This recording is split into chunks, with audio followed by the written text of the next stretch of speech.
Good morning, everyone. My name is Carly Celestino, and I am the Symposium editor for Law Review. I want to first thank you all for being here today. This is an awesome turnout.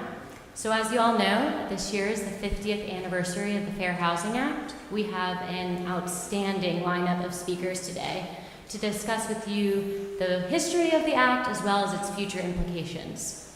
I don't want to take up too much of your time, so without further ado, I want to turn the floor over to Dean Perdue so she can extend her welcomes. Thanks.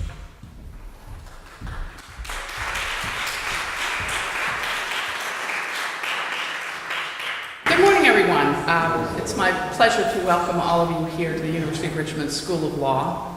A special welcome in particular to our returning alums. It's always great to have spiders coming back, so we're so happy to have you here. Our program today is made possible by an enormous amount of hard work. And I want to extend a special thanks to the Symposium editor, Carly Celestino, who just spoke down.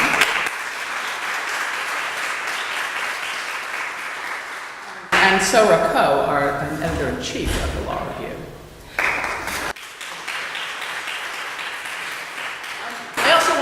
Our own Professor Carol Brown of our faculty.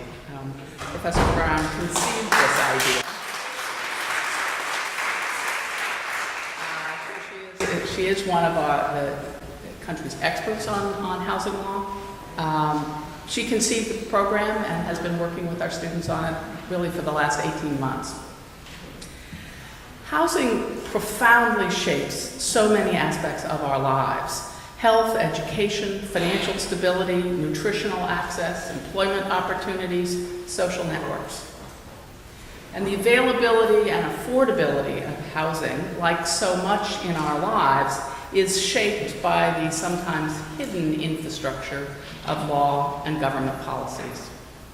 What is built, where it's built, who's allowed to live there, who can afford to live there, the transportation that's available. All of these are impacted by the laws and policy choices that we make. So we've assembled an all-star cast for you here today to explore these critically important issues. And I'm very excited about this program. And now it's my honor to introduce to you the President of the University of Richmond, Dr. Ronald A. Crutcher. Dr. Crutcher joined the Richmond community in July 2015, having previously served as president of Wheaton College in Massachusetts.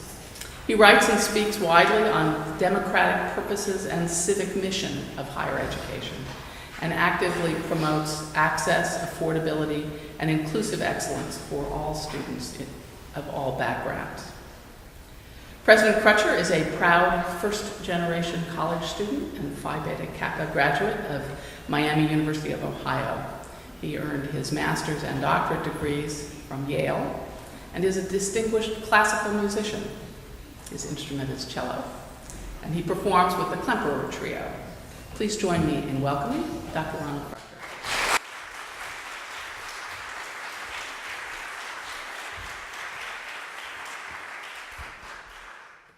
Thank you very much, Dean Perdue. Good morning. Good morning. That's rather weak. Good morning. Good morning. Better. I'm so delighted to welcome you to the University of Richmond for today's Law Review Symposium. I'd like to begin also by acknowledging our esteemed speakers, the Honorable Douglas Wilder, former governor of the Commonwealth of Virginia, Sarah Pratt, counsel at Relman, Dane, and Colfax, and Programs and Senior Advisor to the Assistant Secretary, welcome. And Dr. Benjamin Campbell, author of Richmond's Unhealed History. We are grateful for your participation today and very much look forward to your remarks. I'd also like to recognize once again Symposium editor Carly Celestino and Matt Lasher, Assistant Symposium editor, for their extraordinary work in organizing this event and their dedication to our exemplary law review. And lastly, of course, my friend and colleague, Professor Carol Brown, for her guidance in planning this symposium and her scholarly achievements in property and housing law. You gather today to recognize the 50th anniversary of the Fair Housing Act of 1968 and contemplate how this landmark legislation has or has not prevented housing discrimination or fostered greater racial and economic integration. Now, some of you may remember that the law was passed just a week after Dr. Martin Luther King's assassination.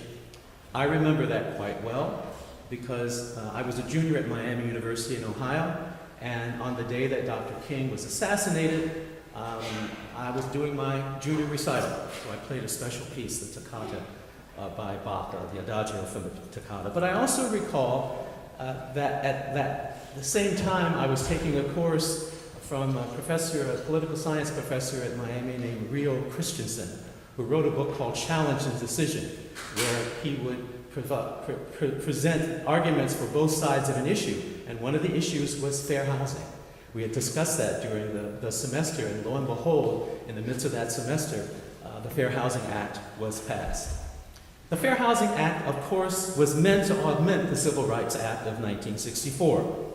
Yet, from 1966 until 1967, Congress regularly considered the bill without success.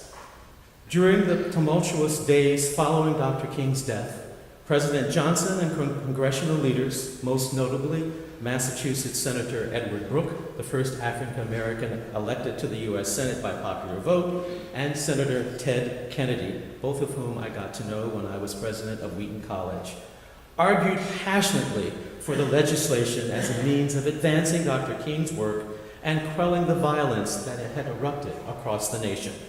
Within days, the House passed the act, and the Senate, without debate, followed quickly in its path, an admirable show of bipartisanship during a time of great conflict. Boy, don't we wish we had that today. Upon signing the act into law on April the 11th, 1968, President Johnson stated, quote, "The only real road to progress for free people is through the process of law, and that is the road that America will travel," end of quote.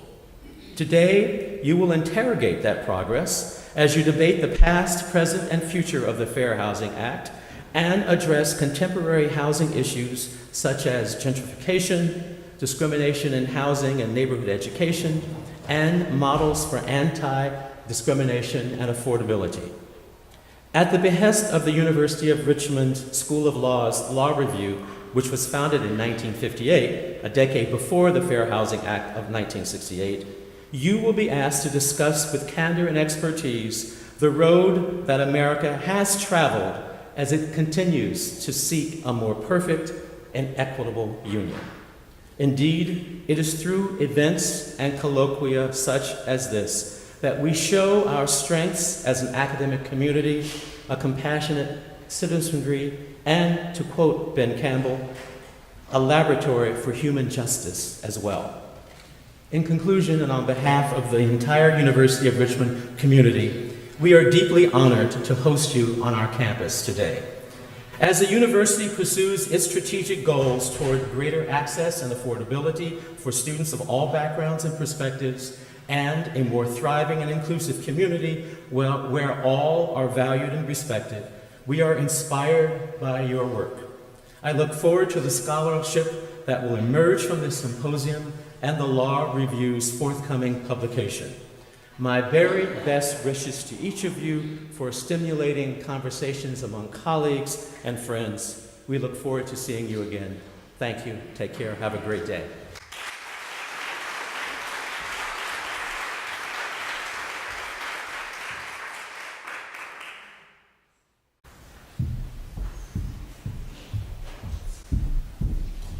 We would now like to welcome Governor Wilder so he can give his keynote address. Thanks.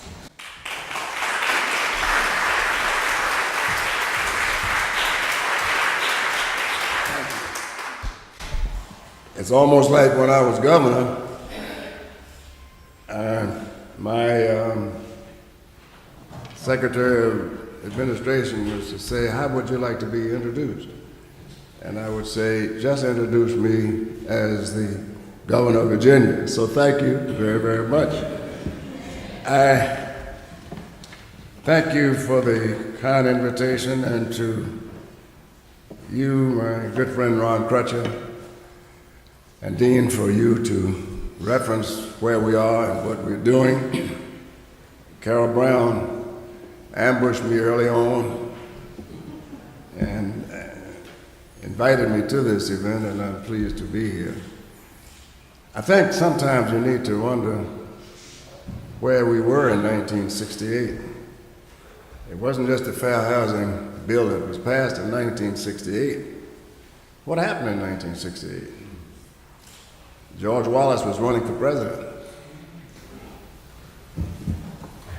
Hubert Humphrey was running for president, and Richard Nixon as well. It wasn't just the assassination of Dr. King. You also had the assassination of Robert Kennedy. You likewise had the Vietnam War. And America was in a mess, tremendous mess. We had something else occurring in 1968, and that was the Colonel Commission report that was also Dr. Crutcher mentioned that Ed Brooke had been instrumental in the Fair Housing Bill. He also was on the Colonel Commission. And they made recommendations, and I happened to have been a part of that last month in Minnesota, and had a great occasion to talk with Fred Harris, who was he was the last surviving member of the Colonel Commission, senator from Oklahoma. And also, Walter Mondale and I had a long time to talk. But as I say here with you, and I used to say it when I was in the state senate, there was a guy who ultimately became the lieutenant governor, Henry Howell, and he used to say, there's a lot running around in the dark at night other than Santa Claus. And absolutely right. I heard Dr. Crutcher say, but we would have some of these things today. You're absolutely right. And so, looking back to the history of the Fair Housing Act, it reminded me of something, and it's almost as if we are in H.G. Wells' modern version of the time machine. But the difference is when Wells' man was in the machine, he went to this great, wonderful new world. Things were just magical. Things were going on so beautiful. Different, but different to the extent of progress. And so I think that we're in a time warp. What progress have we made in that 50-year period of time? If you measure it against what we need to do.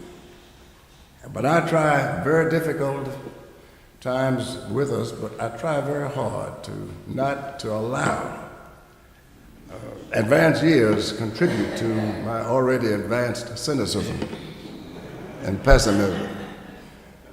But if you look around, and last Wednesday we had an event at VCU, which we spoke of housing, period.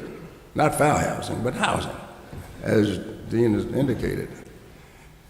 And in that regard, we spoke of the numbers of things that we needed to do. And in an interview with a reporter, I said something like, when people speak about fair housing and the things that we need to do, it's almost as if there was a time when things were done right in this country. And I'd like for those of you here to tell me where I was when these things were done right. They've never been done right. They've never been observed. Where's that discussion taking place today as to what we as a people need to do? Take me there so I can join in that discussion. How do our young people know anything about what we lived through if we don't tell them? And so, as with the Kerner Commission recommendations, much work remains to be done in the area of fair housing, but as I said, it's never been right. Look at what we do now in terms of redlining. How can young people be able to even afford rent? And when you consider the banks are saying, well, we want 37% of your income debt-free, it's impossible. And as we pointed out the other day, in the absence of no water is necessary, no. In the absence of a minimum wage, how are you going to make it? And so I don't think any rule or policy, thank you, of law can make it. What law would you like to be passed today to take care of it? You don't need a law. We need to demand what is right and to criticize what is wrong, not to wait till judicial appointments come about. When you hear people tell you, well, we are going to be looking for the originalist. Sam Phillips, you've heard that. The originalist and of the Constitution. What did the framers of the Constitution have in mind? They had in mind to keep me forever in slavery. If they didn't, how could you call them the leaders of what we do today when they themselves own slaves? There's no compromise with that. There's no, well, that was then. No, that was wrong then, and it has always been wrong. Got to get to that. So much so that I'm going to encourage whomever wants to run for governor in Virginia next time around to suggest that any judges that are appointed to Virginia courts should not be interpreting the United States Constitution to the originalist design and the theory. And if they so do, then they shouldn't be put on the bench. It's more important to talk about those things that matter most rather than the others. To know what is right and not to do it is for want of courage. That's what Mark Antony, I think, was said to have said. I wish that more of us had that degree of courage. We, particularly here with the law school and people who come within the bending sickles of instruction, we can be instruments for change. We should be the change agents. We can't wait for the government to act. Government must be prodded to act. We must make known to those who are entrusted to us for education that they have a responsibility not to be lawyers, not to make money, but to make progress for the people of our nation. Many of the problems we see in our communities have gone unnoticed, unresolved, and uneven recognized. The problems of public safety and increasing crime in Baltimore didn't just come about with the murder of Freddie Gray. They've been there forever, unaddressed on so many occasions. The water in Flint, Michigan didn't get unsafe to drink when it was finally recognized by the media, because it's still contaminated as I speak. The increasing crime rates in Chicago, and people are killing each other on a regular basis, so much so that it's only 100 got killed last week. And so these problems are there. Do they affect housing and fair housing? Absolutely. But where are these discussions taking place? If not here, where? Oh, we've had the Taliban and Al-Qaeda in Afghanistan, ISIS in Iraq, the offshoot of terrorism around the world, threatening democratic governments, but I remain convinced, I've said it many, many times before, the greatest enemy the American people confront and face is the enemy within. We're our own worst enemies. If we could ever resolve our differences, the difficulties, to make certain that there's no such thing as housing for some, fair housing for others, we've gone a long ways to doing that. So I've had a long-term definition of politics. And I say this in my classes at Virginia Commonwealth. And I say it to you, I have a one-word definition that determines government policies and government operations. And you know what that one word is? Money. All the students argue with me, no, I got something, but in the end, they understand. And so what I'm talking about is this. Everything costs money. We're talking about, our national debt now is 20 plus trillions of dollars, which will never be paid. Oh, we'll sell more bonds. We'll retire some of those bonds, but the debt increases. The debt has never been paid off, nor will it ever be paid off. So as it is accruing, what is that debt accomplishing? Our cities are still in retrogression. Crime is still rising, even right here in the city of Richmond. Transportation, for some. How can you get a job? As we said the other day, people, this person was late for work. How could he get to work if he didn't have a car? And if he misses the bus by 2 minutes, that's 45 minutes late to work. And so all of these things are so interrelated. And so I still make the case, how much does it cost? Where will the money come from? And how will it be spent? Nowhere is this more evident in the realm of housing, where generations of policies have kept poor neighborhoods poor and affected every other aspect of life, from education, transportation, health, and also crime. If we are to correct those inequities, we must redouble and double down on our efforts. I said in a book that I recently wrote, Son of Virginia, that we must redig the wells that our fathers have dug. By that I reference the oft-quoted truism that there is no new thing under the sun. Nothing new. We've experienced it all before. As you know, Thurgood Marshall won the landmark decision before the U.S. Supreme Court, rendering a unanimous decision with the case of Shelley versus Kramer, prohibiting restrictive housing covenants, such things being unenforceable in court. But Marshall did that 20 years before the Fair Housing Bill would come about. And even that was not enough.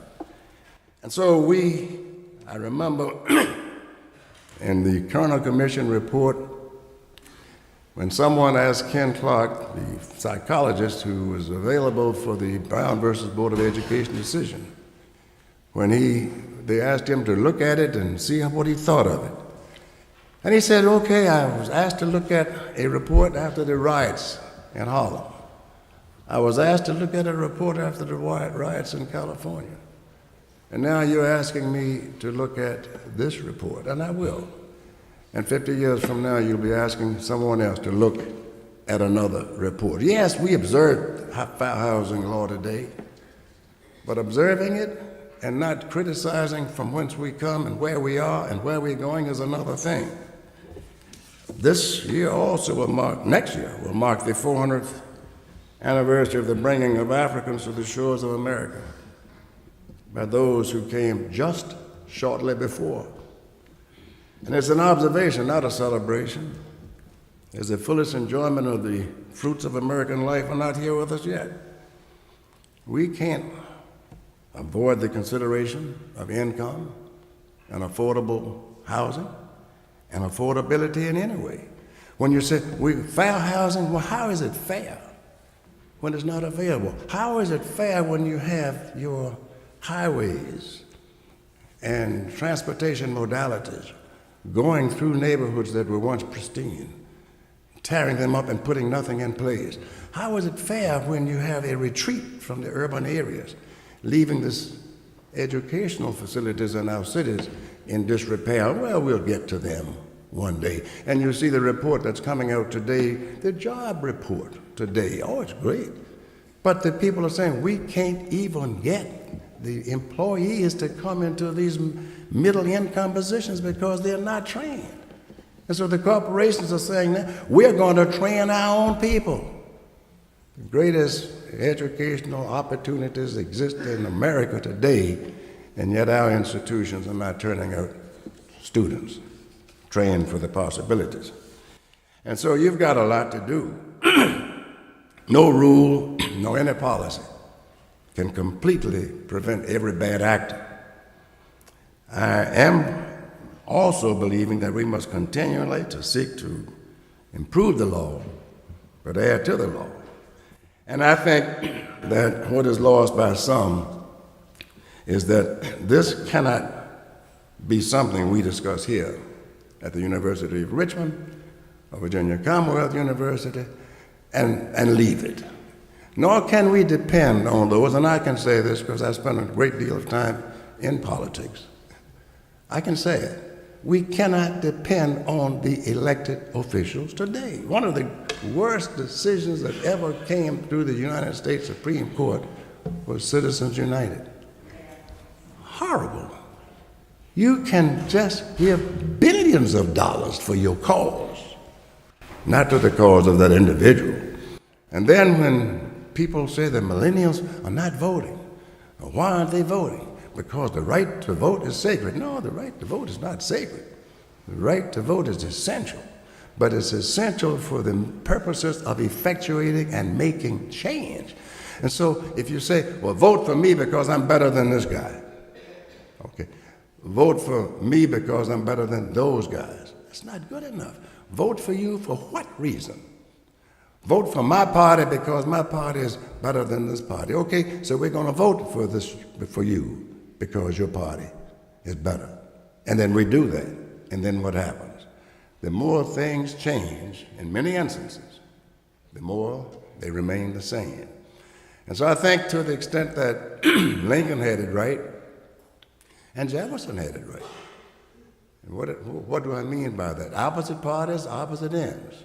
One was a slaveholder, and another was a person that freed slaves. But they had it right to the extent that they're believing that the power rested in who? The people. Jefferson, when that form of government is structured to these ends, it is the right of the people to alter and to abolish it and to institute a new form of government. And Lincoln, government of the people, for the people, by the people, should not perish from the earth. And you are the people. We are the people. Our responsibility is indefeasible, but sometimes we forget. Those of you assembled here have that responsibility to infuse and motivate, to demand from those in government and public affairs the adherence to those demands, to know what is right and not to do it is for want of courage. Next year, as I said, when we do these things, we should understand that platitudes and sloganeering won't help us. But with determination, we can make it come about. I would hope at the end of your discussions today, as we look to the next time you gather, there will be concrete steps and measures that we should hope to see next year and the year thereafter. And not to wait, because if we don't do it now, if not now, when? And if we don't do it, who should do it for us? And to the extent that we continue to wait and believe that it's going to be done with the election of the next person or the next person, that's not going to happen either. We have got to make government do what we want government to do. Because if we are not government, then the people who say that they represent us do not do that. Not going to be easy. Nothing's been easy. It took me 8 years to get the holiday bill passed for Martin Luther King. I'd get the bill passed in the Senate where I was, the House would kill it. I'd get it passed in the Senate where I was, the House passed it, governor vetoed it. I'd get it passed in the Senate again, House would kill it. It took me 8 years, 2 governors vetoed my bill. And yet Virginia became the first legislature to establish a holiday for Martin Luther King. 2 years after I was there, I introduced a bill for Virginia's fair housing law because I knew that I couldn't just rely on the federal government. That was in 1972. Virginia has its own fair housing law. Do we need it? Yes. When you could take people where they were living, tear down their apartments, put in condominiums without having to have guidelines, when you had uniform building codes not being observed, when you have zoning laws in your communities that allow you to have people's front doors backing up to an alley. These are not things I'm imagining. These are things that I know about because I've lived in that structure. And so I encourage you, Carol and Dean and Dr. Crutcher, moving in the directions that you're moving, you are encouraging others to know that you are concerned with what's right.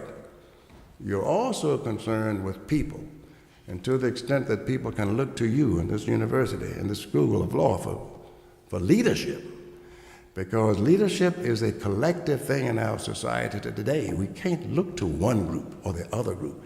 We all must be a part, because if we're not, as Lincoln said, those things would perish from the earth. Thank you very much for being with you, and I wish you great success in your contention.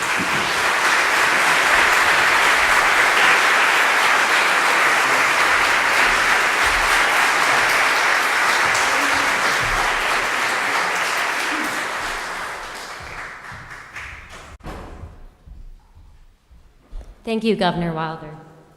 We will now like to begin with our first panel, titled The Gentrification Boom and Its Implications for Racial and Economic Integration.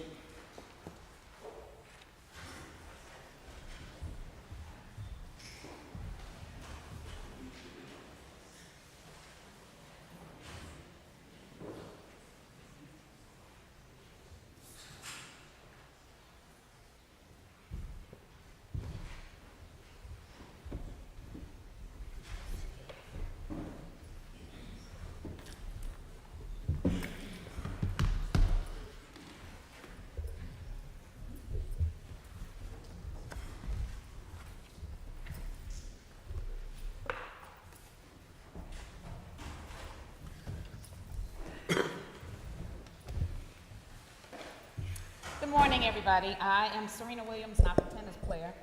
Clarify that. I already had that being asked this morning.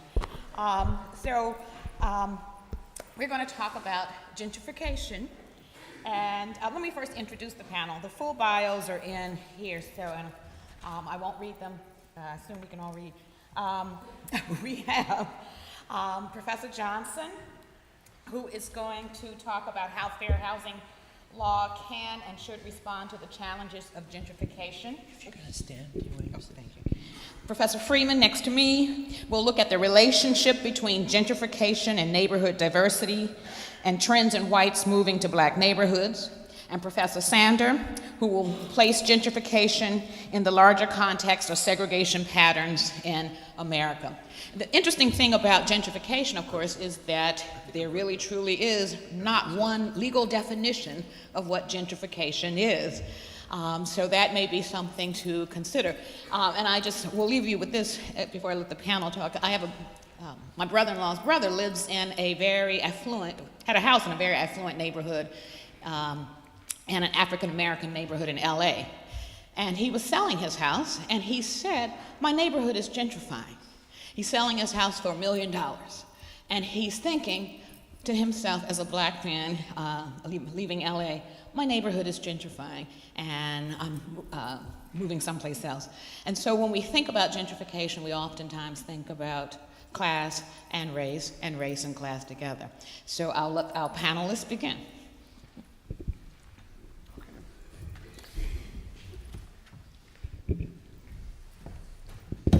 Great. Thank you, Serena. Thanks everyone for coming today. Thank you for your remarks, Governor. I'm gonna try in this presentation to rise to some of the challenges that you raised. Gentrification is a pretty hot issue in fair housing these days because it represents sort of the key demographic dynamic that's happening in cities today. For generations, we had a general pattern of people moving out from the center of cities. That movement was often led by Anglos. The result of it was often to concentrate poverty and minorities in central cities and leave them fiscally vulnerable and leave them segregated. Gentrification has the potential to change all that. And at the same time, it's generated a lot of fear. Does anyone have trouble hearing me? Okay, is this better? All right. Gentrification is generating a lot of fear because it carries with it the potential for large-scale displacement. So we don't want to see gentrification kind of wreak the kind of neighborhood destruction that earlier generations of urban renewal and highway construction and so on wreaked. So poses important fundamental issues. And my job in this panel is to provide, I think, a social science perspective on the broader pattern of housing segregation, housing discrimination, going back to the time of the Fair Housing Act, and trying to, I think, provide what's a helpful context for thinking about gentrification today. Social science is I think, crucial in a gathering like this because the problems of housing discrimination, housing segregation, are intrinsically interdisciplinary. We have to both understand the law, we have to understand the role that policy plays, we also have to try to measure things. We have to try to figure out the dimensions of the problems that we're dealing with, and we have to try to understand the mechanisms by which things change through social processes. So I'm going to sort of attempt to illustrate some of those ideas and their significance today. I'm going to start with two important concepts that are probably familiar to a lot of you, but they're often mixed together. Housing discrimination versus housing segregation. So housing discrimination refers to how people are treated in the housing market. When they're looking for a housing unit, how are they received by realtors? Are they likely to be shown as many units as people of other races or other economic characteristics? So housing discrimination deals with how you're treated in the housing market. Housing segregation deals with where people live in metropolitan areas. How clustered are they? How much are neighborhoods integrated versus being separate? Both of these things, if we want to try to make them tractable quantitatively, have been measured with various indices.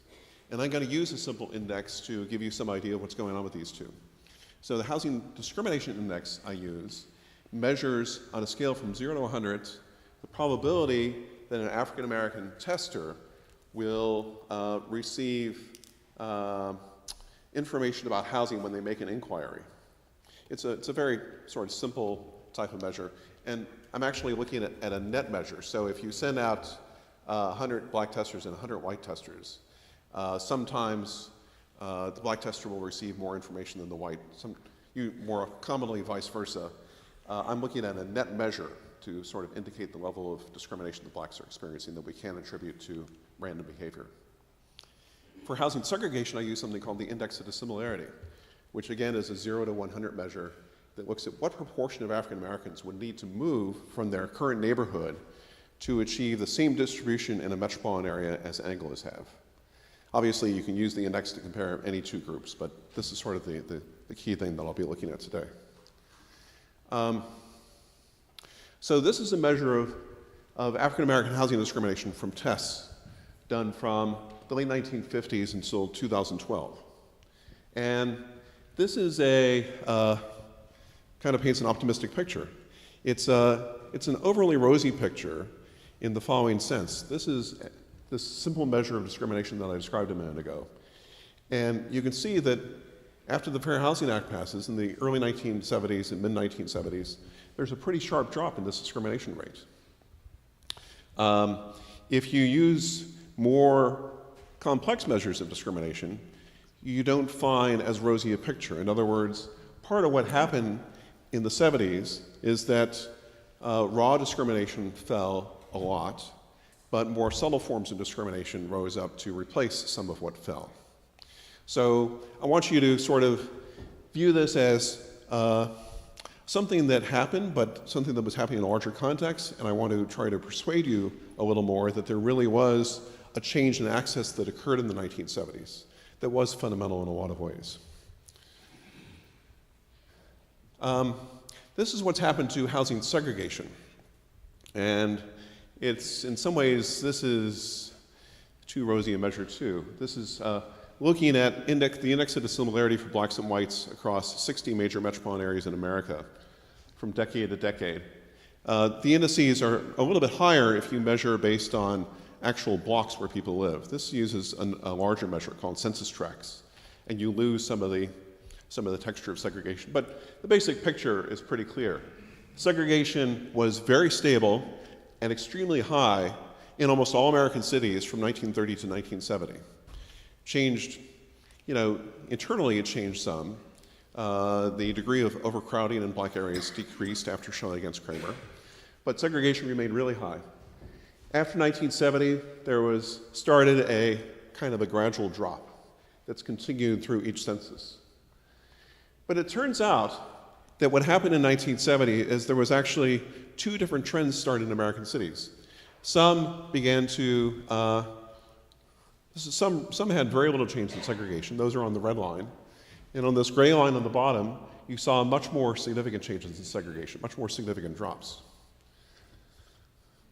A key thing that was happening nationally that you can see in this chart is the degree to which African Americans were able to move into what I call outlying areas. So this is using three different sectors of cities to describe where blacks move. The core areas are sort of what we would traditionally call the ghettos, the historically black neighborhoods within the city. Border areas are neighborhoods that are within a couple of miles of those core areas. And after Shelley against Kramer, what you saw was a lot of movement of African Americans into border areas. In other words, blockbusting occurring adjacent to existing black concentrations. Outlying areas are neighborhoods that are more than 2 miles from the core areas. And the importance of them is that when African Americans move to outlying areas, we find resegregation rarely happens, and integration usually follows. So what's significant here is that if you look at African Americans moving from one urban area to another, in the 1970s, there's a fairly dramatic drop in the proportion of those African Americans moving to outlying areas. And almost all those African Americans experience significant long-term integration if they remain in those outlying areas.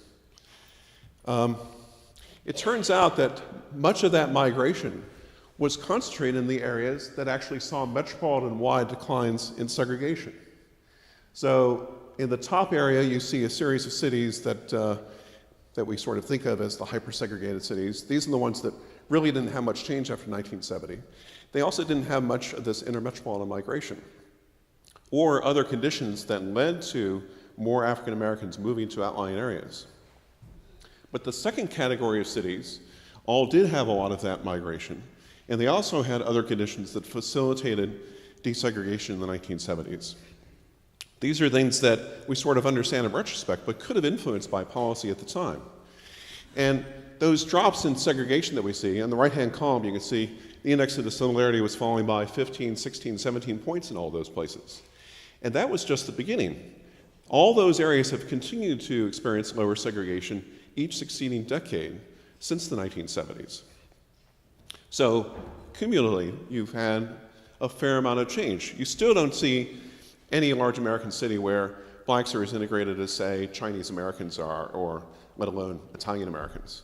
But there's a big difference between a segregation level of 0.8 or 0.9 and a segregation level of 0.6.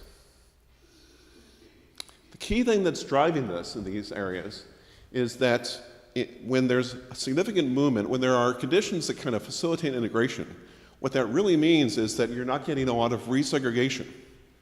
what was happening in all these urban areas during the 1970s is that African Americans were moving into white neighborhoods at an unprecedented rate. But in many areas, like Chicago and Atlanta, a lot of that movement led to resegregation. So in this chart, what you're seeing is a grid of 1970 racial levels versus 1980 racial levels. And almost all the dots in this chart are in the upper half above the diagonal line.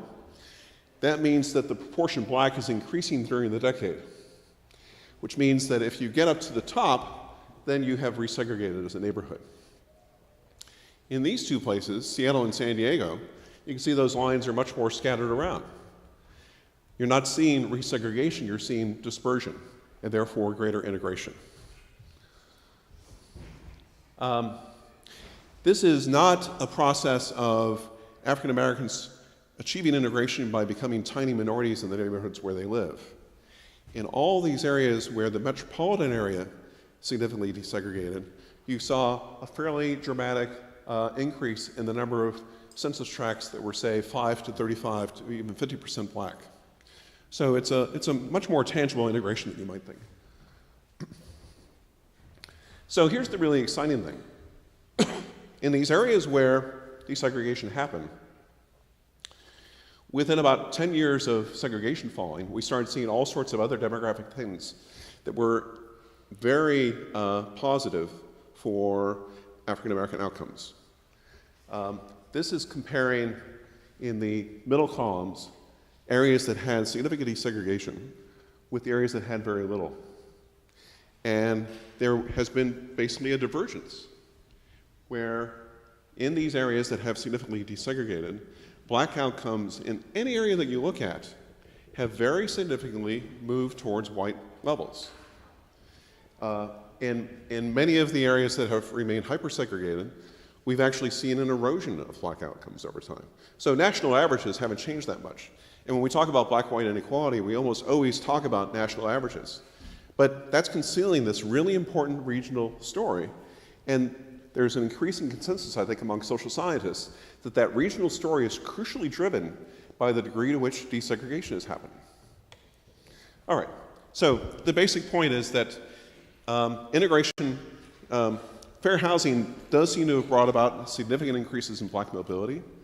In some cities, you had the right other conditions that led to desegregation, and desegregation produced pretty dramatic changes in black-white inequality that we haven't seen in most of America. So, what does that have to do with gentrification? Well, we're clearly seeing fundamental changes in sort of how migration patterns differ across different zones within metropolitan areas. This chart is looking at the distribution of whites and blacks by different quartiles, splitting metropolitan areas into the least dense areas, usually suburban areas, and the most dense areas near the core.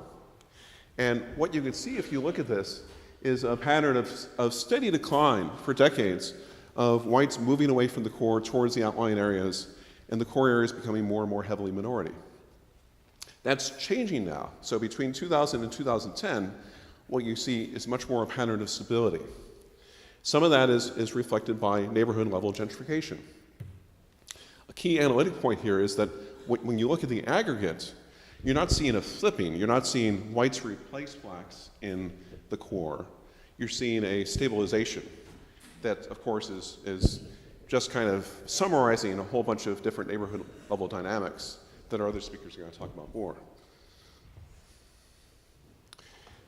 Similar pattern here. We still find that suburban areas are much more affluent than core areas, but we're seeing a sort of a stabilization of those trends now. That's a real difference from what happened in the 20th century. And part of what is driving that, of course, a key thing behind all this is that Anglos are moving into minority neighborhoods in ways that they did not in the 20th century. You're seeing a growing, perhaps an accelerating process of white mobility into denser areas, into urban neighborhoods. Part of that is what we're sort of seeing on the ground as gentrification. But an important point that I want to leave you with is that when we look at this systematically, we see a picture that is often fairly benign. Ingrid Gould-Ellen looked at a whole national panel of census tracts recently, and she found there were 930 census tracts that gentrified in the 1980s and 1990s, as defined by the income in those neighborhoods rising 10% relative to the metropolitan area they were in. She found that most of those areas remain predominantly minority. About 176 moved from being predominantly minority to integrated, and 8 moved from being predominantly minority to predominantly white. So there are clearly instances where rapid racial change is happening and large-scale racial displacement of African Americans. But that's a relatively uncommon phenomenon relative to the overall scale. So in other words, I think a way to think about gentrification is that this is similar in some ways to this opportunity we had in the 1970s. In the 1970s, there was this large-scale African-American migration to white areas, spurred in large part by the Fair Housing Act, which created the opportunity for significant desegregation. Only some cities capitalized on that. If we'd had better understanding of what was happening, better policies, we could have capitalized on it much more widely. What's happening today is, in a way, another opportunity, a large-scale white migration into minority areas. And the question is, can we capitalize on that in ways that actually produce lasting integration? To do that, I think we need to understand what the trends are, not exaggerate the overall scale of gentrification, but also really have proactive measures to stabilize neighborhoods where displacement is a real danger. Thanks very much.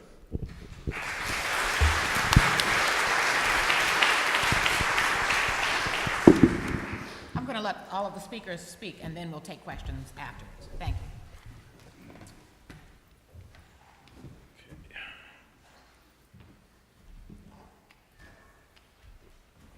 Actually, I have a PowerPoint also.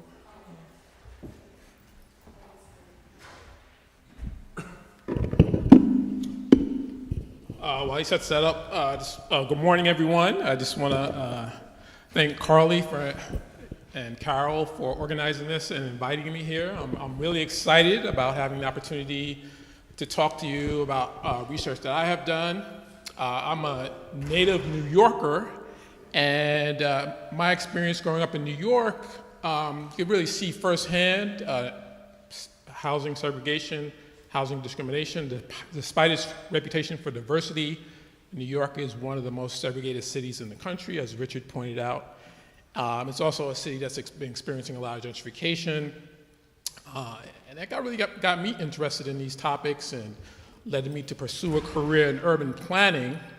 One of the things I have noticed over the years is, though, generally people focused on gentrification are kind of over here, whereas people concerned about issues related to fair housing, housing segregation, tend to be over in a separate camp. And oftentimes there was not much dialogue between the two. So I'm excited to see that this symposium is trying to address these issues head on. I think what has happened is that we're starting to see that the pervasiveness of gentrification is such that we cannot really continue to ignore it when we think about fair housing and segregation. Let's see.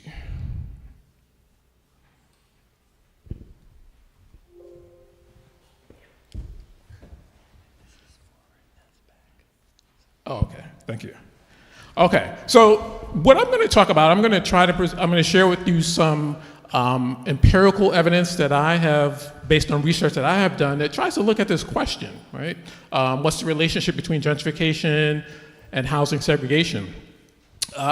I'm defining gentrification as when you have a relatively poor neighborhood that has experienced disinvestment, as the governor pointed out. Oftentimes those are predominantly African-American neighborhoods. Gentrification is a process when you start to see an influx of investment, higher socioeconomic status of residents. Oftentimes they're white. And so it would seem that gentrification has the potential, right, to contribute to the desegregation of racially isolated neighborhoods of the type that Richard pointed out were very pervasive throughout much of the 20th century. So when we think about gentrification, it's a dynamic process, right? Whereas in contrast, segregation is more of an outcome. Segregation is due to discrimination, which is what fair housing really addresses. But it's also a result of preferences and also economic differences, right? So what I hope to talk about, or what I hope to share with you, is how gentrification is affecting this outcome, because it is a dynamic process, okay? And so what's the relationship between gentrification and neighborhood racial composition? I think in some, there has not been that much systematic research done as of yet, but it does seem to be the case that there is some relationship that's noticeable. I'm going to talk specifically about neighborhood diversity and gentrification, and also the pattern of whites moving into predominantly black neighborhoods, okay? So first question I'll talk about briefly, and that's looking at gentrification. So what happens? All right, I said it's a dynamic process. So what's the outcome, right? On the one hand, and I think this is the fear that many people have, is that gentrification simply leads to the displacement of the original residents, who are predominantly oftentimes minority and low income, and their replacement with higher income whites, okay? And so in that case, gentrification is just replacing one type of homogeneous neighborhood with another type. And it's not really doing anything in terms of promoting integration or diversity. On the other hand, it's possible that gentrification could lead to, perhaps some loss in the low income minority population, but maybe it stabilizes after a while. Okay, or maybe there's certain circumstances under which it could stabilize, right? And so that second outcome, I think, is where people who are advocates for fair housing might want to try to focus on, okay? So to get at this question, I did a study. I measured diversity at the neighborhood level using something called the nominal entropy score. Essentially, it's a way of measuring a neighborhood that's very homogeneous, meaning that people living in a neighborhood were all of one race or of one income strata.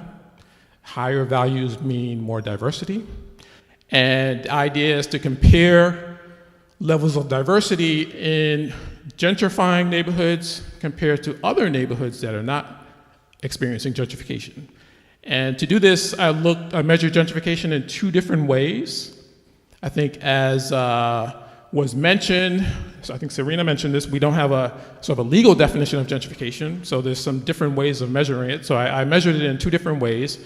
And what I'm doing is looking at a set of neighborhoods that have been defined as gentrifying and comparing them to other neighborhoods, okay? And then in a parallel analysis, I'm looking at a set of neighborhoods that, using a metric that I developed to measure gentrification, and comparing that to other poor neighborhoods that have not experienced gentrification. So it's kind of like a quasi-experimental analysis, okay? So this chart shows the red line is gentrifying neighborhoods using one metric, and that's compared to the yellow line using other neighborhoods using that same metric. And so you can see, going between 1980 and 2000, the gentrifying neighborhoods start out much more diverse, and they remain more diverse over those 2 decades. The second parallel analysis is using my measure, and that's the green line, to identify gentrifying neighborhoods, and the comparison is sort of the light blue line. And again, you see in this case the difference is not that great, but the gentrifying neighborhoods start out about the same, but they become a little bit more diverse over the course of the 2 decades. So the takeaway from this analysis is that gentrification tends to start in neighborhoods that may be a little bit more diverse in terms of race, but they also remain so at least during this time period, okay? And I did additional analyses looking at educational attainment and also income, and you find a similar pattern. So it appears to be, at least in the short term, gentrification doesn't necessarily, remember that dichotomy I put up a few slides ago comparing the outcomes. Gentrification is leading to more diversity, not less diversity. Okay. Second set of questions, second question I'm going to talk about is whites moving into predominantly African American neighborhoods. Okay. So as Richard alluded to, for much of the 20th century, this is pretty uncommon, right? We're more familiar with the notion of what's called white flight, right? Blacks move into predominantly white neighborhood, whites flee, right? That characterized racial dynamics throughout much of the 20th century, okay? Just anecdotally, you're probably all aware that that pattern seems to be reversing, and Richard shared some evidence looking at that. So I'm going to, briefly share with you some evidence on how pervasive this pattern has become and what seems to be driving it.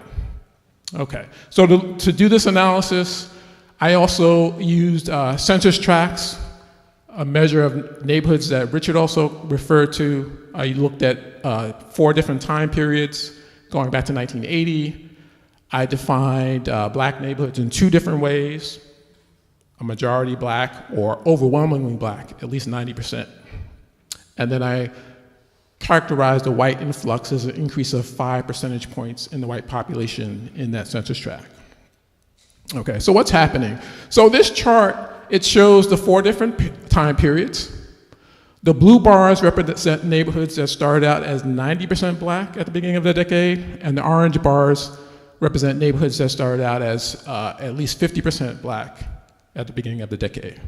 And so you can see, relative to what was happening in the last decades of the 20th century, whites are moving into predominantly African American neighborhoods at a much higher rate this century than they were in the last decades of the 20th century. It's more than double the rate if you use the 50% metric, and it's more than 5 times the rate if you use the 90%, right? So this is, distinctively different.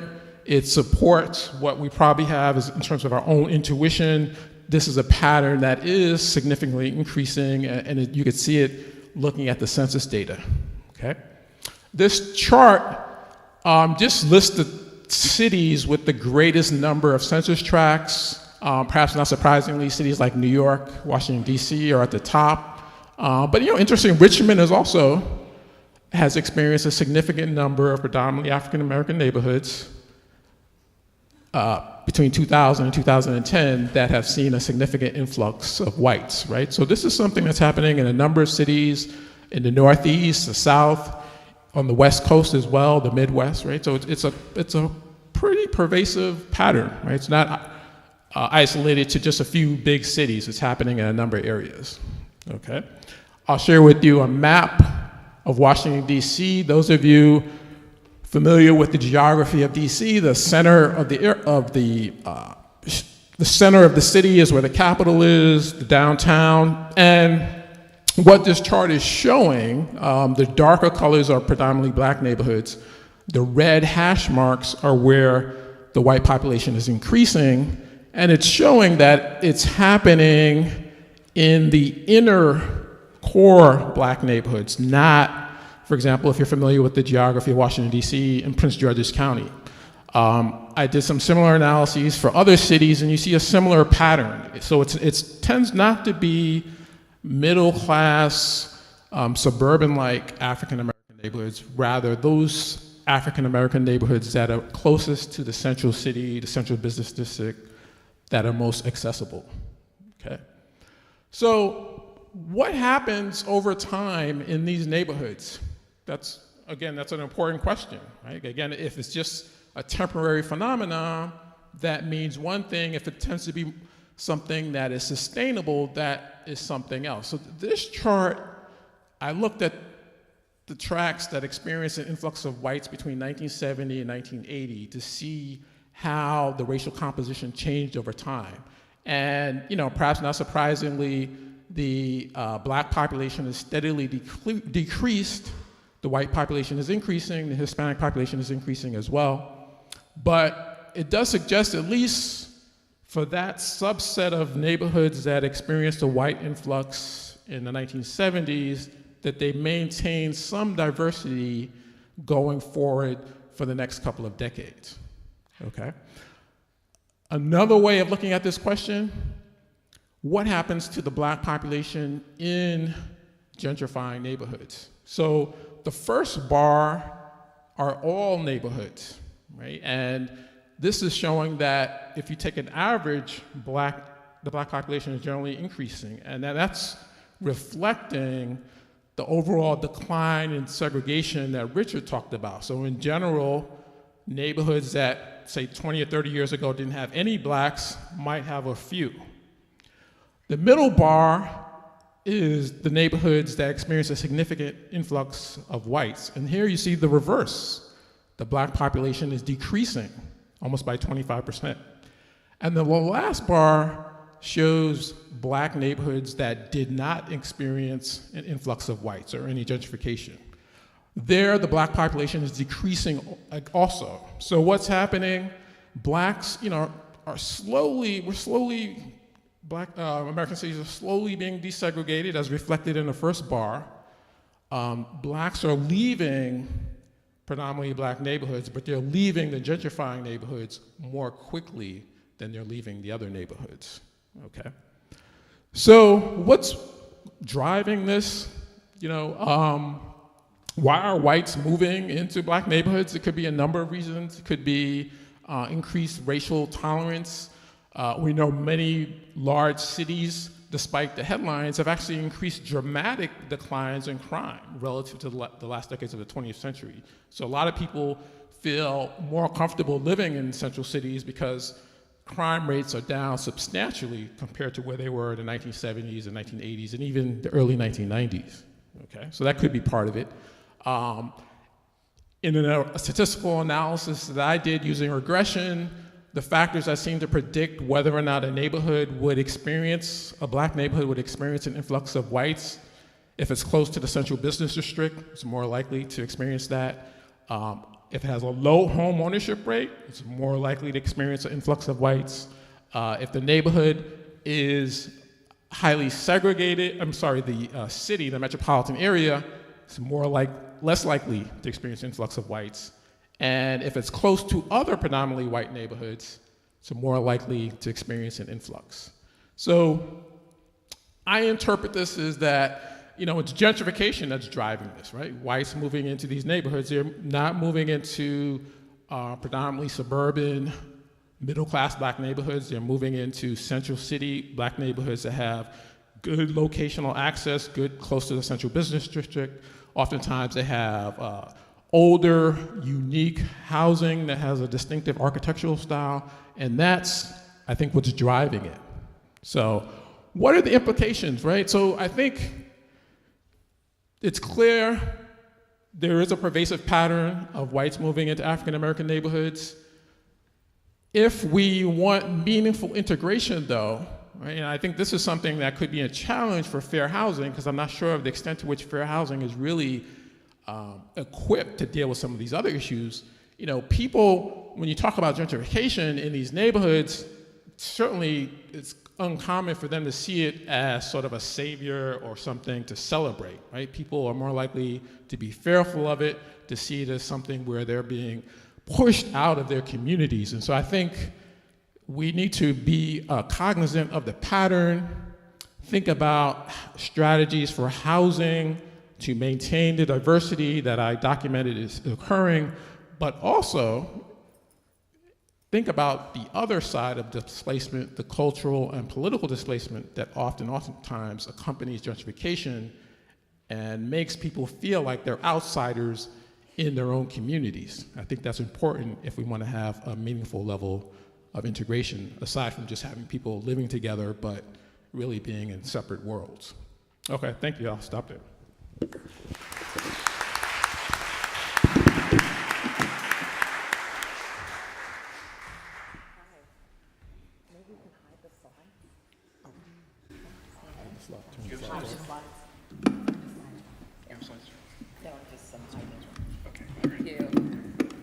So, Thank you very much, all of you, for being here, and to the students and the faculty who helped organize this. I'm Ala T. Johnson, and I'm a professor at Columbia Law School.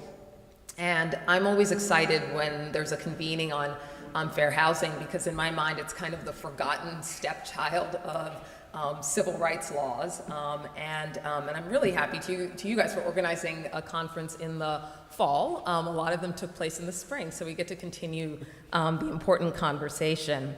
It's also really wonderful to be in Richmond, and I know some of you were able to go on the tour. Some of you obviously are from here, didn't need the tour, but I would have loved to see how these issues around segregation, integration, and gentrification are playing out in Richmond. I know that many of us have our own sense of what gentrification means, some of which are, I think, captured on the slides and the trends, and others that are more of a kind of lived experience of it. I know in New York, it's an issue of constant conversation. That's where I live, and I live in Harlem, which is one of the neighborhoods that's ground zero for thinking about gentrification. And I think it's one that really conveys all of the complexity that was touched on by Richard and Lance's presentation. There's a lot of sort of at the neighborhood level, a kind of excitement about new places that are opening, how much cleaner the neighborhood is suddenly, how much safer it is. At the same time, you hear constant fears about rents increasing, and the kind of cultural displacement that Lance was talking about in his work. And everyone talks about it, by the way. It's not just the African-American residents who've been there. There's a constant fear of the hipsters coming in, the yoga studios, the pour-over coffees. I'm sure you have those. In Richmond, the craft beer. And my brother, who lives in the Mission in San Francisco, which is another neighborhood that's experienced a lot of change, they talk about the breeders coming in, and I said, what are the breeders? And those are people with children, right? And how they change the neighborhood. So many of us know this discourse, and my contribution is really to think about the question of what does fair housing have to do with this? And I think it picks up nicely from the presentations, because from the perspective of fair housing, it's not really clear what to make of gentrification. The Fair Housing Act really emphasizes integration, and many of the changes that are associated with gentrification, we could say are integrative in both a racial sense and an economic sense. They lead to economic integration. And so you could see how this could lead to better outcomes for people who are living in these neighborhoods in ways that a lot of other social science research has really stressed, right? The benefits of living in an economically integrated neighborhood might flow to schools, for instance, where low-income African Americans or low-income kids of any color perform better in low-poverty schools. So these, just to cite schools, could produce better outcomes for low-income urban kids who are disproportionately Black and Latino. And I think this is the insight of work by people like Raj Chetty, who've talked about the effect of low-poverty neighborhoods on social and economic mobility. Gentrification as integration also might be positive for cities. Cities need affluent residents, right? They can't just sustain themselves on low-income residents. It's good for public and private institutions. I've mentioned schools, but also for parks and businesses. So gentrification as integration also might have a set of democratic benefits.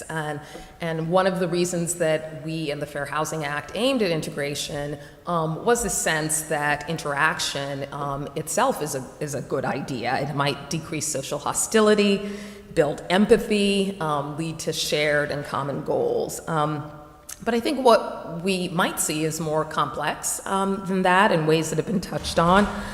Some of the forces aligned with gentrification might lead to or converge with questions around displacement. So it could push people into homelessness or push people out into the periphery of the city in ways that really intensify segregation, right? So that doesn't work as gentrification as integration.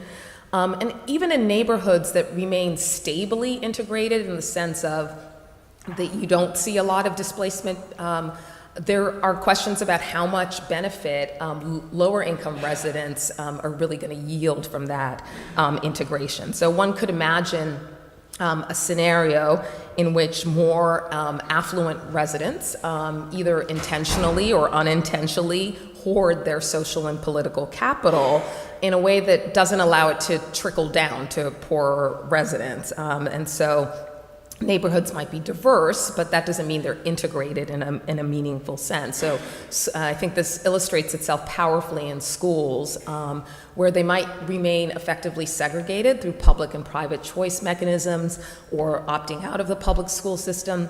And even within schools, they might remain segregated in ways in which the benefits do not flow to lower income residents. And there's a lot of work emerging on this in schools, but also around policing and criminal justice and those kinds of social control mechanisms and how they might operate in gentrifying neighborhoods. So people call the police more often, even for benign activities in public spaces.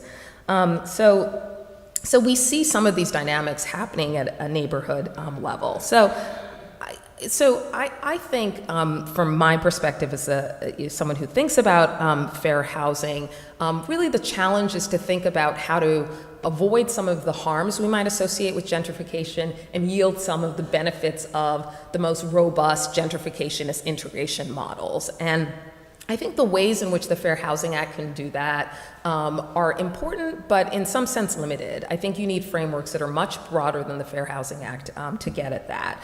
I just want to mention, and I'm conscious that we wanted to leave some time for discussion, and that we are low on time in this, but I'm going to mention some things with regard to the Fair Housing Act, and then invite us to think about some things more broadly, and maybe people can follow up on them in the question and answer. And also, I think they set the stage for things that we're going to talk about today. So one, I think there's some ability of the Fair Housing Act to deal with questions around displacement through Fair Housing Act's anti-discrimination tools that deal with disparate impact. So it may be that these rezonings of neighborhoods that sometimes are there to revitalize them or build affordable housing might impact certain groups in ways that are harmful. They might displace residents. And some of how that operates on a neighborhood level is certainly empirical. You have to gather the information that does that. And oftentimes, just as a matter of fair housing law, you have to show that there are alternatives, ways of meeting the city's goals of revitalization without having as much harm to existing residents or displacement. And there are definitely challenges that are bubbling through the courts that use the Fair Housing Act, and historically it's been used in that way. And I want to emphasize that there are other tools other than fair housing to address questions of displacement. A lot of that is done through state law, and land use laws, even environmental laws can help with that. But these kinds of upzonings, as they're called, and rezonings, I think are an important point of intervention. Another thing that some of you may have been familiar with, I don't know if it operates in Richmond at all, but are community preferences, which I think are more fraught in how they can be used to address gentrification. They're often in tension with fair housing law. So community preferences are when you say that people who live in a particular community or neighborhood, and defined in different ways, have a preference for that housing. And historically, in some communities, it was used as a tool to exclude African Americans. You can see it working alongside exclusionary zoning. It actually keeps a lot of whites in lower poverty lower poverty communities, right? But it denied access for African Americans and other groups. And now some cities are using it, most powerfully San Francisco, to address gentrification, because they want to give people, African American neighborhoods that are declining, the residents of those neighborhoods, first choice at affordable housing that's being created. But it creates other tensions with the fair housing law, because you could be restricting choice across the city. In the case of San Francisco, which we can talk about if people are more interested, they ended up having to revise their community preference so that it was more targeted at displacement and not at the racial composition of the neighborhood or the residents, to address these fair housing concerns. There's a similar case bubbling in New York around the use of community preferences. A perhaps more optimistic front for thinking about how to address questions around displacement and gentrification, partially, only half more optimistic, but is around the provision of the Fair Housing Act that says you have to affirmatively further fair housing. And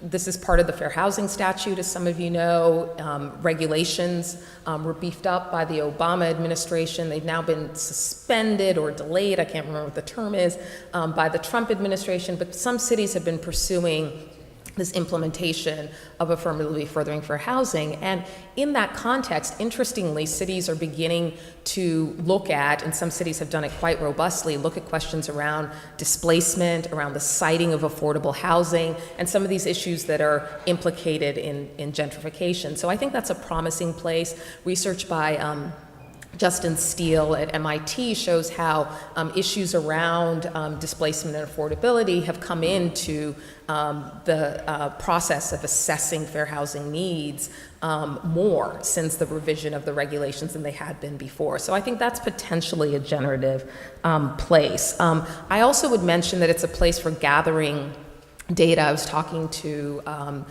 Megan Haberly from PRAC and some of the work that she's doing in Northern California around assessing fair housing. It's part of their assessments are going to involve things like displacement. So this data that both Richard and Lance are interested in out of this process, so we could have a much more textured understanding.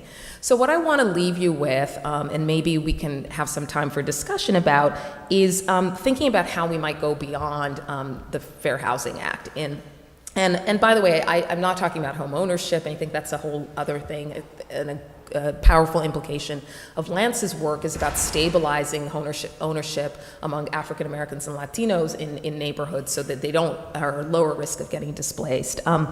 So just some last thoughts on frameworks in which we might think about this. I think we do have to go beyond the Fair Housing Act.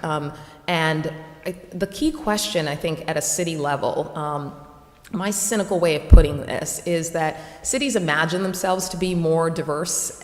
They are diverse, right, in a lot of ways, but they're not necessarily leveraging the tools that they need to deal with inequality. I think in New York especially, there's a real smugness about our diversity, without really appreciating the fact that that diversity is not benefiting everyone. So I think one of the areas that we really have to look at is how we distribute public goods. And so here I would put just a laser light on schools. So one of the ways in which you could think about harnessing the benefits of gentrification. You could think about it in all sorts of different ways around employment and the quality of the housing itself and healthcare. But I think schools are an important point, right? If these neighborhoods really are integrated, we should start to see better outcomes. But in order for that to happen, we might have to think about how we are zoning schools a lot differently and the kinds of choice mechanisms. And I know we're going to have a panel talking about schools. So in New York, for example, the neighborhood I live in Harlem, there's a lot of segregation of schools. It's one of the most integrated neighborhoods in terms of housing, but one of the most segregated in terms of schools. And that's because middle class and upper middle class parents of almost every race, by the way, opt out of the neighborhood schools. And when they do attend schools that are within the district, they tend to attend the whiter schools and schools that are lower poverty, they're able to choice into them. So I think you have to look at school, but the broader context is thinking about how do we distribute public goods within this context. I think a second area is just leveraging more of the kinds of market changes that are happening. So when you think about businesses coming in or institutions, how do you get them to be, especially since a lot of times they're getting tax credits and zoning, rezoning, how do you get them to provide more public goods, right? So, or benefit people beyond just those who are most affluent. So cities are doing a lot to attract the affluent. So how can they leverage that? And so examples of that that exist in the world, of course, are inclusionary zoning, where you might have market rate housing co-joined with below market community benefits agreements. These are being used all over the country, but San Francisco's been using them. When Twitter moves into the tenderloin, a predominantly low-income neighborhood, what do they have to provide to that neighborhood? How can people who are there benefit from the housing, the employment, green space, all of those kinds of things? And then, and so this goes way beyond that, but I think we have to look at this, what some people call a framework of accountable development. And then I think the third framework is the one that I don't know how to think about yet, but I think is very important and really leaves off where Lance left us. And that's the thing that people call political and cultural displacement. I think that goes to something that also Governor Wilder touched on, which is who is participating in the decisions. So I think we have to think about what are the governance and participation structures, so that some people don't just feel that they are the victims of urban planning, but they're not actually, we don't have the structures in place to allow them to participate in the decisions around what businesses are created, where the highway is located, how zoning laws are shaped. So those are all the things that I would put on the table, and I invite us to continue to talk about them, and I hope we can talk about them more as the day goes on. Thank you.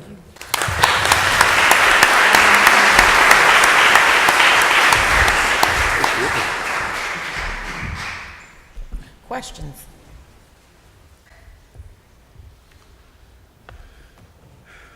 Yes. And maybe people can introduce themselves. We're when they actually ask a asking question. people to come to the microphone, but maybe I'll just hand it over to you. Hi, I'm Phil Tegler with the Poverty and Race Research Action Council. And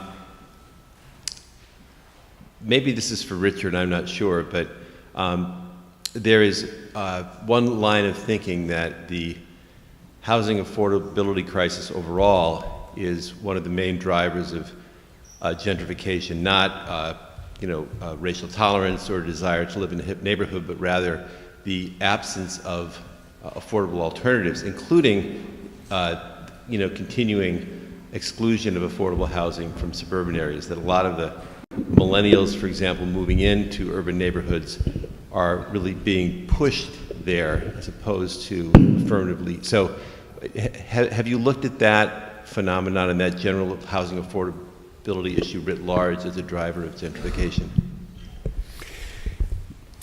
Well, briefly, I've looked at it some. I think you're right. I think that is an important driver. It's not limited to that, because we see this increased tendency of whites to move into minority neighborhoods and a slowing of the tendency of whites to move out of minority neighborhoods, sort of nationwide, and something that's steadily built each decade from the 70s. So I think there really is a change in zeitgeist.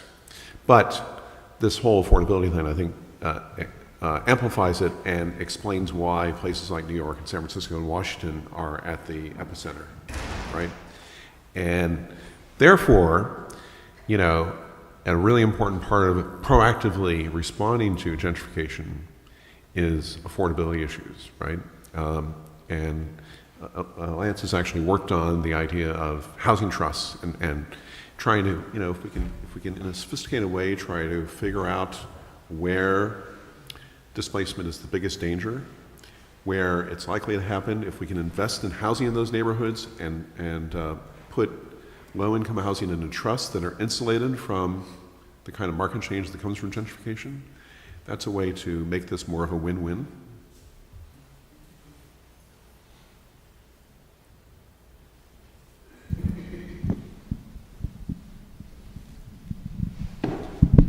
So picking up on that answer, particularly the last point, I'm Michael Diamond from Georgetown Law School.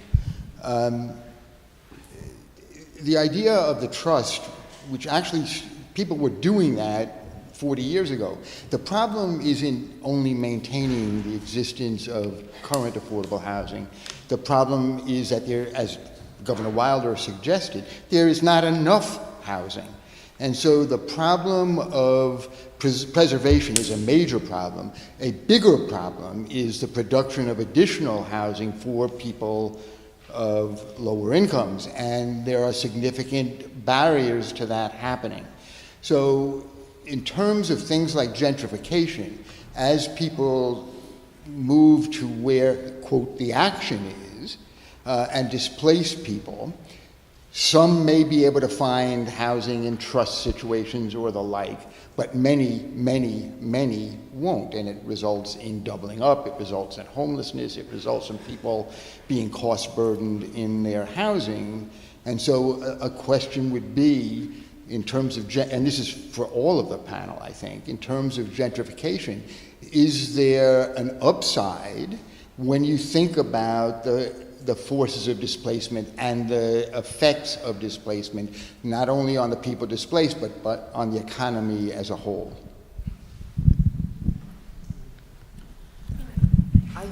I mean, I'll leave some of the question to the empiricists, but I do think that when we talk about this just in terms of gentrification, it's much too narrow a framing about what's going on in affordable housing generally.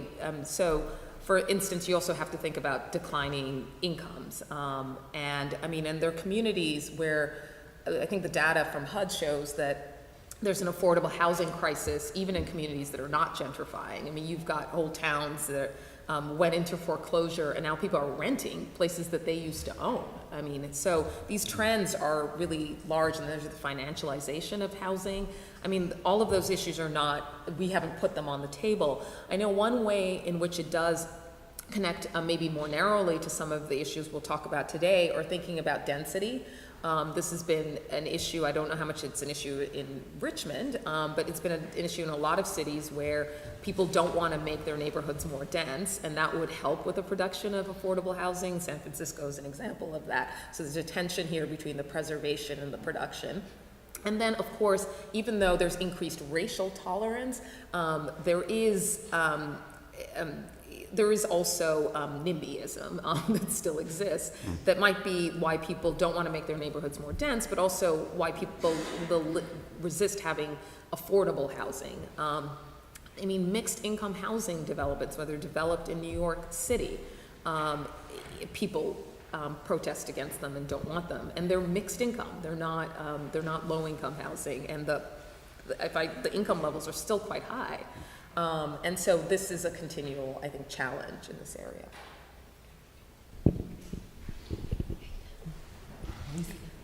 Oh, thank you. Sorry. Hi, I'm Lisa Alexander. I'm at Texas A&M University School of Law. And so I guess I wanted to put to this panel a little bit more starkly, I think, sort of the elephant in the room, right, which is that the classic ways that the Fair Housing Act has been sort of interpreted in terms of what we do to fulfill it sort of creates this tension with the dynamics that you all are talking about, in the sense that you usually take a statistical snapshot of how many what racial groups are in a given area, and if there's large numbers of people of color in the area and low numbers of whites, then it's considered a place that the Fair Housing Act would say is segregated, and therefore we need to take action to do something about it.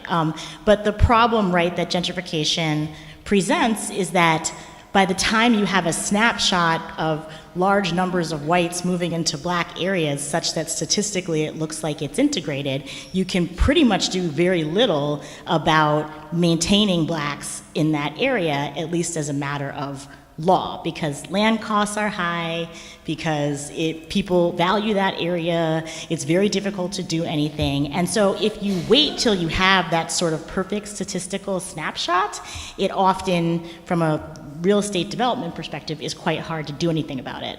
So I wondered if we could talk, you guys could answer, what strategies we could do in terms of thinking about how to get control over land or put some of these innovative ideas into place before you have the kind of statistical snapshot that traditionally the Fair Housing Act has required, so that you could actually maybe keep people in place before they're all moved out. So why don't I say something very brief and then turn it over to you. The sort of models that Lance was showing are exciting because he's able to kind of predict where gentrification is happening, right? So I think you're right. We need to sort of, to use a wonky term, we need to look at the first derivative of change, right? And census data is now becoming more available to researchers that lets us look at the composition of people moving in as opposed to what the neighborhood is. And that can give us a much better idea of helping to predict these things. You know, if you think about Lance's model, and if the dependent variable was sort of what's the makeup of the people moving in, you might be able to do something even more sophisticated. And I totally agree that to really make this work, we really need to be anticipating where gentrification is going to happen. We can't wait till it's already happened.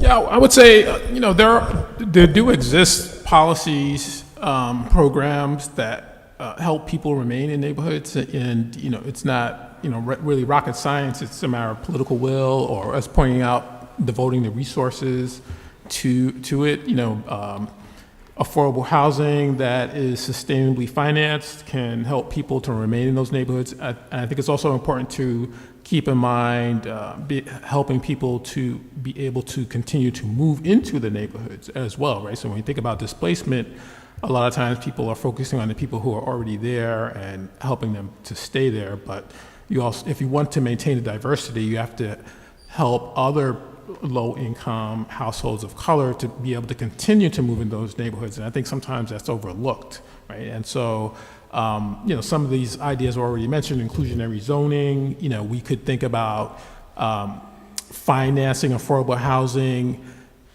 out of the increases in property values that arise from gentrification, right? So if a neighborhood is experiencing gentrification, property values are rising, you could say, you know, let's set aside some of that for affordable housing, much in the way we do to fund infrastructure projects, for example, using tax increment financing as an example. So I think, you know, there are strategies out there. I think it really comes down to the political will for us to be willing to devote resources to help people to remain in those neighborhoods, but also to help other low-income people be able to move into neighborhoods where the opportunities might be increasing, right? And so, you know, you have neighborhoods that traditionally have been neglected, and now that opportunities are rising, I think, as Richard pointed out, it would be a shame to kind of let that go to waste and just say, well, these folks can move somewhere else.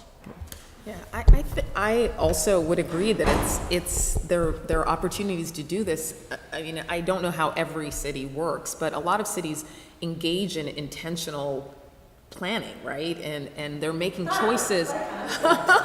They're making choices all along the way. So, yeah, they develop neighborhood plans, and you can predict, I mean, not perfectly, but you can, given what we already know about what's happened, you can predict what sorts of changes are going to happen in those neighborhoods. So I think that's where the governance participation part comes in. It's really important that I think people have a fair housing perspective around the table. Obviously, you need the people who can do the kind of data prediction and all of that. You need community residents, existing community residents at the table, but I think that needs to be even defined broadly. I mean, I know there are people who, for example, are, you know, they may be low-income parents who have middle-income kids. So you see this a lot, like in neighborhoods like East Harlem, in Washington Heights, substantial, Dominican, Mexican-American populations, and the kids don't want to move out to New Rochelle necessarily. They want to stay in East Harlem.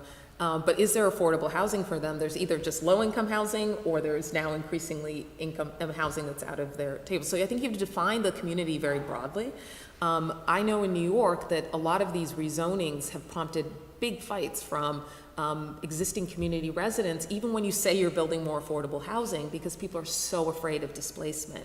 And so I think you need I'm not saying it's easy, but I think you need some process that hears from a lot of different people and uses, data and predictive and prediction to try to figure out what the effects might be, and then adopt some mitigating strategies and at the front end. I want to thank you all for joining us today.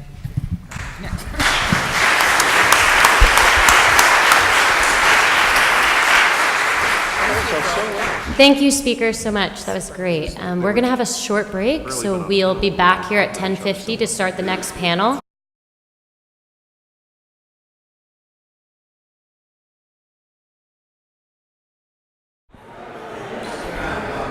Hi, everyone. I know people are still kind of coming back in, but if you could take your seats so we could get started, that would be great.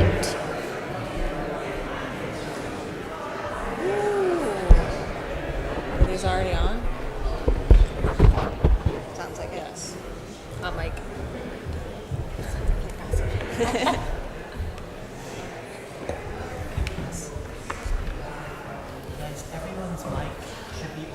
Test, test. Sure. Thank you. If the spirit moves you to get up and walk around. Walk out the door. I would like to welcome our second panel for the day. It's titled The Contemporary Face of Housing Discrimination and the Fair Housing Act. Thank you. Good morning, everybody. I am Laura Lafayette. Would you like to?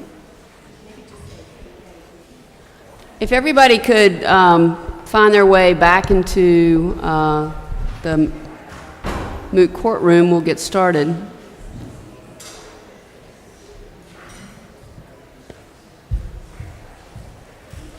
The secret is not to have good food out in the waiting room, the ante room. Some people have to have their sugar fix. For the record, Ben looked guilty. I didn't name any names. Busted. Good morning. I'm Laura Lafayette. I serve as the Chief Executive Officer of the Richmond Association of Realtors. We spend a good deal of time thinking about working through and seeking to observe the Fair Housing Act. So I'm delighted to moderate this panel. With us from my left is Dr. Valerie Schneider, who is with the nope, sorry. I messed that up already. Sorry about that. Dr. Allison Bethel with the John Marshall Law School. She hails from Chicago. Thanks for visiting us here in Richmond. Valerie Schneider from the Howard University School of Law. And then Helen Hardiman. So Helen, for many of you, needs no introduction, but she was for many years with Housing Opportunities Made Equal of Virginia. So welcome. And why don't we start with the title of our panel forum, which is The Contemporary Face of Housing Discrimination. So I'd like to ask you all, what does housing discrimination look like in 2018? Are there certain populations that are more likely to experience discrimination, or are there policies and procedures that have emerged in terms of discriminatory practices that we need to be thinking about and paying more attention to as opposed to when the act was first initiated? So we'll start with you. Great. Well, good morning, everyone. Thank you so much for coming and inviting me here, to the dean and to the great students at the Law Review. It's just been a pleasure. This is my first time in Richmond, and I have to say it's lovely. We had a wonderful dinner at the dean's house last night, and we saw a lot of your historic housing here, which was just delightful. And I will take away with me a new perspective of spiders from having been here. And I want to tell you, I do not like spiders, okay? I mean, I have a phobia of them. And so I was really kind of surprised when I saw the spiders, and then I learned they are friendly here in Richmond. So thank you for introducing me to the friendly side of spiders. So my name is Allison Bethel. I'm here from Chicago. I was a little distressed, albeit not surprised, to see how we kept making the top 10 list of all of the other presentations for our really disgraceful segregation and lack of integration, but we still have a lot of work to do, and I guess that's one thing I would say with the contemporary face of fair housing. 50 years, you know, when I was 20 and 30, 50 years seemed like it was pretty old. But the closer I got, and I'm going to tell you right now, 50 doesn't seem that old to me anymore. But a lot has changed, but a lot has stayed the same. And I think from my perspective, and in addition to teaching in the area, I litigate cases in the area through the clinic now at John Marshall Law School, and have done that litigation for several years. And I actually started on the defense side representing housing providers. But one thing that has changed, the whole face of discrimination, is now a computer screen. okay? So much of the housing transactions today, both in terms of sales and rentals, are done either exclusively with the computer or with the computer screen being an integral part of the transaction. And frankly, the laws that have developed relating to that are not good. And we are losing the fight in fair housing, in my opinion, as it relates to what's going on in the internet. Good morning. Thank you. I always make my students say good morning in this way that gets me going. So I appreciate that. My name is Valerie Schneider. I run the Fair Housing Clinic at Howard University School of Law. But it should really be called the Housing Justice Clinic, because the questions that I'm asking with my students are not just about what is fair housing, what is housing free from discrimination, but what is just housing that allows people to seek justice through their own communities. So when I think about what sort of the modern face of fair housing is, it's about asking new questions. What does housing justice mean? Does it require race neutrality? Does it require race consciousness? How does the Fair Housing Act value those things? Does it require, like our previous panel discussed, integration, or does it require the preservation of communities of color? Are those two values that we can hold at once and address through the Fair Housing Act, through zoning regulations, and through other laws?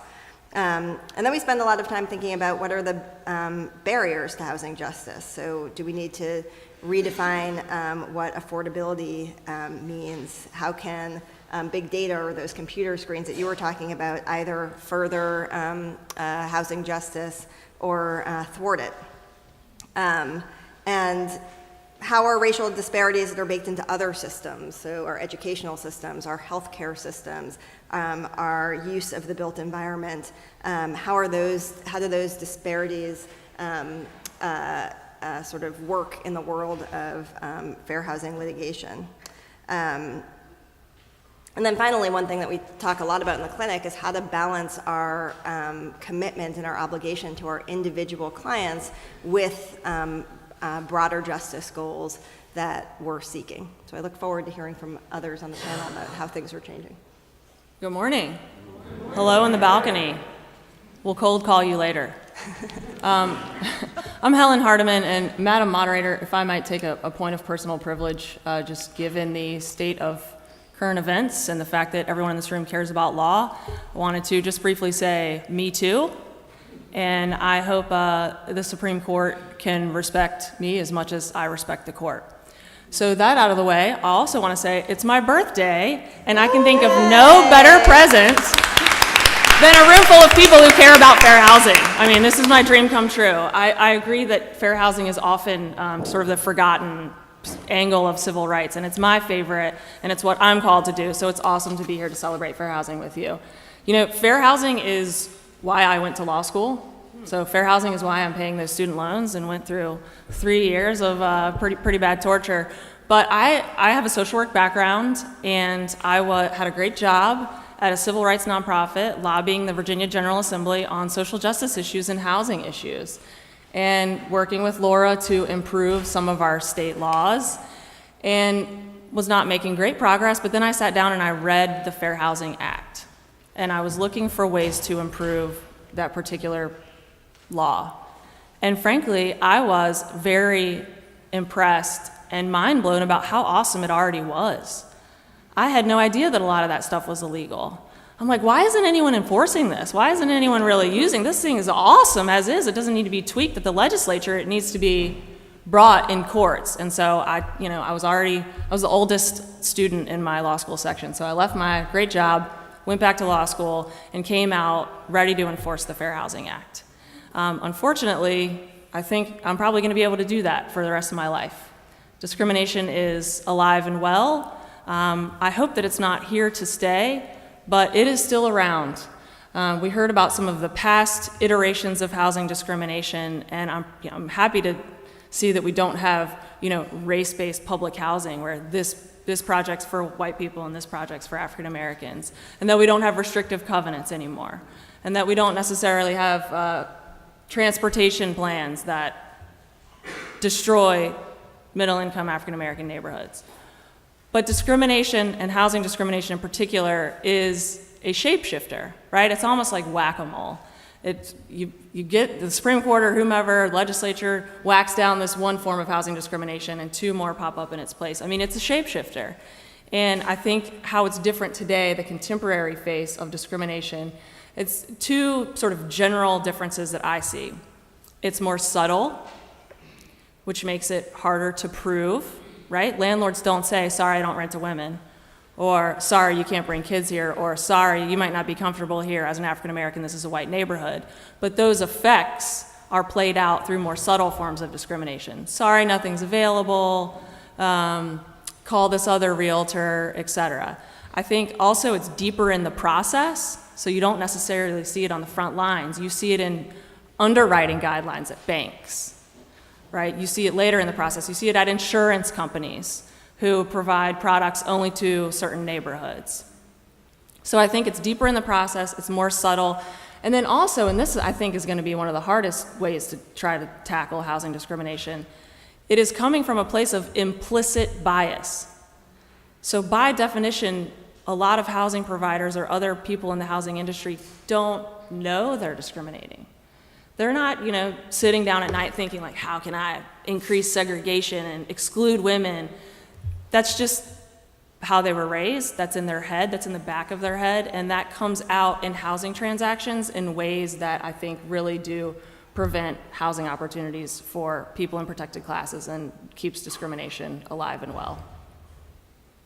Thank you, Helen. Makes me think, when you talk about implicit bias, and an earlier speaker was talking about NIMBYism, I think that there are NIMBYs who lead the charge, and then they have power from the great chorus that stands behind them and beside them, and with their implicit biases.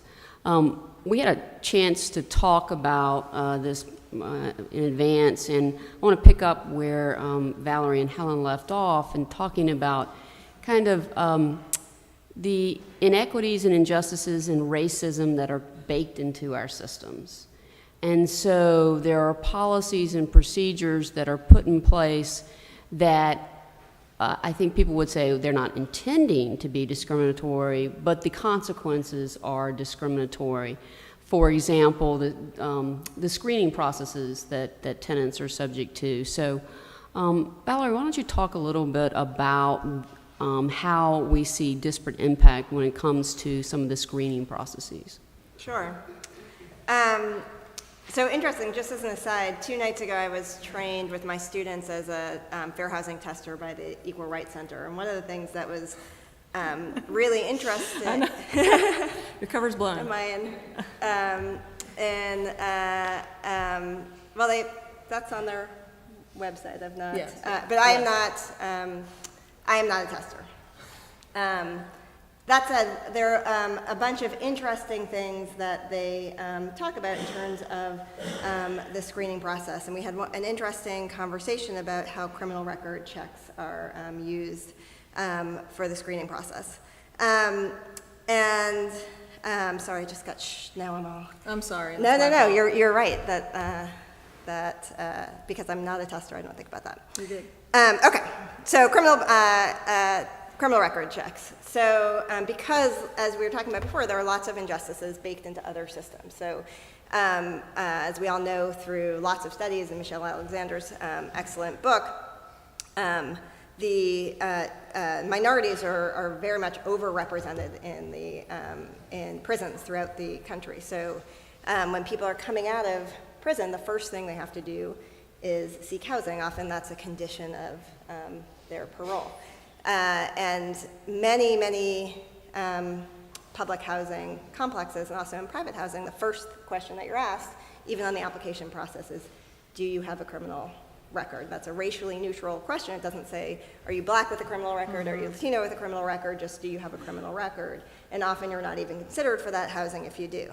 Just a few years ago, HUD issued very helpful guidance, which I'm sure Sarah Pratt will talk about in more detail, that discusses how and when criminal record checks can be appropriate and the ways in which there might be disparate impact liability for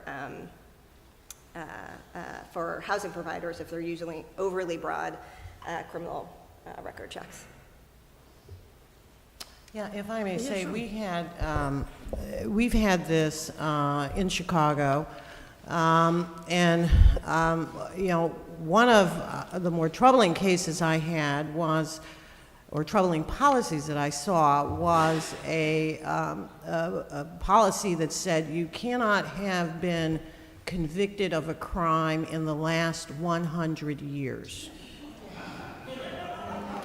Now, my client in this particular case, that was not her issue, but the last 100 years, I mean, I don't know how much more in your face you can get, and you might as well just say, you know, don't come here if you have any sort of criminal record at all. So, unlike how we've made strides in employment and such with that, we have a long way to go here in housing, although the guidance from HUD is very helpful.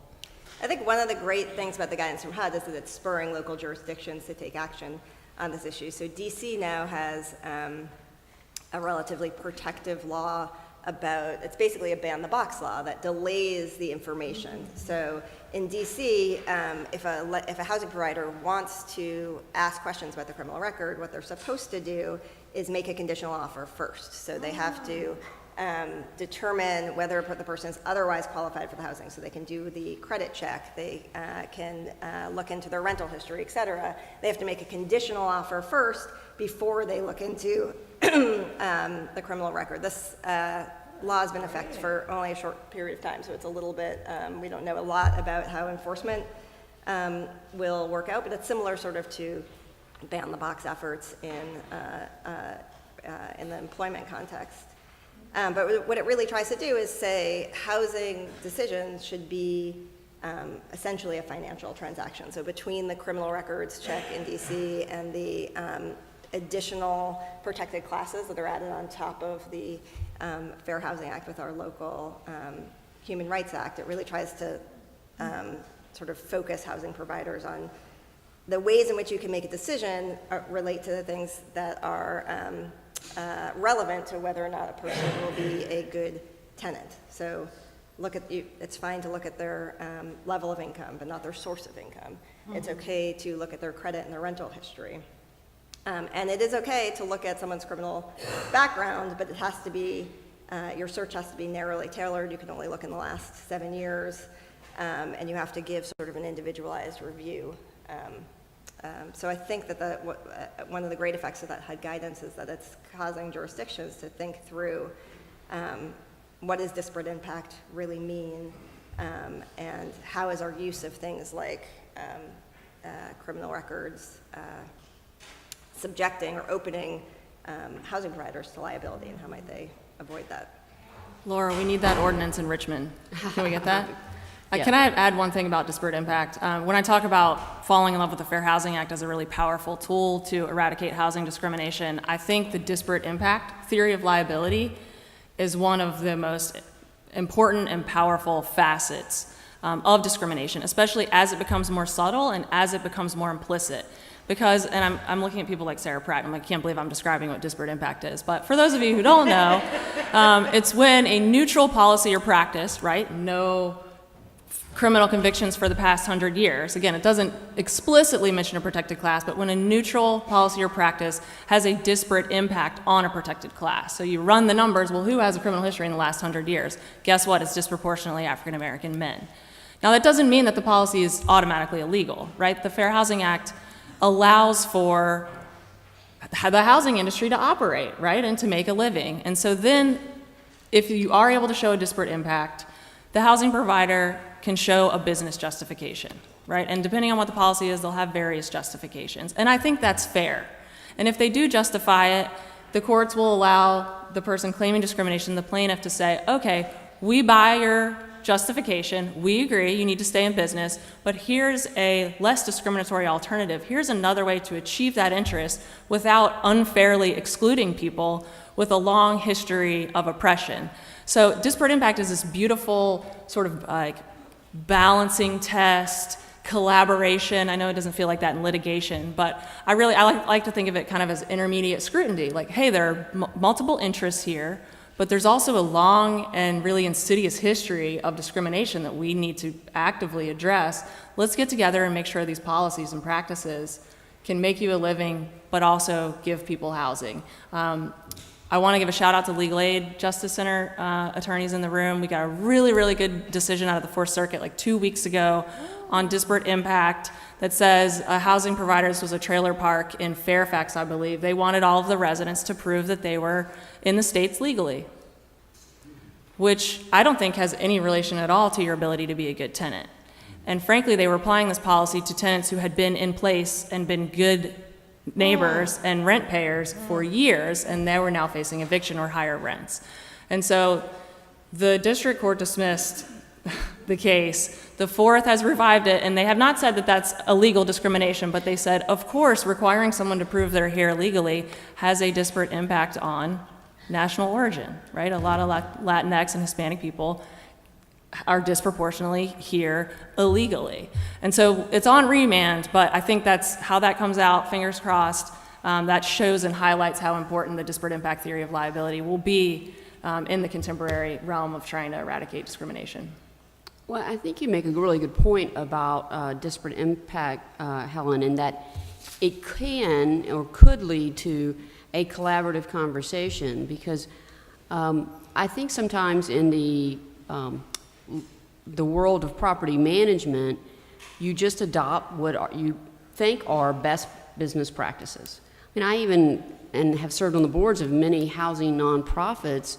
We clearly don't want to engage in discriminatory practices, but we adopt best business practices in terms of client screening, and so we're engaging in some of those same practices. Another process or practice that I think has a disparate impact, and we in the Commonwealth are spending an enormous amount of time thinking through this. Helen is, I saw Marty Wegbright earlier, he is as well, and that is evictions and the consequences for tenants when evictions is part of the screening process. Do you want to just speak to that briefly? Yeah, so you guys all probably read Matthew Desmond's book, Evicted, and I thought the segue from criminal history screening affecting African-American men, the analog to that for African-American women is eviction records, right? And so Matthew Desmond says black men are locked up and black women are locked out. And let me tell you, now having worked with a number of people with evictions on their records, that having an unlawful detainer filed against you in Virginia, and I can't speak to other states, which isn't even a full eviction, that's just the court filing to start the eviction, is a scarlet letter, and it follows these people as they try to get stable housing that they can afford in areas where they can send their kids to good schools. And it is really, really hard to overcome. And I think the same sort of disparate impact analysis could be applied to challenge some of these policies. I know a Richmond lawyer, Eric Dunn, worked on a case in Washington, I think that might be in your materials, but laid out a very good statistical case that if a housing provider is saying you can't live here if you've had an eviction for 99 years or even 10 years, that is going to disproportionately exclude African American women. And what's the business justification? Especially if that applicant can show, because the court system, it just says unlawful detainer. That doesn't tell you what happened, right? That doesn't tell you that she eventually paid it. She paid the judgment, they worked it out, she moved voluntarily. That just shows that landlord got rent late and he was mad and he filed this unlawful detainer. So we need to get into that conversation about what a screening policy that will tell you who's a good risk as a tenant is, but that it's narrowly tailored so that you're not unfairly excluding African American women. Yeah, and sometimes when you look behind that, you find out what's going on is just really just the same old race discrimination that we saw back in the 60s. So in Chicago, in these now, a lot of people have maybe an eviction blot on them, right? Because maybe they were in a building, for example, that where the owner was lost the building through foreclosure, okay? Right. And so the bank has to name in the foreclosure process everyone who's a resident in that building. So maybe you have an eviction on you for that reason, right? And so the landlord says, well, no, can't rent to you. I've done a background check. You've got this eviction on you. But you know what? When you look further behind that, if it was an African-American person with that blot on them, they may well be treated differently than the white person with an eviction on their record for that same reason. So more apropos to the point, your point, that just because you have an eviction on you doesn't mean that you're per se, a bad tenant. Right, and you make a very good point, because obviously in the recession we saw many instances, whether it was a multifamily or single family situation, where the landlord went into foreclosure, and it was the tenant who suffered in addition. And so let's segue a little bit to housing again, as we think about the contemporary face of the fair of discrimination and of housing discrimination. And that's the issue of housing itself and how the housing is evolving. So we have different definitions of what we mean by a dwelling. We have different housing pattern. We're seeing sharing housing, we're seeing the Airbnb phenomenon. And so I'm wondering, where does the Fair Housing Act come into play, and is it keeping up with the new trends that we're seeing in housing? So this was an issue that I became interested in last year or so, really because of a number of circumstances that came to my attention. Some of the discrimination cases that were filed against Airbnbs, the increasing use of Airbnbs by people that I know. I also know people who were using their homes as Airbnbs, and then people who were looking in areas where housing was really constrained, particularly in San Francisco and areas like that, looking at home sharing as an alternative really to affordable housing, particularly as people were living on fixed incomes and moving into retirement and so forth. And so one of the good things about, I think, the jurisprudence in this area for us is that the Fair Housing Act has been developed so that there is really a very broad definition of what kind of housing is covered. So it does include temporary stays and vacation properties and this sort of thing. However, where we're sort of struggling and where, we need some of these, smart law students, you, Carly, and some of your colleagues to really sort of take up the mantle is this issue of the internet. Because what has happened is that in using the Airbnb, so basically the law has developed such that if you are advertising your housing opportunity on the internet, if the internet service provider has been deemed to be an internet service provider within the meaning of this Craigslist case, then they are immune from discrimination under the Act, and they may post discriminatory ads. So the internet service provider, i.e. Airbnb, may well be immune from the Fair Housing Act and be able to perpetrate discrimination in that way. The poster of the ad is not necessarily immune, but Airbnb may well be immune. So for those who remember the classifieds, you remember those? It would be illegal to post something discriminatory in the classifieds, but it is not illegal to post it on Airbnb. And so that is an area that we need to look at. And then coupled with that is a couple of exemptions to the Fair Housing Act that make it so that if you are renting rooms and or are renting even an apartment in a a 4-flat or 3-flat, depending on what your local law is. The federal law is 4 flats. Then you too may be excused from discrimination under the Fair Housing Act, okay?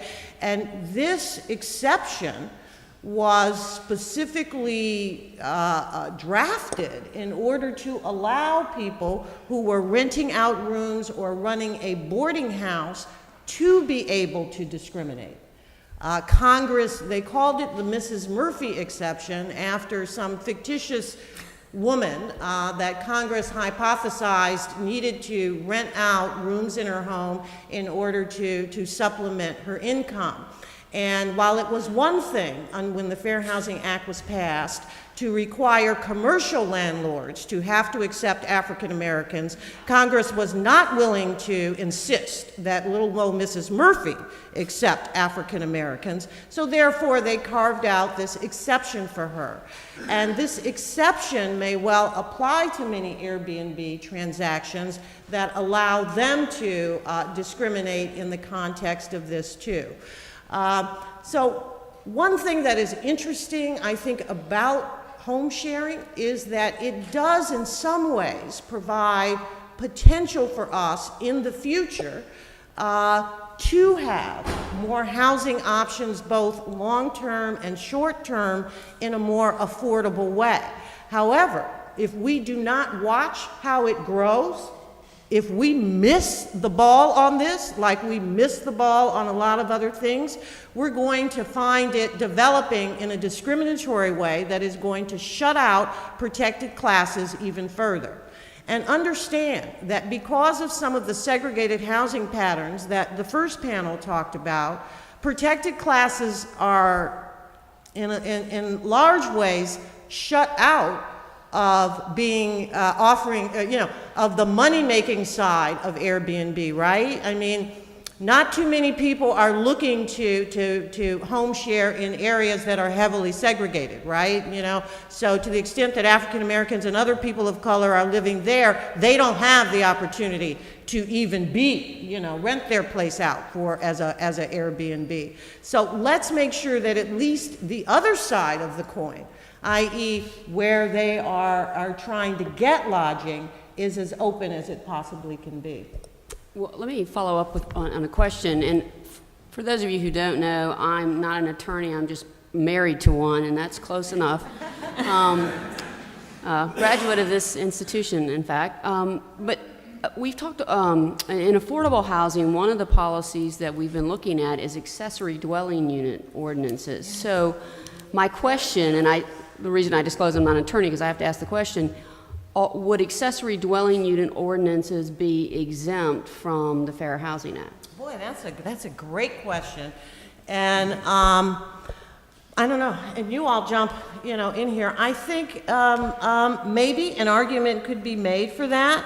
The Mrs. Murphy exception and these exceptions that I was talking about require that the owner actually be in residence, and an argument could be made that since it's still on, I guess, their property, that the owner is in residence, right? Well, a lot of the ordinances are being written so that the owner has to be in residence. Mm-hmm. So the unit can be part of the home or it can be detached.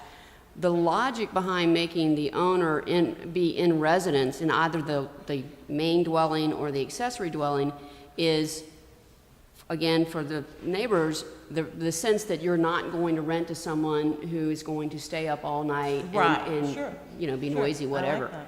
Mm-hmm. That makes sense, but given that the owner is in residence, it sounds like that it may well be an exception. But this is an area that's evolving, right? So this is an area where you here in Richmond have the opportunity to influence, right, the how that's interpreted, how it's applied, and how you move going forward. So maybe if it is an auxiliary dwelling, what you need to be, because as far as I'm concerned, and listen, we want this to be a conversation, so please jump up. I have not seen a case sort of interpreting this issue. However, the opportunity comes for you to write into your ordinance whether or, how this should be viewed. So in other words, is this applicable to the Mrs. Murphy exception or not? Even if the owner is in residence, because this is an opportunity to expand housing and housing choice and all the things we're talking about. So I would say to all the advocates out there, Yeah. you need to be paying attention, and particularly in a Dillon Rule state where, at least in the Commonwealth, we've turned this over to local governments. So if you're going to advocate for fair housing and advocate for affordable housing, you're going to have to pay really close attention to how local governments are developing these ordinances. And that's, I think, a panel or something that the previous panel was touching on that I think is just really worth emphasizing, that we cannot, there is, one of the things going forward is just really a very, very fertile time, I think, for local governments to jump in and look at what they can do with their local laws, with your state law, with the Richmond County law, and with not just the fair housing laws, as our presenter was talking about, but other laws related to land planning and such that are expanding opportunities instead of constricting them. Amen. I would be remiss if I didn't channel the lovely and talented Sarah Pratt, who is reminding the room that even if those housing opportunities are exempt from the Fair Housing Act, there are other statutes that outlaw racial discrimination in housing that you could address. So if you're going to create an ADU and try to be a racist Miss Murphy, we're going to come after you under other laws. Laura, I wanted to say, I wanted to mention several fair housing cases, I think, that are pending against Facebook. So I will be disappointed if it's held that Airbnb is not covered, but I think Facebook is. And as you know, you can go on Facebook and post a housing opportunity. You can go try to rent out one of your apartments that you own and manage on Facebook. And Facebook, thinking that it's this master digital marketing genius, allows you to target who's going to see that ad. And ProPublica did a series of tests and found that here are some of the categories that you could exclude from seeing your ad. So imagine you're a landlord, you want to rent out an apartment. You could say, such and such housing for this amount of money, and who do you want to see it? You could exclude African Americans, mothers of high school kids, people interested in wheelchair ramps, Jews, expats from Argentina, and Spanish speakers. I think that captures darn near every protected class. So that's obviously illegal housing discrimination. And fortunately, some fair housing groups are going after Facebook, and Facebook claims to have cleaned up its act on numerous occasions and hasn't. But I think whatever happens there, this idea of digital marketing and targeting is here to stay. Yeah. And so what is the Fair Housing Act going to say about that when it comes to literally unlocking doors for people, right? For people to live. Another reason that I love the Fair Housing Act is the values that animate the act. Well, we talked about historically excluded groups. Really how I interpret the basis of the Fair Housing Act is that it upholds choice, individual choice, and individual merit. You should be able to choose where you and your family live if you can afford it. That decision should not be made for you by a landlord, by a real estate agent who's steering you away. That is up to you. It is not up to me to say where you want to live. And when you have this digital marketing movement that's reducing people to categories and making assumptions about their preferences, I think Lisa Rice from the National Fair Housing Alliance calls this modern day restrictive covenants, right? You are undercutting the whole basis of the Fair Housing Act. I mean, do you want to be reduced to categories? Right? Or do you want to make housing decisions for yourself? And so I don't know how the Fair Housing Act is going to grapple with this, but we need to figure out how to do it right. I think the other area that we're going to grapple with is just big data. And so figuring out whether, I think when housing providers have access to so much data on applicants, how are they going to use that data and how are we going to show causality? So for example, in jurisdictions who take on the challenge of the HUD guidance related to criminal background checks, if housing providers are seeing data on it would be impermissible for them to use that data in making their decision, but they're viewing it because CoreLogic or the big data companies are giving it to them. how are we as advocates going to start to grapple with causality there? I think there's a lot of technology that provides housing providers with information that would be impermissible to use. The challenge as attorneys is figuring out, did they use it? Did seeing it suggest they used it? Yeah, I mean, just from a layperson's perspective, you would think that, I mean, big data is there. We know that data, people can say it's erased, it's not, it sticks. And so you would think that eventually we'll have to go down the path of saying, whether you've seen the data or not, we're going to ban the box, and we're going to take other steps to say, regardless of the data, there's a limit to how you use that data and how long you go back. I'm going to close with one question, although I am still mentally stuck on the prohibiting teenagers. I have some, and I'm kind of sympathetic to that one category. They gotta live somewhere. Yes, and they're living with me at the moment. That's the problem. So anyway, I want to end on a note of inspiration, because I think sometimes it's easy to see the challenges and to stay in the challenges, and I owe this question to our Senator Tim Kaine, because the senator always talks very passionately about one of his early cases, which was all about enabling an African-American woman to purchase her first house and being her advocate.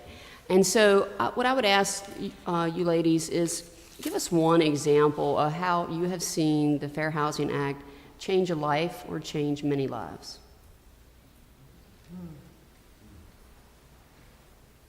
I'll start, if that's okay. Is that okay? So when I was thinking about this question, I knew I was going to be talking about disparate impact and, the opportunity for big impact, and I was trying to think of cases that would demonstrate that. But the one case that I just kept coming back to was of a woman whose case we worked on at Housing Opportunities Made Equal. I will call her Mrs. F. She immigrated from El Salvador about 5 years before this happened, with 2 young daughters, took an incredibly onerous journey to get here. One of her daughters was actually sexually assaulted by the man that they had hired to bring them here. I mean, it was a nightmare, and that she had just been through. And when she arrived in Richmond, she was so grateful, right? She was so happy to be here. She got a job. She finally saved up enough money to get an apartment. And she was looking around online. She found the perfect place. And, many of us can identify with this, right? You're looking for housing. It's a big decision. You're ready to go. She finds the perfect house. It's in the neighborhood where she wants to send her kids to school. It's affordable. She's like, I got to see it. So she does not speak English. Her daughter does. Her daughter called the place and said, we're interested in seeing this unit. And the receptionist said, come into the office. We'll give you the key, and you can go show it to yourself. So they show up, and the receptionist changes her tune, because now it's Mrs. F and her daughter. And her daughter is obviously interpreting for Mrs. F. And the receptionist says, oh, sorry. You can't see it, and you can't even apply to live here, let alone be accepted, if you don't speak sufficient English. You need to be able to read and understand the lease on your own in order to live here. And her daughter said, she's willing to sign and be bound by a lease. This is a perfect house. Like, I'm okay to interpret. I'm okay to translate. We'll take the lease and get it translated. Like, just please let us see this house. And the receptionist said, sorry, it's company policy. All right, so you can imagine that kind of a neutral policy has a disparate impact on various protected classes. So she called Housing Opportunities Made Equal, and she said, I cannot believe this just happened to me. I'm in shock. And I'm really embarrassed in front of my daughter. Can you guys please do something about it? So Home tested the case and confirmed that that was indeed company policy. They wouldn't let anyone even apply who didn't speak sufficient English. And then we called her in to relay the results of the test to her. And I said, Mrs. F, I'm sorry to tell you that you were right, that this is their company policy and that you were discriminated against. And she had sort of simultaneous joy at being validated, but also just incredible heartbreak at how she had been treated. I mean, she said America had been so welcoming to her.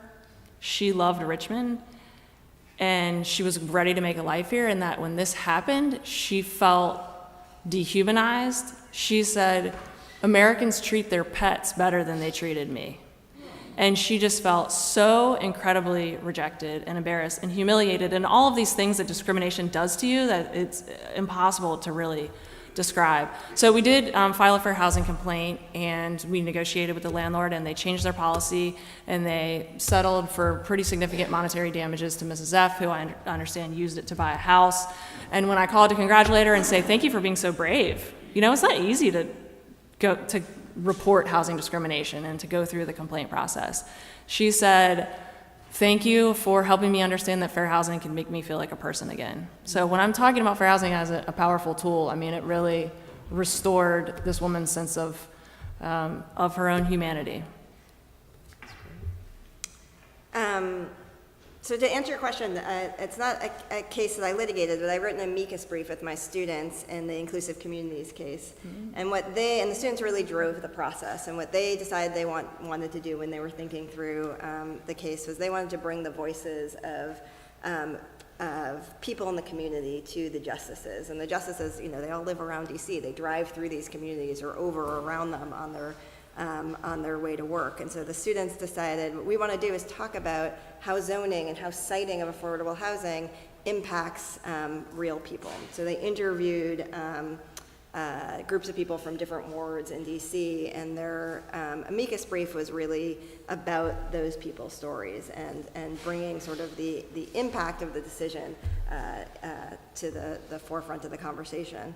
And I thought what was powerful about that is that when we talked to after we submitted the brief, we went around and gave copies to the people that we had interviewed, so they would all have their little green, their bright green copy, and they just, what was so powerful about it is that they thought, I'm closer to the microphone now than I've ever been. So my voice has not been heard before, and now it's going to be potentially in front of Supreme Court justices or their clerks or somebody else. And so as an advocate, I think about that all the time. How can I bring, not just how can I win this case on behalf of my client, but how can I bring my client's voice to the microphone in front of decision makers and in front of policy makers?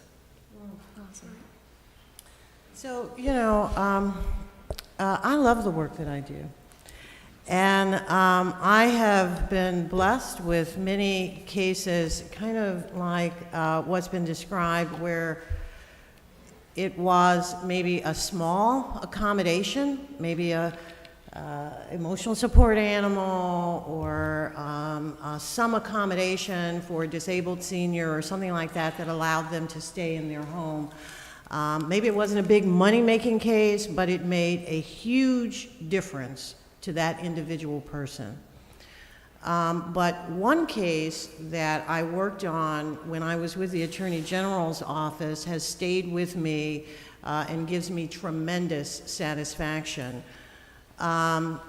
We received a letter from a citizen forwarding us a copy of a letter that the citizen had received from a developer on the west coast of Florida. And the letter was offering to buy this person's property in an area called Lehigh Acres. And the letter said, you need to sell it right away because those people are moving in. Those people are coming to the neighborhood. And I was in a position where I was able to investigate this, and we did some investigation, and we actually found other people in this area that had received similar letters. Actually, the guy had 3 letters. One said, foreigners are moving in, so you better sell. One said, those people are moving in. And the third one said New Yorkers are moving in, which, I'm not really quite sure what was going down with that, and that's not really protected under the Fair Housing Act, New Yorkers, but maybe it should be done. But anyway, we were able really to come down on that guy, and it turned out, when we pulled the curtain back, it turned out to be some little old guy, actually, who had moved from New York to Florida, who was basically trying to, panic sell these people into selling their property at a reduced amount, and then, they were going to take it and develop it. Well, because I had the power of the Attorney General's office with me at that time, we were able to shut him down, made him surrender his license as a real estate broker, and every lot that he acquired through those illegal means, we made him donate to Habitat for Humanity. Nice. And I'm just telling you, it was so much fun. And, you know, I share this too with you to say that one of the things that the Fair Housing Act, I think, does well is in order for it to really work, there's a collaboration with private fair housing organizations, private lawyers, government, both state and federal. And if we all work together, frankly, like the Act contemplates that we should, we can do a lot. We need to have the shared values in order to act together. So I'm going to open up the floor to questions. Anybody have a question for the panel? No one wants to ask a question before lunch. I have another question. Oh, yes. So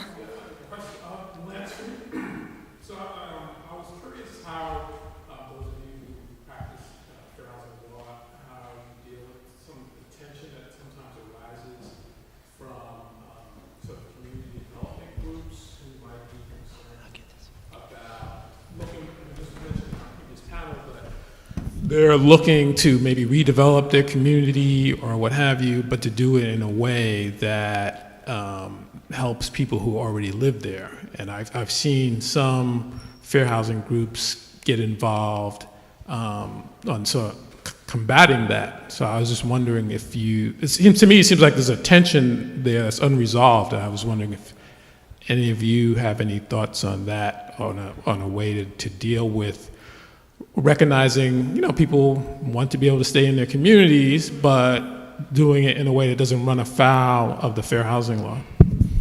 Yeah, I think there is tension there, or there's a perception of tension. I mean, my short answer is both and. I think you listen to the community and give them almost all the seats at the table and have them decide if it's good for them or not. But meanwhile, while everyone's focused on redeveloping, previously disinvested neighborhoods, often black neighborhoods, our back is now turned to the Henrico counties, the Chesterfields, the suburbs of the area. And that's where I frankly want to spend my time, is making sure affordable housing is being built there. So that if redevelopment happens in, urban areas, assuming people are allowed the choice to stay, which I think they should be, and to reap the benefits of the redevelopment, maybe they do want to choose to go somewhere else, but instead of being displaced into another, inner ring of poverty, they have other affordable housing choices to go to. So I think we need to be doing both redevelopment in urban areas in support of, CDCs, and forcing other localities who have an incredible dearth of affordable housing opportunities to also be including affordable housing in their developments. Inclusionary zoning.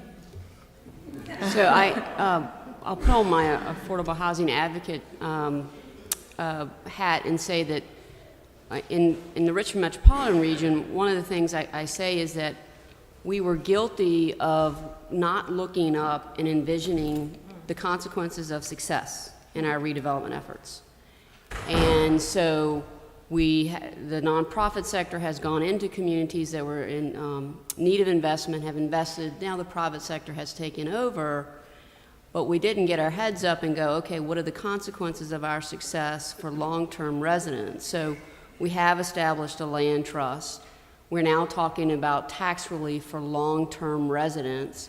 And the benefit of being in a 1.3 million small town like metropolitan Richmond is tend to know each other, and you can be in conversation with people like Helen and think through these challenges. We are seeing in Richmond a transfer of wealth from African Americans to Caucasians in terms of tax delinquent parcels and how those are being sold off. And it's a great untold story, and we have to grapple with that. And to Helen's point, then while you're over here doing urban investment, you've got suburban communities, inner-ring suburban communities that are struggling mightily and don't necessarily have the attractive assets that a city does that will spur revitalization. And I think what you'll see in some of those more desperate communities is some very blatant, at least in this community, discriminatory practices. But we don't want to end on that note, so somebody has to ask another question. Sorry, Lisa Alexander. So Senator Elizabeth Warren came out a couple of days ago with a new bill to do housing, and in it, one of the prongs of the bill is to propose sort of an expansion of the different protected classes, more looking like what state and local ordinances, what protected classes are included in those, and importing those into the federal law. And so I guess that just raised a question for me about could there be a situation where when we have lots of different protected classes, if localities are seeking to, say, affirmatively further fair housing, and I know that's in question, but say they were still going to do that as a goal, could we have groups and protected classes sort of competing against each other for space? Is that a possibility? Is that something you all have thought about? Like, could someone say, hey, we're redeveloping this area and we're doing great because now we've included, spaces based on gender identity, and now people in the LGBT community can live freely, and then at the same time we see large numbers of, like, say, traditional African Americans being moved out. Could that be a problem? Could that be an issue? Not to say that she should not include those protected classes, because I think that's a good thing, but I'm just sort of thinking through, could there be implications of that are unintended? I guess it's possible, but, it's not in a vacuum, at least, not my clients. I mean, I don't know. I seem to get the, one-legged African-American woman who identifies as a transgender. I mean, they've just got a lot of things going. Who's on public assistance, who has a record, There often is a lot of overlap in the vulnerable classes, and particularly when you're dealing with, obviously with persons with disabilities, and I think sexual orientation, gender identity, a lot of overlap there. What do you think? I think they're not like separate groups that are mutually exclusive, right? It's not protected classes. It's something about me that makes me a member of a protected class. And all of us in here are all simultaneously in at least, I think, 5 protected classes. So I think, again, if the Fair Housing Act stands for individual choice and merit, housing providers should stick to the basics. Can someone afford to live here? Are they going to be a good neighbor, right? Does their history show that they're going to pay their rent or pay their mortgage? When you start adding on other characteristics that don't relate to housing, that feels to me problematic. I would love to have housing for people with different gender identities, but I don't understand how that would be built and marketed. That just seems a little weird to me. You just have a non-discrimination policy. We take everyone everyone who qualifies, regardless of their sexual orientation or gender identity, because those things are totally irrelevant to their housing experience.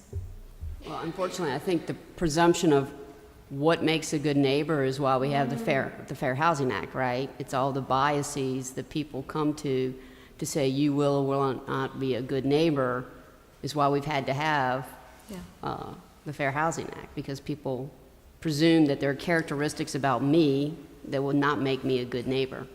Well, that's because you have those teenagers. Yeah. I also think the affirmatively furthering fair housing demands that you further fair housing. It doesn't demand, so if we add on additional protected classes, it doesn't demand then the construction of housing for a particular protected class. Right.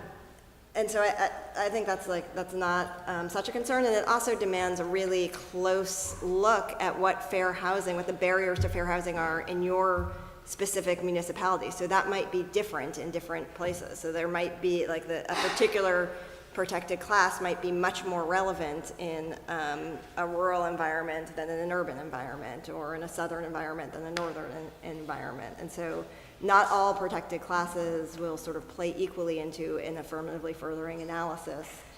because you're looking at your own jurisdiction. That's a good point. It was an interesting story about the Florida man and giving the lots to Habitat for Humanity, but I'm curious, what did the Attorney General do for its citizens who were originally scammed out of their property that allowed you to have the property to give to somebody else? How were we able to donate to Habitat for Humanity? No, I'm saying, what happened to the citizens who lost their property to this man by virtue of the scam? Maybe they were paid partially for it.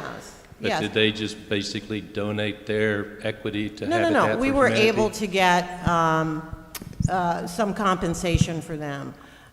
It's a little complicated legally, but at the time, first of all, we're not traveling under the Fair Housing Act because of some limitations with the Attorney General's authority under that. So we were bringing it under the Unfair and Deceptive Trade Practices Act, which is more limited in damages than.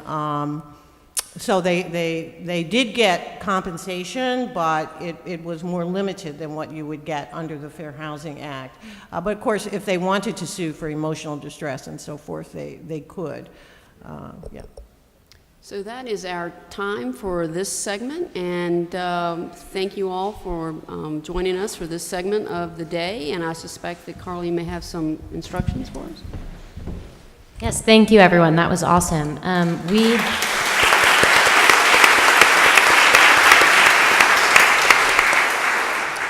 We have lunch set up outside, so if you want to go and grab your lunch, we have some time. Our lunchtime speaker will not start until 12:25, so make sure you're back in here before then. We'll give you a reminder. I also just wanted to let everyone know that the handouts for this event are available online. We've had some questions about that. So if you go to the University of Richmond Law Review's website and under our Symposium tab, you can find all our handouts. Thank you. You need to be first in line. You're not going to eat first? That was fun. Sorry, I butchered your introduction.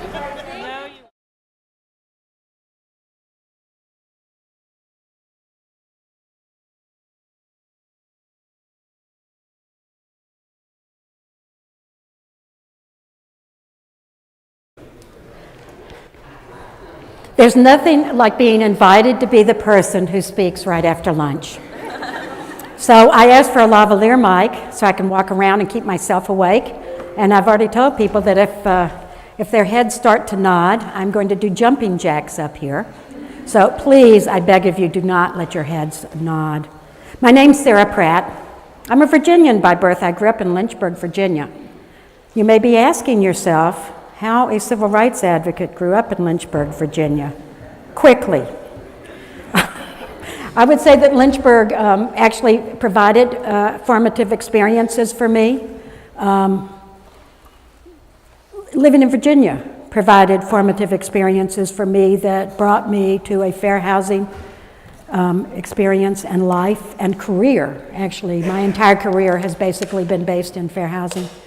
I started out in a Presbyterian youth camp, the campus of Hampton, Sydney, and I was in high school, and we were studying Will Campbell's book, Race and Renewal of the Church, and they brought over 2 young black students from Prince Edward County who had never been to public schools. My experience in life, how I address issues, how I think about civil rights was formed in large part by, at least initially, by that discussion, because it seemed so unjust to me that here were these black kids my age, looking like me, having the same kinds of issues that I was having, and they hadn't for years been able to go to a public school. Later on in the streets of Lynchburg, I made such an annoyance of myself giving youth sermons to the Presbyterians out at First Presbyterian Church. They gave me some money and said, go off and work in the inner city. That's what we called it then, teaching Bible school. And I worked with seminary students and young African-American kids in Lynchburg, highly segregated, very conservative town. And I experienced as a white woman the racism that often people of color experience, because I was a young white woman walking around the city with my 5-year-old kids and I was subjected to harassment, name-calling, racial slurs, and all the rest of it, throwing of cans out of trucks, because I was a white woman with black kids. So, you know, Lynchburg, life in Lynchburg did form my experiences, but they didn't stop me from actually finding my career right after law school in fair housing. And I'm going to talk to you some. They couldn't find too many people who were still alive who remember the initiation of the Fair Housing Act, but I actually do have some faint recollection of the experiences in 1968, and I'm going to talk a little bit about why it is that the Fair Housing Act at 50 still is relevant. I mean, after all, and truthfully, should it really be relevant? Here's a law that was passed in 1968. There's virtually no legislative history behind that law, virtually none, because it was passed so abruptly. There is no sort of documentation, you know, after it was passed right after the assassination of Dr. King. There was not any time to build up to it in the national psyche in some ways, although they'd been talking about it, as someone, maybe it was Governor Wilder, pointed out earlier today. It was not passed as part of a package of civil rights law in 64, right? It wasn't passed in 65 when the Voting Rights Act was passed. It had to wait until 68 in this, you know, huge national time of tragedy and despair for it to be enacted. But there was no legislative roll-up for it. It's not like the government was ready to enforce the Fair Housing Act, and I've generally always said that for some reason, and I guess we can think of what those reasons might be, housing discrimination is always harder to root out and to address. You can start with the fact that our cities were built on racism and segregation. And if they weren't built on it at the very beginning, as Richmond was, they were built on it at the turn of the century, in the last century, when our communities put up laws on the barriers on the city limits of their communities that said basically no N-words allowed after sundown. The concept of a sundown town where blacks were allowed to go into town to work or to shop, but not to live in that town, started a whole new wave of racism and segregation and discrimination in our country that was embedded in government decision making. So we have, you know, a concept where the original 1968 Fair Housing Act was only enforceable by private lawsuits, by HUD, which only had the authority to do investigations and conciliations, try to settle cases. They didn't have any enforcement authority at HUD. And the Department of Justice had the authority to bring what was called pattern and practice cases, which they still have, but they didn't bring many. And so although 1968 was a watershed moment in terms of symbolism, actually, it was not, at that point, a truly meaningful change. Are you with me? You with me on this process? All right, so the Fair Housing Act, even when it was first passed, it was hard to see it as particularly relevant. Federal enforcement efforts from the very beginning have been undercut by a whole series of barriers. Internal fights within HUD, fights with governments, state and local governments, over whether or not the Fair Housing Act meant that you really had to stop discrimination. And kind of a passive-aggressive approach from a whole bunch of people, elected officials and otherwise, that said, you know, we are so opposed to housing discrimination.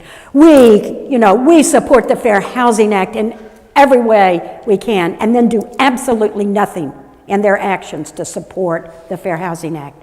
That is the pattern that was widespread across our country before and certainly after the enactment of the Fair Housing Act. A lot of lip service, not so much action. So why is the Fair Housing Act actually relevant today? All the indications were of a law that should have failed, that should have been kind of useless, right? Again, Pretty on its face, and really a good, very well-crafted law, it turns out, mainly because I think it didn't go through the amendment process in Congress that often limits legislation. And yet, no national consensus on the underlying principles, really thorny government-produced patterns of institutional development and municipal development that had to be undone, and a country that was not unified in commitment to the principles of the Fair Housing Act. I got to tell you, y'all, the law should have failed. It didn't. It's so interesting to me why it does not. So why is it still relevant? First of all, because integration and racial discrimination were at the heart of the reason for the enactment of the Fair Housing Act. They were the issues that cried out for remedy in '68, and sadly, they are still the issues that cry out the loudest for remedy today, right? They are still the issues that divide communities, that cause us heartburn, that cause communities to be weaker than they should be, cause people to be excluded and divided by private action and by governmental action. So for 50 years, even though we can say we have made meaningful change and we are thinking about these issues in a different way, we know that working on these issues, although it has been the focus of fair housing enforcement and fair housing planning for 50 years, we are still not there. But that's why we still need it, isn't it? We still need this law as a tool. Secondly, I would say to you that fair housing enforcement has generally been strong and successful over the 50 years of the Fair Housing Act, because the Fair Housing Act and the cases that have been brought under the Fair Housing Act have been more resistant to judicial challenge.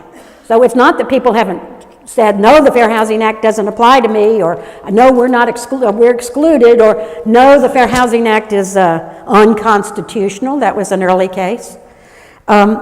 Beginning with the very first Supreme Court case interpreting the Fair Housing Act, which originated where?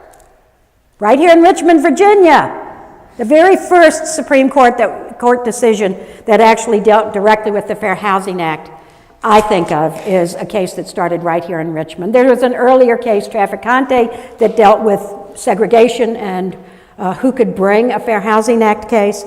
But I think of the Havens case out of Richmond, out of Housing Opportunities Made Equal here in Richmond, as being the seminal, first Supreme Court case that really addressed the core issues under the Fair Housing Act. And since then, courts have supported over and over again in cases across the country, in federal court, and in a few cases I and others have brought in state court. I was in Kentucky, I had bad judges in the federal district, so I've brought fair housing cases in state court. That works, by the way, for those of you who are thinking about forum shopping, where your federal judges aren't the best in the world, but your state court judges are better. You can bring a fair housing case in state court. But the law has been interpreted expansively. The first case, the Havens case, gave us broad concepts of standing. And said standing under the Fair Housing Act is as broad as Article 3 of the Constitution will allow. Well, that principle, although there are still court cases on standing today, including Supreme Court cases interpreting the Fair Housing Act on standing, those concepts are still there and still relatively strong. The Act takes typical sort of tort interpretation, including broad vicarious liability principles to fair housing. So it's like the liability is not just the bad person on the ground who says, we don't rent to you people. It's also the absentee owner. It's the corporate entity. It goes, up the chain of command, even to the owner who lives far, far away and has told us his staff to take fair housing training and not to discriminate, but that owner can still be held liable under the Fair Housing Act. And those vicarious liability principles still recently, not so long ago, upheld by the Supreme Court in Meyer versus Holly and discussed and finally put into regulatory form as part of HUD's newish final rule prohibiting harassment under the Fair Housing Act. So we have this sort of really good body a robust case law under the Fair Housing Act. So I've been doing this 41 plus years. The very first fair housing training I went to was in, I think it was New York, and it was sponsored by the NAACP Legal Defense Fund, and it was conducted by Ted Shaw, one of the icons of our civil rights movement. And there probably were 30 lawyers in the room, fewer than are in this room right now. And that was the first big national fair housing training thing that had ever occurred. Everybody else, there were pockets of lawyers in places like, for some reason, Ohio and Chicago that took on fair housing cases. There were, a few people here, there, and yon that took on fair housing cases. But the core lawyers who took on Fair Housing Act cases across the country, there was a small group of them. And I knew 2/3 of them back in the day. Now I can't say that I know fair housing lawyers, all of them even in one city. And so we have a well-educated bar on fair housing issues. I was just talking at the break about how you guys need to go out and get your judges trained, especially your state court judges and even your federal court judges trained on Fair Housing Act principles, including that disparate impact, that pesky disparate impact theory. In contrast to the Fair Housing Act, the Voting Rights Act and the other civil rights acts of the 1960s, in my opinion, have not suffered such a positive set of outcomes in terms of sweeping and supportive judicial decisions. So the Voting Rights Act passed in 1965, is that completely unscathed in today's world? Absolutely not. There have been court decisions, enforcement decisions by conservative departments of justice, and even sunshine provision or sunset provisions that have come into play to make the Voting Rights Act less promising, less robust as a civil rights enforcement tool than was originally envisioned. Title VII of the 1964 Civil Rights Act has been under attack and has been cut back by judicial decisions in a number of areas, some of them requiring congressional action to come back in and amend the law to try to return it to its initial robust state. In my view, Title VII needs a comprehensive congressional refreshing because of the attacks on it and the court decisions that limits its application in areas as diverse as applying Title VII to workplace harassment, to even how disparate impact is actually interpreted in the statute and when damages might be available in Title VII employment cases. Those issues have never even been touched in the Fair Housing Act. We have robust damages authority under the Fair Housing Act. It's always said courts can award actual damages. I did a study when I was at the Kentucky Commission on Human Rights that evaluated how damages had been awarded under the Fair Housing Act. In 1983, which is when I did that project, there was the largest damage award in the history of the country under the Fair Housing Act was $10,000. And now, today, we routinely settle cases for millions in litigation concepts. I settled one against the state of New Jersey for $270 million of investment. I settled a redlining case against Associated Bank, a regional bank in the Midwest, for mortgage lending redlining for about $210 million of investment. I settled a case against Wells Fargo for maternity leave lending cases for $5 million for victims of lending discrimination because they were pregnant. The damage awards from courts, from juries, and in settlements have, shaped the Fair Housing Act in ways that are important. You know what? It's true what they say, follow the money. Because if you're trying to make change in a particular town, being able to get a big damage award against whoever it is that's discriminating, an apartment complex, a developer that's discriminating, a management company, a city, a county, or a state. Like I said, $270 million against the state of New Jersey for discrimination and how they were administering CDBG disaster recovery money after Superstorm Sandy in a discriminatory fashion, and it was so many forms of discrimination, I lost count. It was race, it was national origin, it was single female-headed households, and it was families with kids. All of those groups were being disproportionately and negatively impacted by how the Christie administration was spending their disaster recovery money. So damages is there, and you can send a message. If you can't do anything else about changing behavior sue them, and get them to pay big damages. It does have a more lasting effect than just suing them and getting them to change their policies, although that is also important. So the other big civil rights law of the 60s, we still use it once in a while, not so much the public accommodations law. It was valuable in the 60s because it was dealing with segregation and separation and exclusion from hotels, motels, restaurants, buses, right? Do we use it today, that public accommodations law? Here's where I've recently seen it done. The answer is it's not very often used, but it does come up once in a while. I've used the public accommodations provisions from the 1964 Civil Rights Act to challenge a racially segregated cemetery. Yes, it's true. And you can use it to potentially to challenge the way in which local communities are providing public amenities, even infrastructure like streetlights and roads, although I think the Fair Housing Act's provisions are stronger and the remedies more effective. And I've also seen the reasonable accommodations provisions of the Civil Rights Law from 1964 to be used for racial discrimination against people attending events at bars and public events, which have to do with differences in dress codes.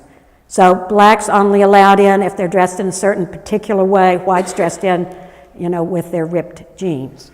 So those are that law, although important, is not very much used anymore.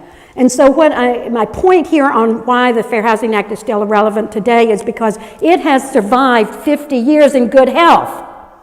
It has good court decisions. It has damage awards that are meaningful. It has been used to authorize dramatic and important systemic changes in our communities.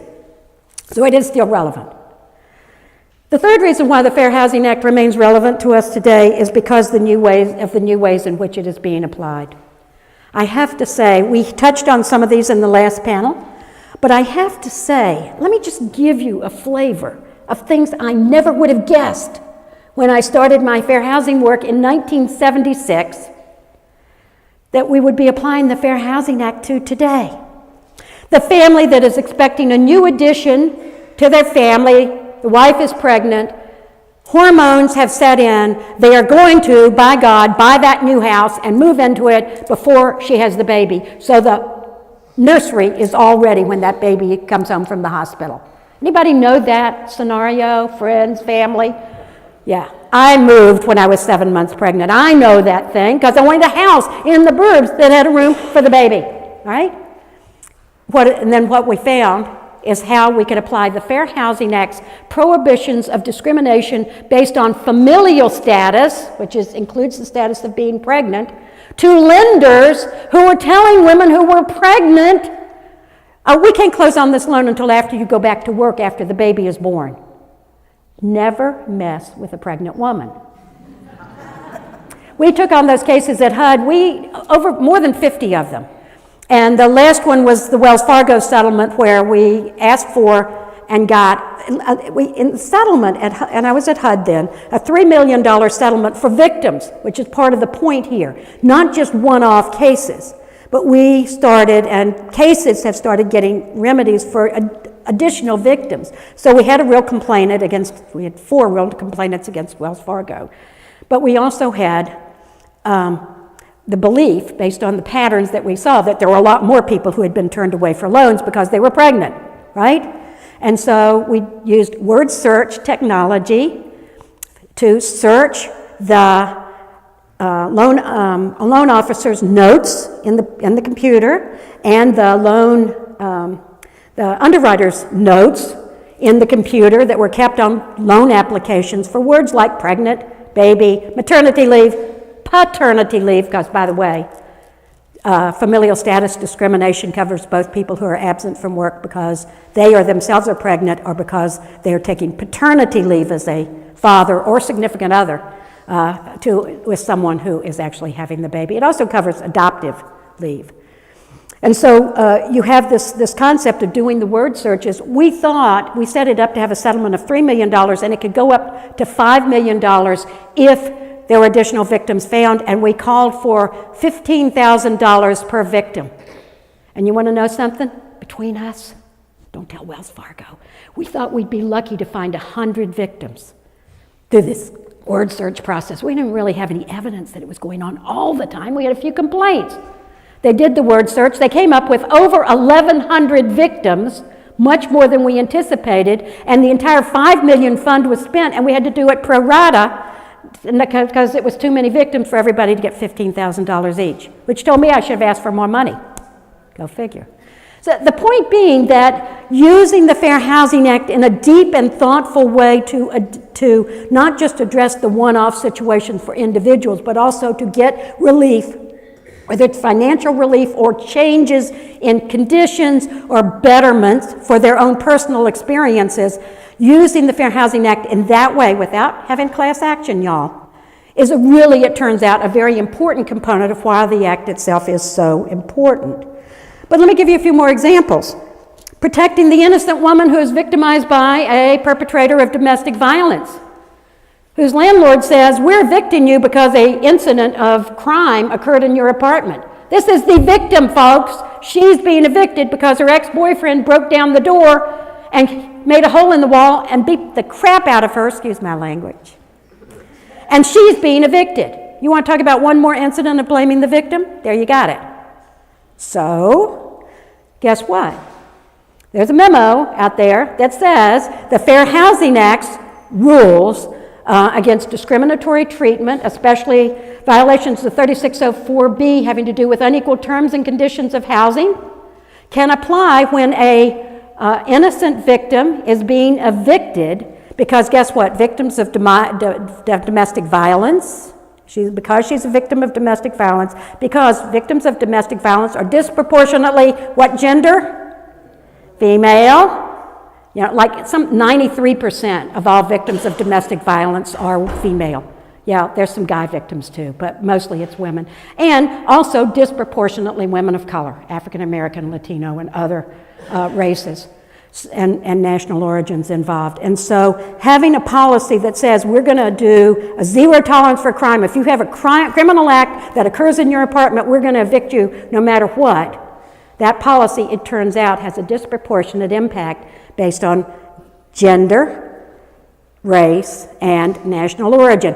Not to mention the fact that if you actually got into the investigation and looked at it, you would find that Sarah Pratt, who was mugged on her way to the car, who lived in a particular apartment complex, I was mugged, and Lance Freeman was, hit by a runaway car, and Ben Campbell, had someone steal his wallet, all on the property of that same apartment complex, all of us victims of crime. Not one of us would have been evicted. Only the victim of domestic violence. So that's a novel and different way of applying the Fair Housing Act, but it's one of multiple others. We now have a new strong sexual harassment and other forms of harassment regulation from HUD that prohibits harassment and has in it all of the protections you would expect and none of the weaknesses that the Title VII harassment rules have. Why is that? Because we worked our butts off to make it the best rule we could ever make it. And because there was a good body of case law out there that we could use to inform a final regulation that was actually very, very strong. It has none of the provisions that are in court decisions under Title VII that weaken civil rights protections in that law. Recently, an appeals court upholding a fair housing case against the retirement community because other residents mercilessly attacked and bullied a resident in the retirement community. Why, you say, retirement? These are old folks, really? Guess what? They can be nasty too. And their attacks on this woman were because she was a lesbian. And she was attacked, viciously bullied over this issue. And here, a court of appeals takes the Fair Housing Act and says, guess what? The attacks on someone because they are a lesbian is essentially and amounts to discrimination based on sex under the Fair Housing Act. We think there will be more cases like this. We in fact are sure, because my firm is litigating some of them, that applies the Fair Housing Act to protect people who are transgender, people who are discriminated against because they're gay or lesbian, or because they are in a same-sex domestic partnership of some sort. We discussed situations under the Fair Housing Act today, which we never would have thought of before, where exclusion or discrimination occurs because people don't speak or read English well or at all. That was Helen's Mrs. F scenario. And we apply those rules, by the way, to states, to cities, to municipalities, and to lenders, none of whom do business with their constituents in language, and all of whom should be doing so already. We talk about requirements for citizenship that are not applied to everyone, but based on perceived national origin. We talk about discrimination against people by municipalities that say you cannot get a hookup for water or gas or electricity unless you show your Social Security card. Who does that discriminate against? You got to show your Social Security card to sign up for gas or electricity. Who does it discriminate against? People who don't have Social Security cards. Who are they? They are people who have come to this country from some other location. They might be lawfully in this country. They might not be working. So we think national origin. We also think people with disabilities, some of whom who have never worked and may or may not have a Social Security card. Tell me why you have to have a Social Security card to get your gas turned on in your house? Or to get the lights on? Please tell me. Is there any other purpose other than excluding people that the utility believes may unlawfully be in this country? I don't think so. HUD took on, when I was there, Secretary initiated complaints against the state, 2 big utility companies in the state of Alabama, which passed an anti-immigration law that said that you couldn't hook up utilities. And if you called up and said, I need to turn on the gas at my apartment, and your name was Gonzalez, you were told you had to come in with your green card and your evidence that you were lawfully in this country to sign up. And if I, Sarah Pratt, called, I was just hooked up. I was given it, they took my card and information over the phone, and I was in, okay?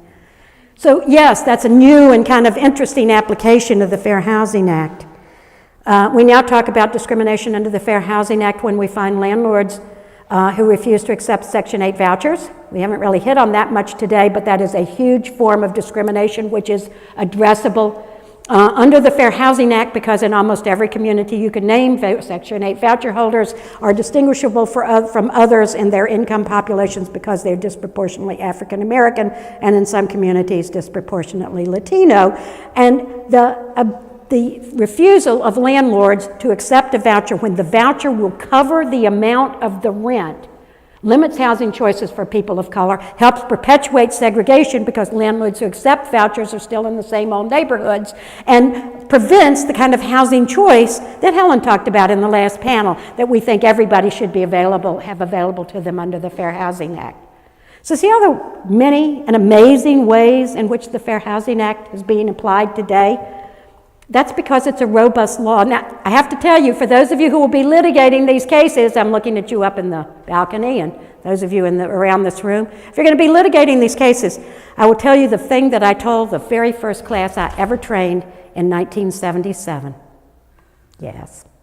And that is this: never go for a novel application of the law until you have a well-investigated case, a well-thought-out case, a well-researched case, a good theory of law, and evidence to back it up.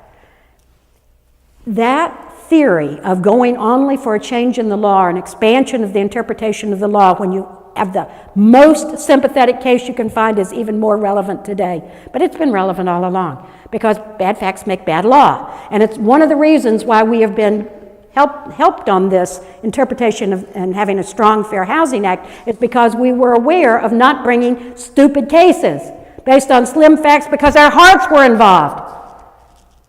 We do the hard thinking about these cases because we want, if we're going for an expansion of the law, and it is a strong law, we want to have good facts make good law. It's pretty straightforward.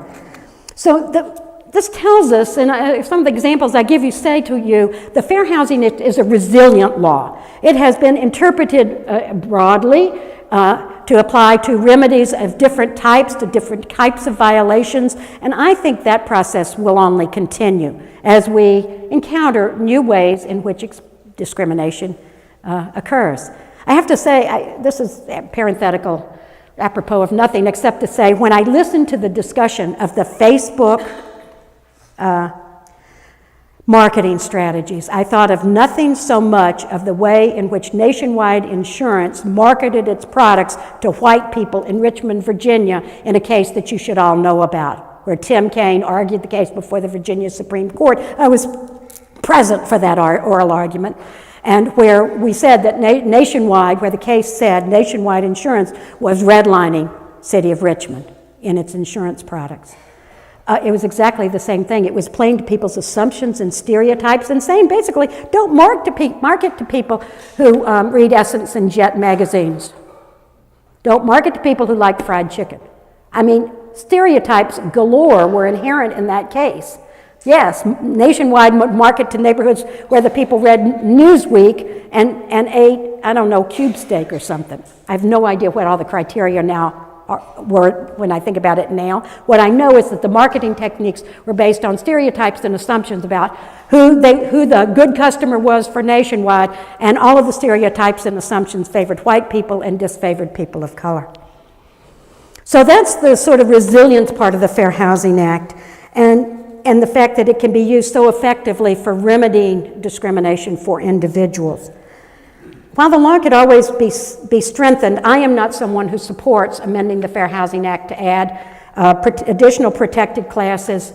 I might go for source of income. I found that adding source of income locally is an important remedy to be part of addressing patterns of segregation, and I found that recruiting landlords in non-traditional neighborhoods using the higher rate in the small area FMR lawsuit that my law firm brought with other people in this room, that got HUD to actually provide a higher payment amount by zip code in a bunch of cities around the country to let people with vouchers move into non-traditional neighborhoods for them. I found that those techniques are actually feel like meaningful change in local communities. It expands your opportunity for housing searches. It allows you to live in non-traditional neighborhoods if you're a voucher holder, and it essentially allows a whole change in perspective for people of color. Mobility is hard for any community and any individual. For voucher holders, I always say if you're going to be talking about having people move into non-traditional neighborhoods, Phil Tegler taught me this, you have to have a mobility counseling program that is meaningful, that helps them understand what life could be like in that new community. But I support mobility counseling programs under the Fair Housing Act for those reasons. So that's some reasons why the law is resilient. It's being used effectively to protect rights of lots of individuals, both case by case, and in remedies for larger groups of people. We said change the law, making your best arguments and build your case. But the Fair Housing Act is also still relevant today because it is now strong enough with the court decisions, with a disparate impact regulation, with a body of case law that is good to take on the real issues. I don't want to say that the issues that we've been dealing with in the past are not real, because of course they are. But I'm talking about now we've got the capacity to take on the big, institutionalized, deeply embedded segregation, racism, discriminatory decision-making. We have the power, the tools, the lawyers, the remedies to take on the hard issues. And I worked on HUD's AFFH regulation. While I was at HUD, I was proud to have done that. I helped coordinate the outreach that announced it publicly. I sat on this group called the Skeleton Crew that developed the first sketchy outlines of that AFFH regulation. To see the HUD of this administration pull back that AFFH guidance, which is a planning tool only, it's not an enforcement tool, but a planning tool to allow Fair Housing Act principles to be played out in local communities, to call for, sometimes for the first time ever, true investment in communities of color, and to create choices inside and outside of communities of color so that people can live in different neighborhoods. If they want to live next to the Target, I say let them, right? You know, the Target, the Walmart, the new high school, the trade school, the technical school, the community college. What else do you have out here on the edge of Henrico County? All of those things, right? Yeah, and by the way, don't forget the public transportation system to support that movement, right? So the Fair Housing Act now has what it takes to empower you guys. So I work for the federal government. I worked for the state government, and I did civil rights works for both. I will tell you, where's my quote from Ed Brooke? I cannot sit down without quoting Ed Brooke.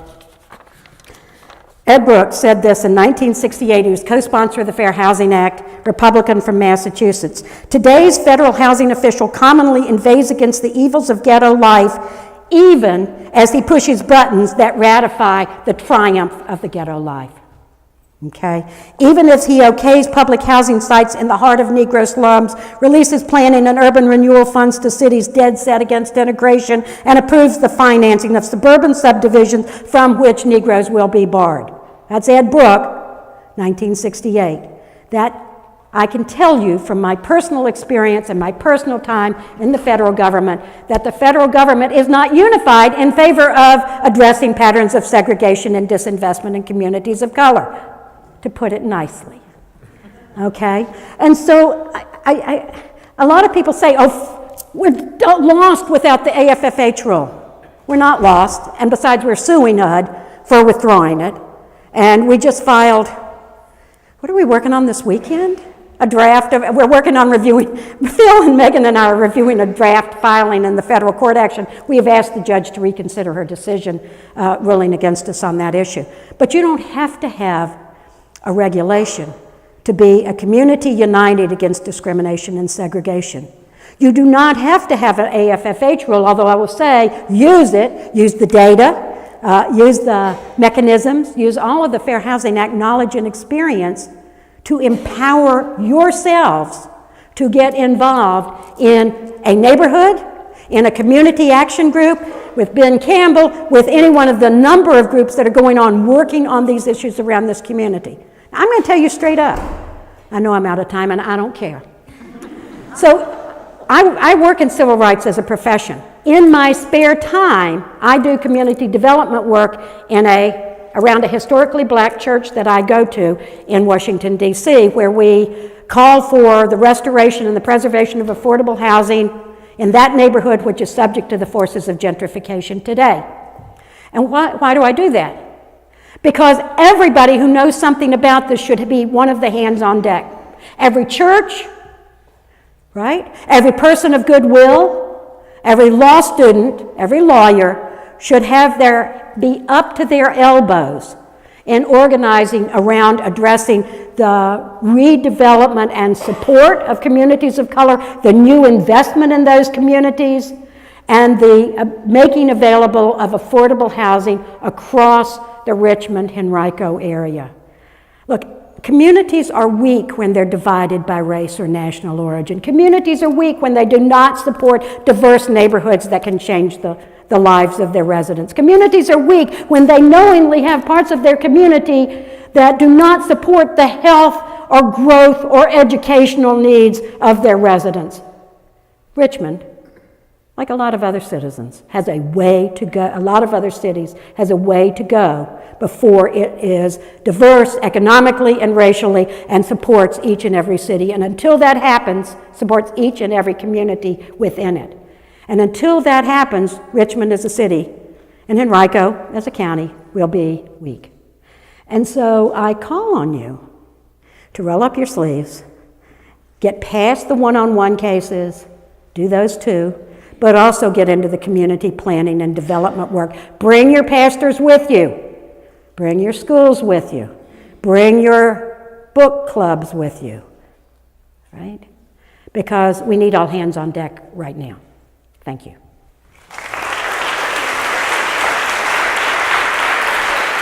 Thank you. Thank you.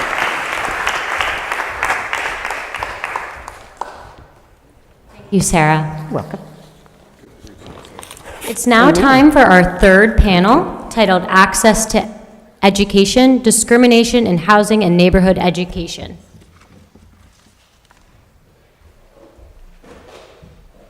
Good afternoon. My name is Gerard Robinson. I'm the Executive Director of the Center for Advancing Opportunity, located in Washington, D.C. and excited to be here today to follow two very good panels as well as speakers, which really set up well the discussion and the theme that we're going to discuss for this panel, which is access to education, discrimination in housing, and neighborhood education. And this is important for education for three reasons. In 1968, when the law was passed, only 3 years earlier did Congress pass the Elementary and Secondary Education Act, firmly putting the federal government in a role in education that had not been since our founding.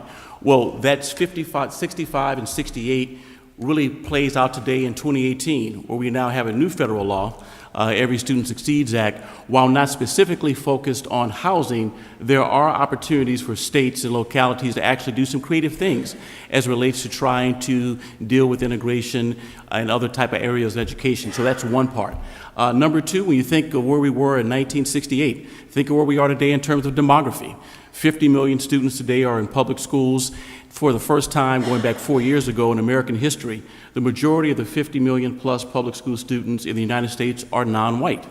Now that changes a very interesting dynamic as it relates to what housing and schools will look like, given the fact that nearly 80% of the students who are in our public schools attend schools that they're assigned to based upon zip code. And the zip code, of course, is linked to residency, whether it's house, rent, or otherwise. And the last has to deal with residency. As of October of this year, nearly 83% of the people who live in the United States live in urban areas, and the term urban can mean many different things. We know for cities it's about 62%. And so housing and education has always been a very thorny issue. We've had some successes and challenges. But what we're going to talk about today is where do we go from here, looking backward, looking at today, and looking forward. And we have three very qualified people who are going to talk to us today. I'm going to introduce the panelists in the order in which he or she will speak. The first is Professor Robinson, who is the Austin Research Professor as well as researcher as well as Professor of Law here at the University of Richmond. Her scholarship focuses on civil rights, federal education policy, and law, and has a particular interest in trying to look at areas of equity, and she's got a PowerPoint that she's going to share with us. She'll go first. Sitting next to me is Dr. Genevieve Siegel-Hawley. We've had a chance to sit on another panel in a previous life. She is a professor at VCU School of Education with a focus on urban schooling. She's also a research affiliate with the program at UCLA, where she also earned her PhD.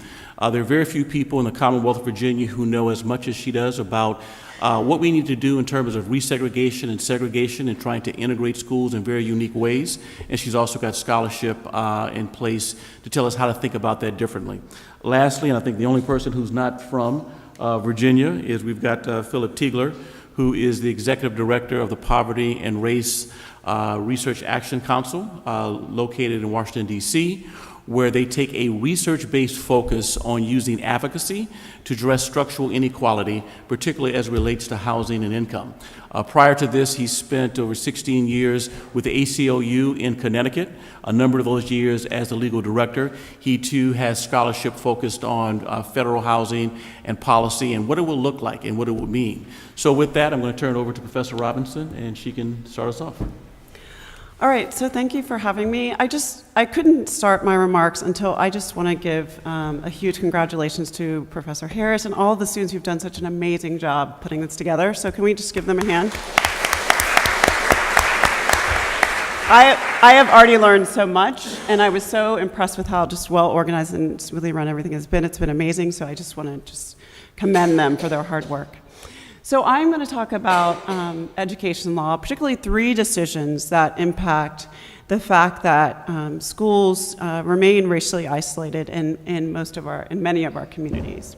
So school policy is housing policy is school policy. And so I say that because most districts choose to assign their schools based on neighborhood schools. There are, of course, exceptions to this. There are a variety of charter schools, magnet schools, school choice policies that allow for different assignment, but the overwhelming majority of students attend their neighborhood school. And so why does that matter? It matters because of everything that we've learned today about the continuance of ongoing racial isolation and segregation in communities across the United States. And so what we have in schools is a reflection of the fact that we never fully integrated our neighborhoods, and thus our schools have struggled to be integrated. There's a variety of Supreme Court decisions also that limited the ability of schools to become integrated after the Supreme Court initially made a commitment to integration. And so those helped to make it easy for courts that were officially segregating to return to local control and to return to a great deal of racial isolation. And so what's happened in schools is that there have been a series of legal decisions that have caused schools to have difficulty in integrating. And I'm just going to tell you about 3 of them, and there are many others, but I'm just going to highlight some. So the first case that matters for the fact that schools are mostly neighborhood schools is the case San Antonio Independent School District versus Rodriguez. So this is a federal case that went to the Supreme Court in 1973, and the Supreme Court held that there is not a federal right to education. Why does that matter? That matters because there's not a federal cause of action to address inequalities in schools. So we have continuing racial isolation in the schools, and then you cannot go to federal court to address that inequality. Instead, the Supreme Court said, we want to allow the states, the laboratory of the states, to address funding inequality. They acknowledged the funding inequality. The record was very clear that there was significant funding inequality, but they said the Supreme Court is not the body to do it, and they would not imply a right to education. What has that meant for schools and for children? What it has meant has been a patchwork of school finance litigation across the country, some successful, some unsuccessful. But ultimately, even where it's been successful, it's been very difficult to get state legislatures to change how they fund schools. And so the slide that I'm going to show you sort of reflects that. So this is a map, not map, but a table that shows state funding distribution. What is this telling you? So this starts with funding that is progressive. So I'm going to teach you 3 terms: progressive, flat funding, and regressive funding. So this is progressive funding says we will give children in poverty more funding for their education. And this is state and local funding. This is not accounting for federal funding.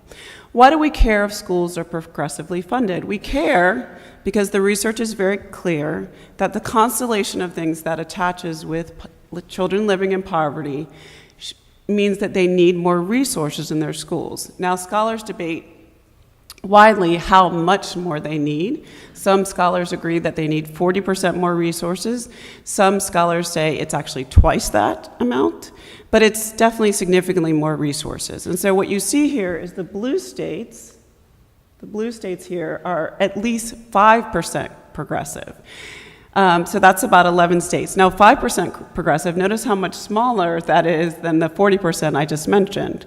But at least those states are sort of directing some additional state and local funding to districts. The middle gray states are flat states. So these are states where they give essentially the same funding to children in poverty and children who are not in poverty. Why does that matter? Because children in poverty need significantly more. Then you have the states here. And notice, and Virginia is here. I'm sorry that turned out quite so small. I thought when we blew it up it'd be bigger, but Virginia is here. We are a regressive state. We are a state that gives less funding to children in poverty. And this is an issue that is subject to the control of the Virginia General Assembly.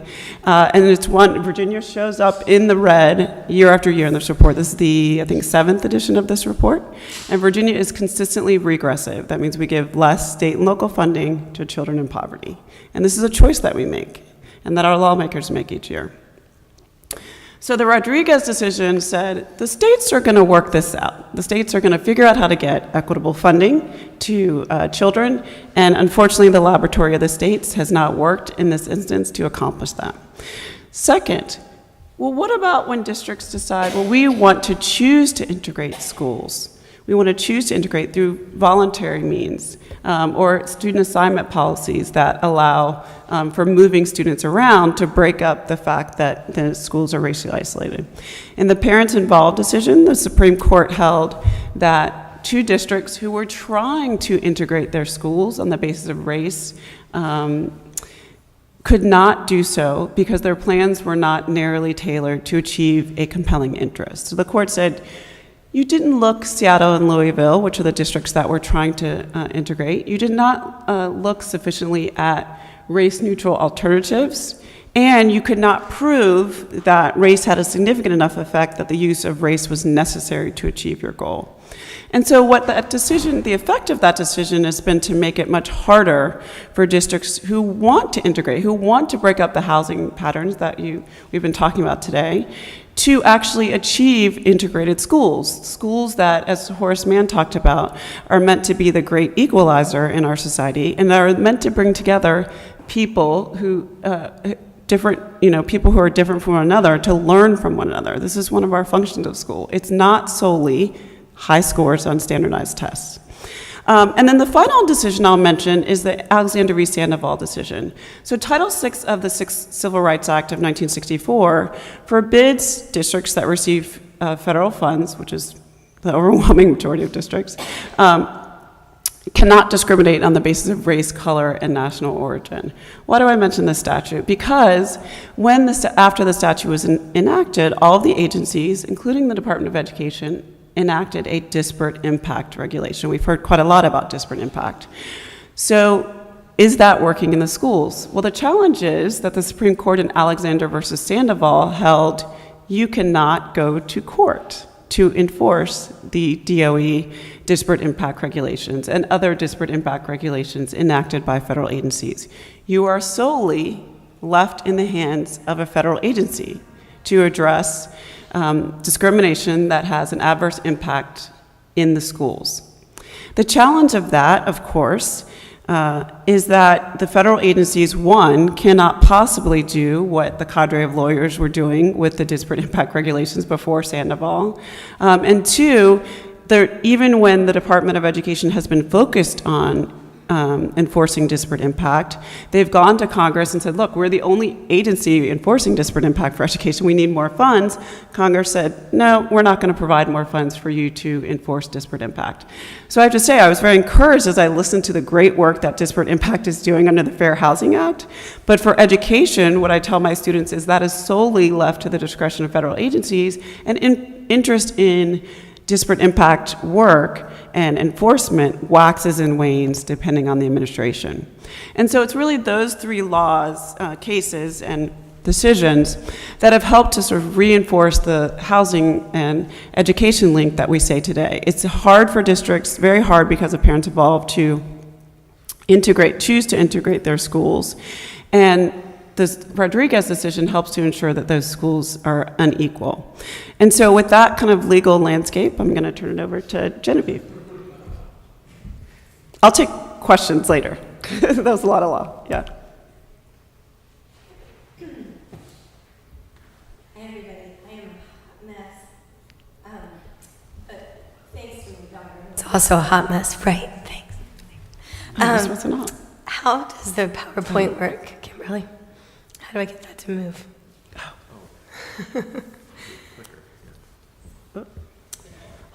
Okay. So I'm going to talk a little bit about, thank you. There it is. I'm going to talk a little bit about the relationship between housing and school segregation, sort of theoretically how it works, unpack that a little bit, and then show you some examples of what it looks like.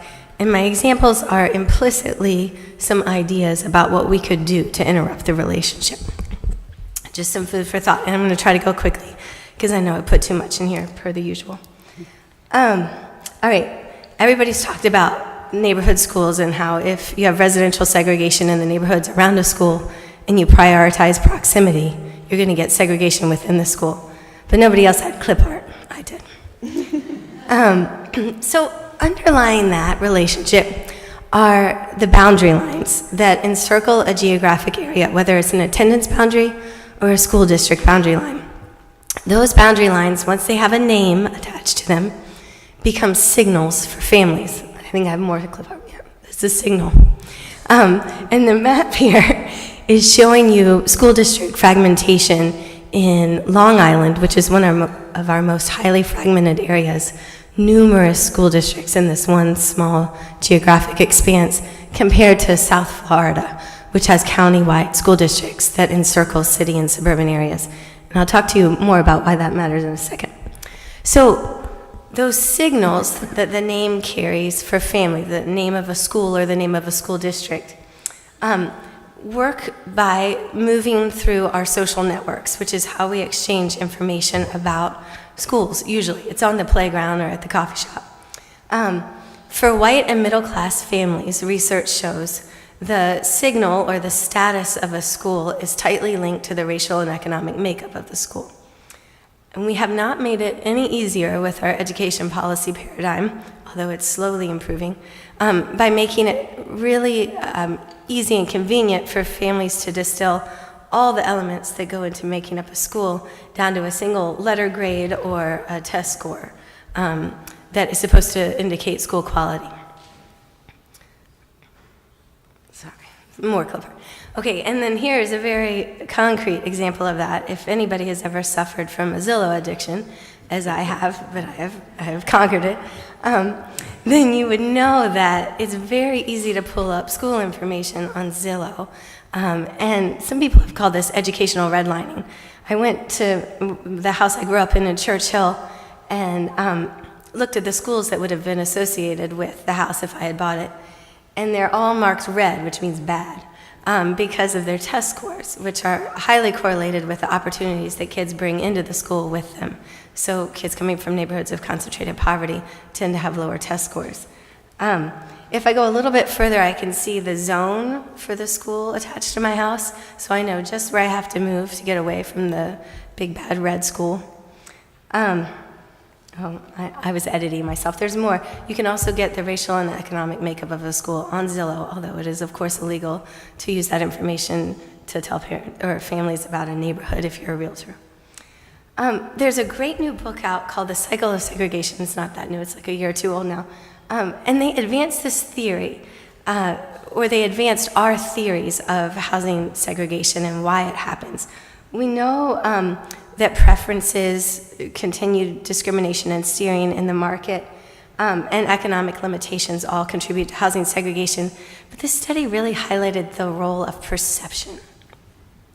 And those perceptions are shaped by our social experiences, where we've gone in metropolitan areas, where we've driven through, where we go to work, where we shop. And those movements are very circumscribed. And people get information about places they haven't been to in a metropolitan area by just hearsay or from the media. When I was growing up and I would tell people that I lived in Church Hill, they would check me to make sure I hadn't experienced any drive-by violence. It was all based in this false perception from the media, mostly. And then our networks, which are also very segregated. The average white person has a social network that's 1% black, so all of our information is very fragmented. Schools obviously play a role here, as we saw in the Zillow, in terms of forming our perceptions about neighborhoods and communities. I think fundamentally underlying this is this idea that schools, at least for affluent families, are a private commodity. They're something that comes with the house or with the neighborhood, rather than this public communal good that serves society.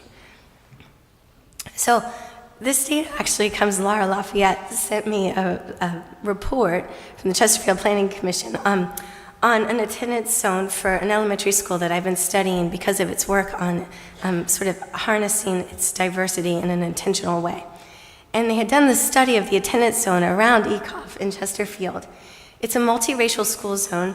The elementary school is highly sought after, the middle and high schools less so, and they are, relative to the rest of Chesterfield, serve higher percentages of students of color and students in poverty, and they have lower test scores. So there's this opportunity within the attendance zone for more development because there's a good deal of rural land. They're not going to displace anybody, and it's along some busy business corridors. Right now, part of the reason why the elementary school is diverse is because they have a high share of apartments, much higher than the county overall, and the houses there are selling for lower than their appraised value, like by a good deal more, $50,000 or $60,000 more. So families are not selling their house, they're renting it. So there's access to this zone for lower income families. I'm worried about the stability of that zone, though. The developers are saying no thank you in terms of building large single-family homes in the area that would attract more affluent families because of the resale value. It's not profitable. So this is what happens when you have an unregulated market. So how can school policy drive housing policy? What happens when you don't just draw a line around the neighborhoods closest to a school? Some of you have heard me talk about this before, but I think about Louisville, Jefferson County, and Richmond, the Richmond metro area, as two places, and Louisville took the road that Richmond did not take, to badly quote Robert Frost. So Louisville, Jefferson County merged their city and suburban school system in 1975, just a couple years after the failed consolidation of Richmond, Henrico, and Chesterfield schools. Louisville, Jefferson County, despite being the subject of the Parents Involved case in 2007, continues to desegregate across its region today by trying to get a mix of kids from different kinds of neighborhoods and schools together. So here's what school and housing segregation looks like in Richmond and Louisville. The gray line is school segregation, and the red line is neighborhood segregation. What you could see here is that the two are completely disconnected in Louisville, Jefferson County, because they have a student assignment policy that prioritizes diversity instead of just proximity. And their housing segregation is falling much faster than in the Richmond area, where both school and housing segregation are high and all wrapped up into one another. On a map, it looks like this. So the circles are schools, elementary schools. Green represents the share of black students, red represents the share of white students, yellow Latino students. This is 2010. Underneath the schools are the percentage of black residents in a neighborhood. The darker brown the neighborhood, the higher the percentage of black students. So you can see in Richmond, if you have a segregated black neighborhood, you have a segregated black school. It's because we don't have any policy trying to interrupt that relationship. It looks very different in Louisville. Even though you still have segregated urban core in Louisville, the schools are roughly even all across the county, regardless of the neighborhood. You also don't see a line separating a city school system from the suburban school system because they remain merged. They're one county-wide school system.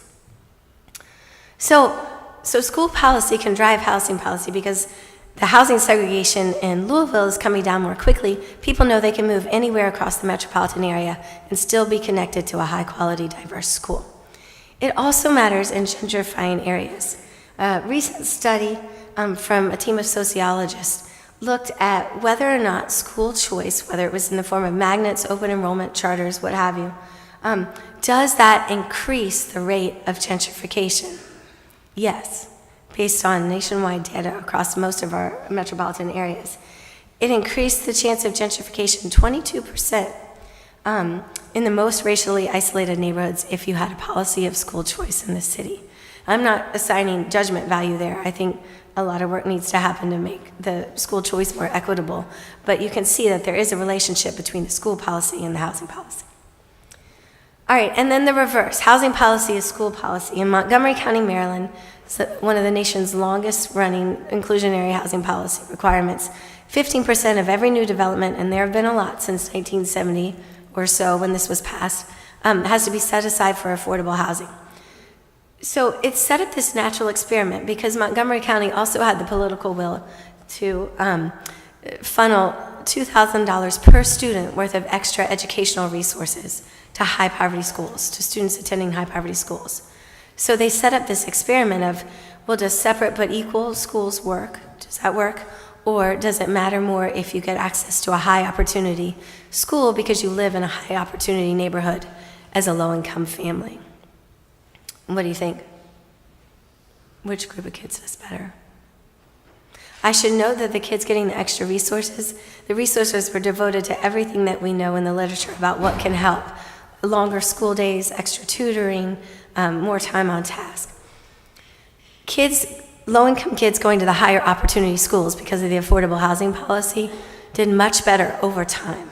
This is math, but it's true for reading too. So the green line are the kids going to schools in the high opportunity green zone, and the red line is the kids getting the extra resources in the segregated high poverty schools.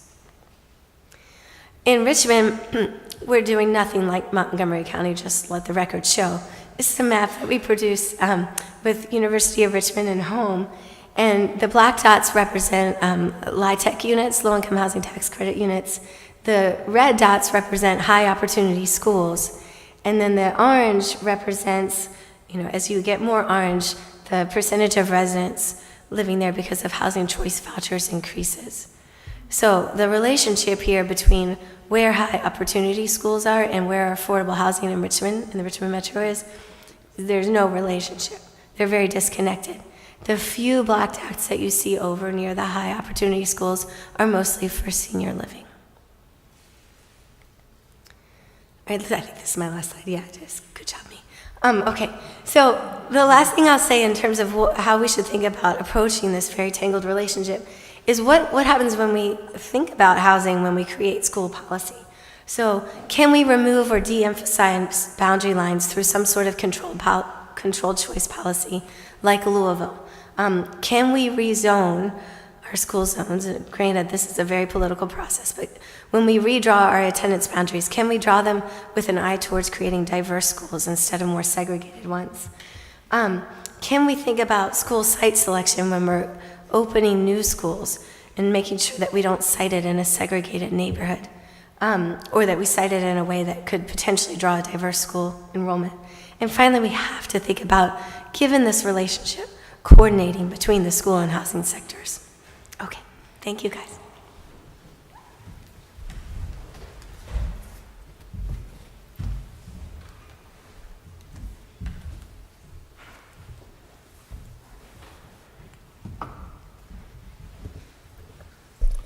Thank you very much.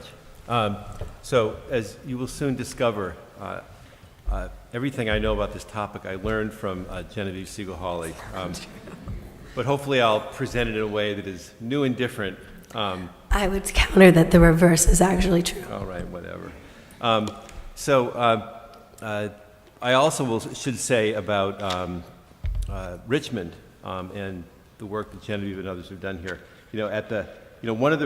We talk about the connection between housing and schools, which is so obvious in many ways, but there's such a complete separation in terms of policy making, and it goes from the federal level all the way down. We have completely separate committees in Congress, in the Senate and the House. We have completely separate departments, HUD and the Department of Education at the federal level. In every state, there's a complete separation between the departments of housing and education, and down at the county and local level, there's rarely any communication between the housing department, the public housing authority, and the school department and the zoning people. It's just like there's no connection, even though, as the research shows, the connection is so powerful. Richmond is one of the few exceptions to this rule. There's been an intentional connection and conversation over the last 3 years that is emerging as sort of the national model for how to do these conversations. You may not think you're that advanced, but it really, thanks to the efforts of a lot of people in this room, we're going on the road and sort of using Richmond as an example of what to do. Now, I'm going to talk here about some applied work of this housing school connection that we've done around the affirmatively furthering fair housing rule. That's been discussed a lot today. It's basically the 2015 HUD implementation of the affirmatively furthering fair housing section of the Fair Housing Act. It is a planning process every 5 years for every jurisdiction that receives HUD funds, which requires the city and the region to ask, why are we so segregated, and what are the neighborhood disparities and community disparities that result from that segregation, disparities in access to opportunity. And one of the really innovative things about the affirmatively furthering fair housing rule is the way they have talked about and expanded this concept of access to opportunity. They require in this planning process jurisdictions to look at the impacts of segregation on access to quality education, access to employment, access to healthy neighborhoods, etc. It's a real kind of, it follows the case law, of course, but it also requires people to kind of confront the reality of the way that segregation has affected disparities. And as Sarah mentioned, the affirmatively furthering fair housing rule, despite its excellent start, has now been suspended by Dr. Carson at HUD. It's being litigated, but there are a number of places around the country that are going forward with the planning process in spite of the suspension, including our client, the Contra Costa County, California Planning Department and its constituent parts. And I'm going to be talking specifically about our work in Contra Costa, if I know how to use the machine. Whoops. Okay, now I'm... Thank you. So the AFFH assessment tool basically requires, as it says here, what are the disparities in access to proficient education? How do these disparities relate to residential patterns? What are the policies and contributing factors that affect these disparities, both in housing and education? And what goals should the city or county adopt to address disparities?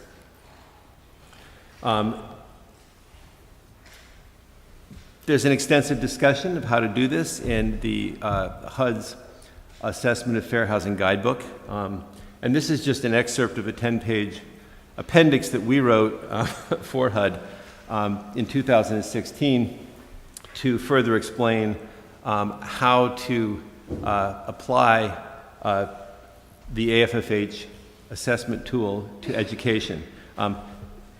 This is kind of a sneak peek at something which has not been published because the new HUD, when they came in, decided to shelve the appendix. And so this is the last you'll ever see of this excellent appendix to the rule. I probably shouldn't have even shown that to you, but there it is again. So here's Contra Costa County, California, and just to orient you, over here is Oakland and Berkeley, okay, and San Francisco's out here somewhere.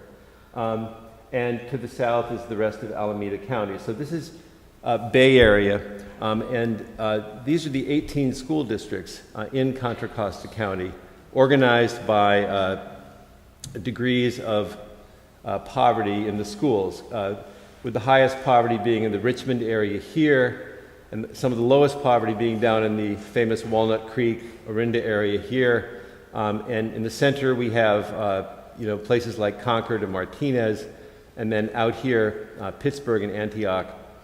Some of these places being made famous by the really diaspora of lower income folks, people of color, who are being pushed out of Oakland and other parts of the Bay Area by the housing affordability crisis. One of the striking things about this county is the rapid demographic change that's been happening over the last 20 years, increasing more recently. And here we have a countywide illustration of what's been going on in the public schools, a loss of about 30,000 white children, white students, an increase in about 35,000 Latino students, and significant increases in Asian Pacific Islander kids. And African American population remaining fairly stable. And this is played out differently in different parts of the region, as you might imagine, based on the earlier map I showed.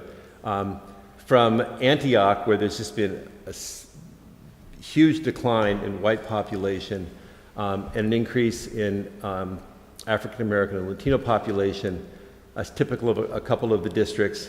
And then we have the places that have remained predominantly white and more racially isolated white districts, higher income, that have managed to keep the population of African American Latino down to a fairly low level through exclusionary housing policies primarily. And Walnut Creek is probably the most diverse of these high-performing districts in the 18-district region. And then we have Antioch, or West Contra Costa here, which is the Richmond area, which is sort of a traditional high-poverty, more segregated urban-type district.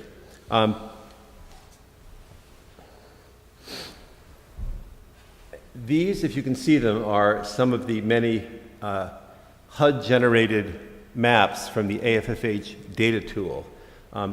This is a map of Contra Costa County with the black to light gray shading showing levels of school proficiency. The darkest color on the base map are the most highly proficient schools in the 70th, 80th, and 90th percentile of student achievement. And the very light colored areas are the schools that are very low performing. And this particular map shows green dots representing African American kids and the density of African Americans. And you can see that the density of African American population is distributed very heavily in the lowest performing schools in the county. This is the exact same map showing blue dots for Latino students.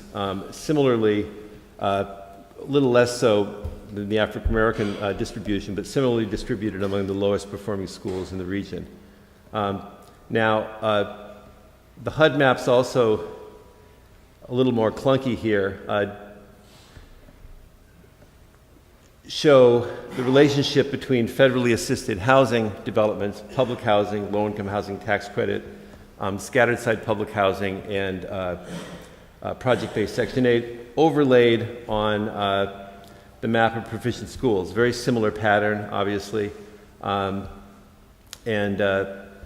when we map, we did an analysis of this, of the whole MSA. I don't have a screen for you just of the county, but it's very similar for the metropolitan statistical area. If you look at the different federal housing programs, this shows you the school proficiency rating as a percentage of 100%.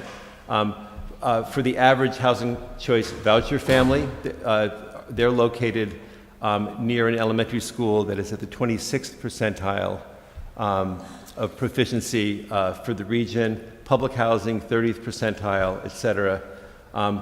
Comparing that to all households, obviously for all households, they're at the median at 51%.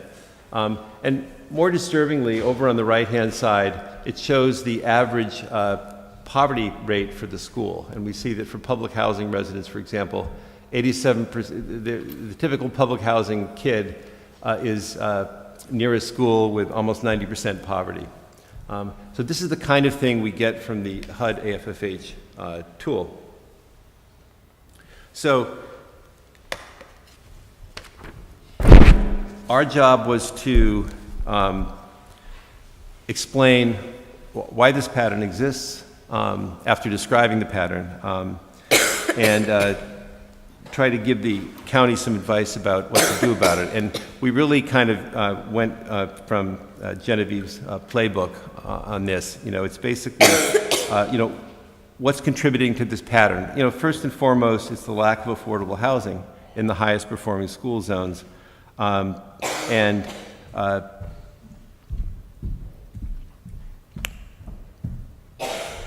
the patterns of state and federally assisted housing in those school zones. But importantly, we also highlighted the school policies that were feeding into this pattern of housing segregation. And these policies include, importantly, the school boundaries themselves, which encourage families with means to opt out of the quote-unquote lower performing schools. We also flagged choice policies that without integration, kind of intentional integration controls, tend to favor higher income and white families and allow them to opt out of neighborhood schools.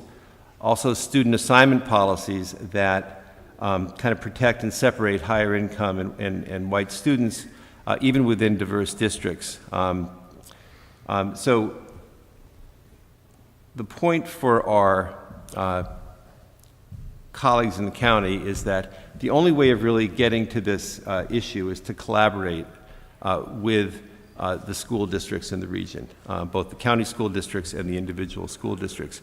That if there's not a conversation happening as you have happening here in Richmond, if people are not anticipating the housing impacts of school investments and school policies and school assignment zones, and if the housing officials are not anticipating school impacts of their own decisions.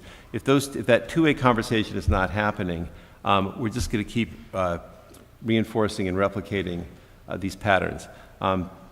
So we're right in the middle of the process. We've sent our initial proposals and suggestions to the county, and we'll see what they have to say. Fortunately, my colleague Megan is going to be receiving the brunt of those responses. So I'll stop there and we can turn to Q&A. Thank you. And so through every presentation, we heard money, we heard housing, we heard decision making. At its core, all of this is about economics, which is about decision making and human values. At the local level, and all of you have worked and lived in different cities, if it's a Bridgeport or Hartford in the Connecticut, Washington, D.C. for you, or Richmond, what incentives can we create for both public officials and private residents to actually do what you want to do? There are a lot of incentives for middle-class families to move out and to move to areas where there are great performing schools. Some families choose to do things differently. What incentives can we use to better bridge that gap? And anyone can weigh in on that. Well, I'll start. I mean, I think one of the big drivers of segregation is families that can afford to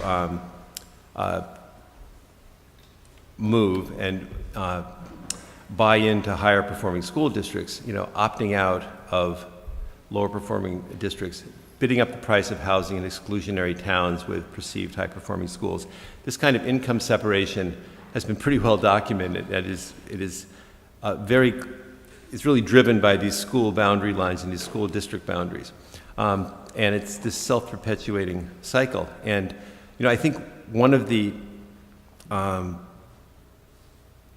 ways to address that is kind of like what Sarah was talking about earlier, is to give families who are not in that demographic the same kind of choices. And I'm thinking particularly of, our largest federal housing program, the Housing Choice Voucher Program. If you apply the new small area fair market rents and give people assistance in making moves to higher opportunity areas, lower income families can have the same kind of choices as families who are opting out. And there's new research out of Teachers College at Columbia, which looked at housing choice voucher families, the way they look for housing. And it asked the question, if we give families a choice of schools, where one school is a lower performing school and another is a higher performing school, how will that affect their housing search? And they found, I guess it's obvious, but that's what researchers do, that families looked for apartments in the higher performing school zone. And so it's just like giving families this information and the tools, all families can make those kind of decisions. And, it's obviously also about reinvesting heavily in the lower performing schools. But it's largely the concentration of poverty that is kind of driving some of these school outcomes. And I think it's really important that the fair housing piece is crucial in evening out some of those or equalizing some of those school outcomes. So I'll say one sort of fluffy thing about changing the conversation, and then I'll give you one policy tool that I think could help too. In terms of changing the conversation, the researchers who do the work on the obvious, and also the policymakers, I think we need to make a much stronger case for why diverse schools and neighborhoods are better for everybody. And we have good evidence to support that. And also from Teachers College, a different project, Amy Stewart Wells has been working on something called the public good. And it's about changing the conversation about schools and what we want them to do for our kids.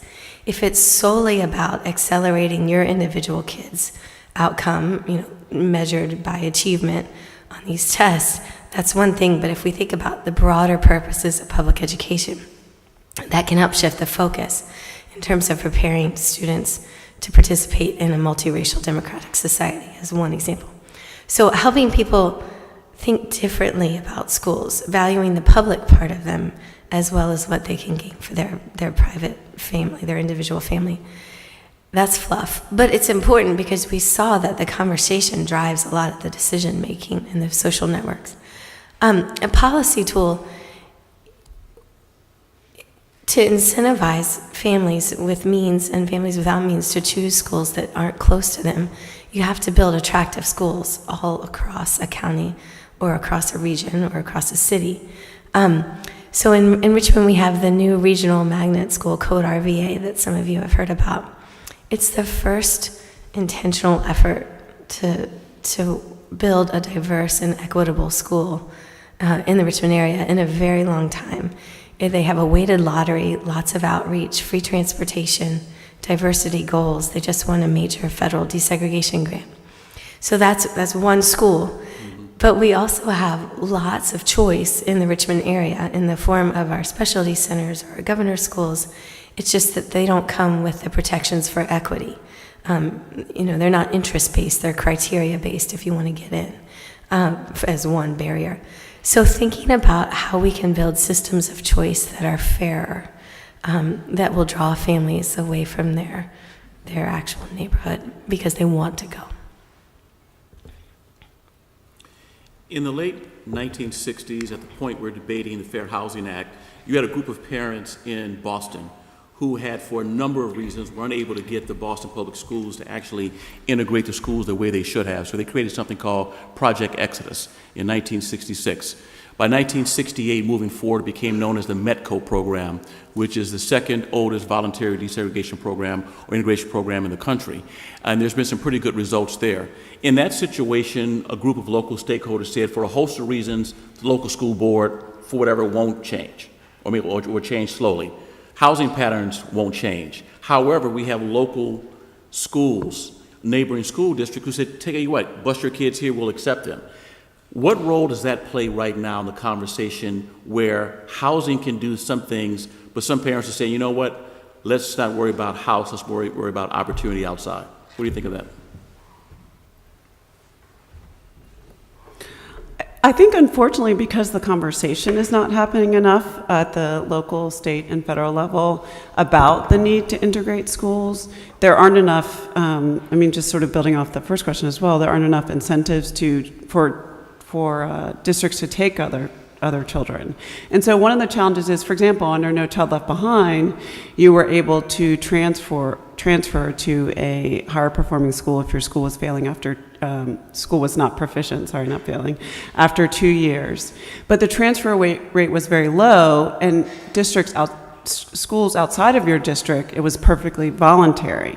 I think if that had been a stronger provision where there had to be some compelling reason for other districts not to allow transfer, we might have seen more movement of children that would have increased racial and socioeconomic integration. But definitely law and policy is really falling short here on encouraging, promoting this movement across districts. And so I think that definitely the sort of local efforts to achieve that are really the ones making the kind of most impact. But if you had, for example, even incentives at the state level to encourage districts to adopt regional programs, of course you would have to dangle and include some funding and support for that.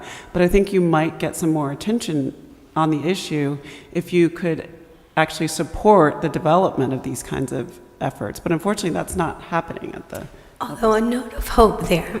So Code RVA, and I should have said, it's an example of a magnet school because not only does it value diversity and equity, but it's also got this innovative programming. It's preparing kids to code. I still don't know what that is, but people are into it. And computer science. And it's about workforce development and filling business needs. One of the key, most instrumental players in getting that school off the ground was James Lane, who was the former superintendent of Chesterfield, and he's now the state superintendent of education.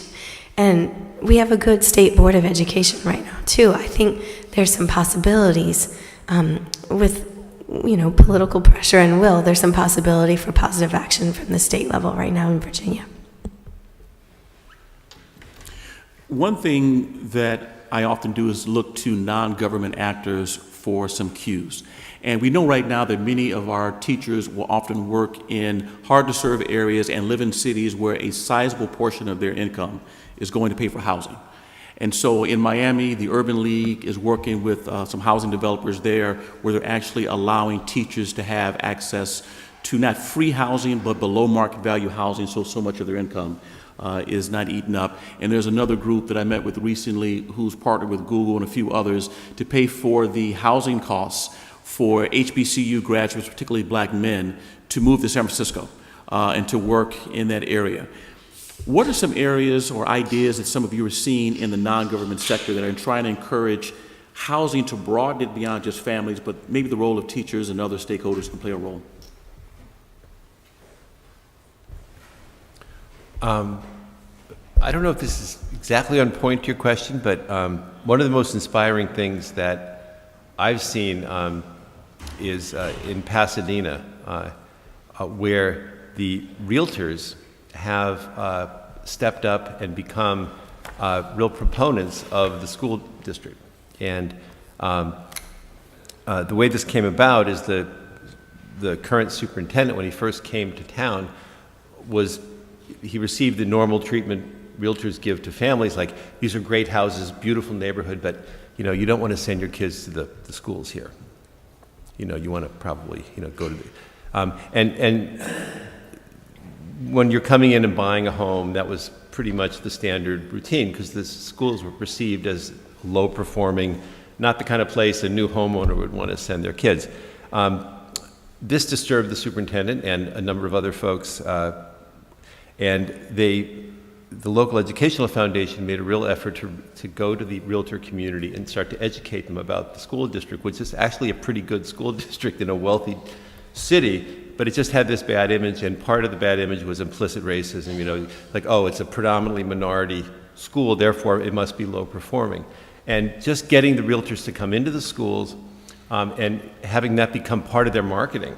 Like they now are armed with information to talk about how great the school districts are, and they're all coming in and reading to kids. They have realtors reading in the schools and things like that. And it's totally turned things around, and now people, when they come to buy a home, they talk up the school district to the buyers. It's part of their spiel now. So I think that's a great example that is really sort of separate and apart from the school district. It's like a community effort, and I mean you need a pretty strong school district, even if it has bad perception, to pull that off. But it's a good story. Great point. So what we're going to do now is we're going to open it up to the audience for questions. You can either direct it to one individual person or the panel as a whole. Question in the front. Oh, there's a microphone coming to you right now. Thank you.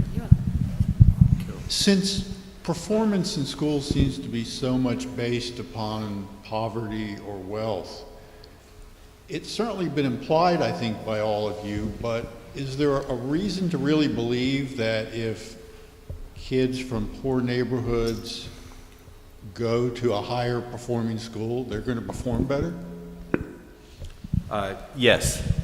The research is very powerful and consistent that low-income kids that go to lower poverty schools perform significantly better, both academically and in terms of long-term educational outcomes. And since school proficiency ratings are generally based on the demographics of the kids attending the school, they're kind of a proxy. A high-performing school is kind of a proxy for a low-poverty school. And so that's my response, and others may differ a little bit. Yeah, I think, remember that graph of the green zone and the red zone kids? That's just one example, but of the research that shows that the outcomes are better for low-income kids and higher opportunity schools. But let me make explicit what I meant by diverse schools are better for everybody. We have really good research from higher education and from the corporate sector that there's an actual diversity bonus for everybody participating in a diverse setting. And one of my favorite studies to illustrate this came out of Columbia Business School. And the researcher had a group of college students, and she divided them into racially homogenous groups and racially diverse groups. And they were supposed to solve a murder mystery. And so everybody had an individual set of clues, and then they had to work together to figure out who did it. And the racially diverse group far outperformed the racially homogenous groups in terms of creatively thinking about who could have done it and solving the problem. And this is just one manifestation of how it works. But underlying that was the fact that nobody in the racially diverse groups assumed that they knew the other person's perspective or that they understood their information. They did more work in the group to draw it out from people. There was more collaboration. People didn't assume consensus, so they worked harder to develop their ultimate solution. Those are the kinds of dynamics that happen in diverse groups and that are going to be really critical for the rising generation of student who's going to inherit this multiracial democratic society. I'm not saying that it's easy. You know, cross-racial trust is sort of a fundamental ingredient, and it is hard-won in our society. But it absolutely has to be something we commit to. And we also don't measure it very well with a standardized test. And here's one more point on that, because you were specifically focused on the issue of low-income students going into schools that have less poverty. So to tag on to what Phil said, the important thing is not only is research very clear that these students will perform better in a middle-class school, the achievement of the middle-class students is not lowered by their presence as long as it remains a predominantly middle-class school. So I'm going to say that again, because people have this perception that if we let in some low-income students, the achievement in the school is going to go down.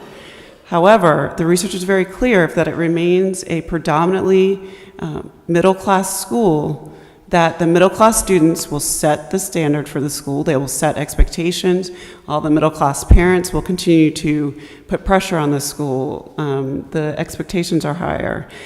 And so the students who are low income, their achievement goes up, but the middle-class students still perform well.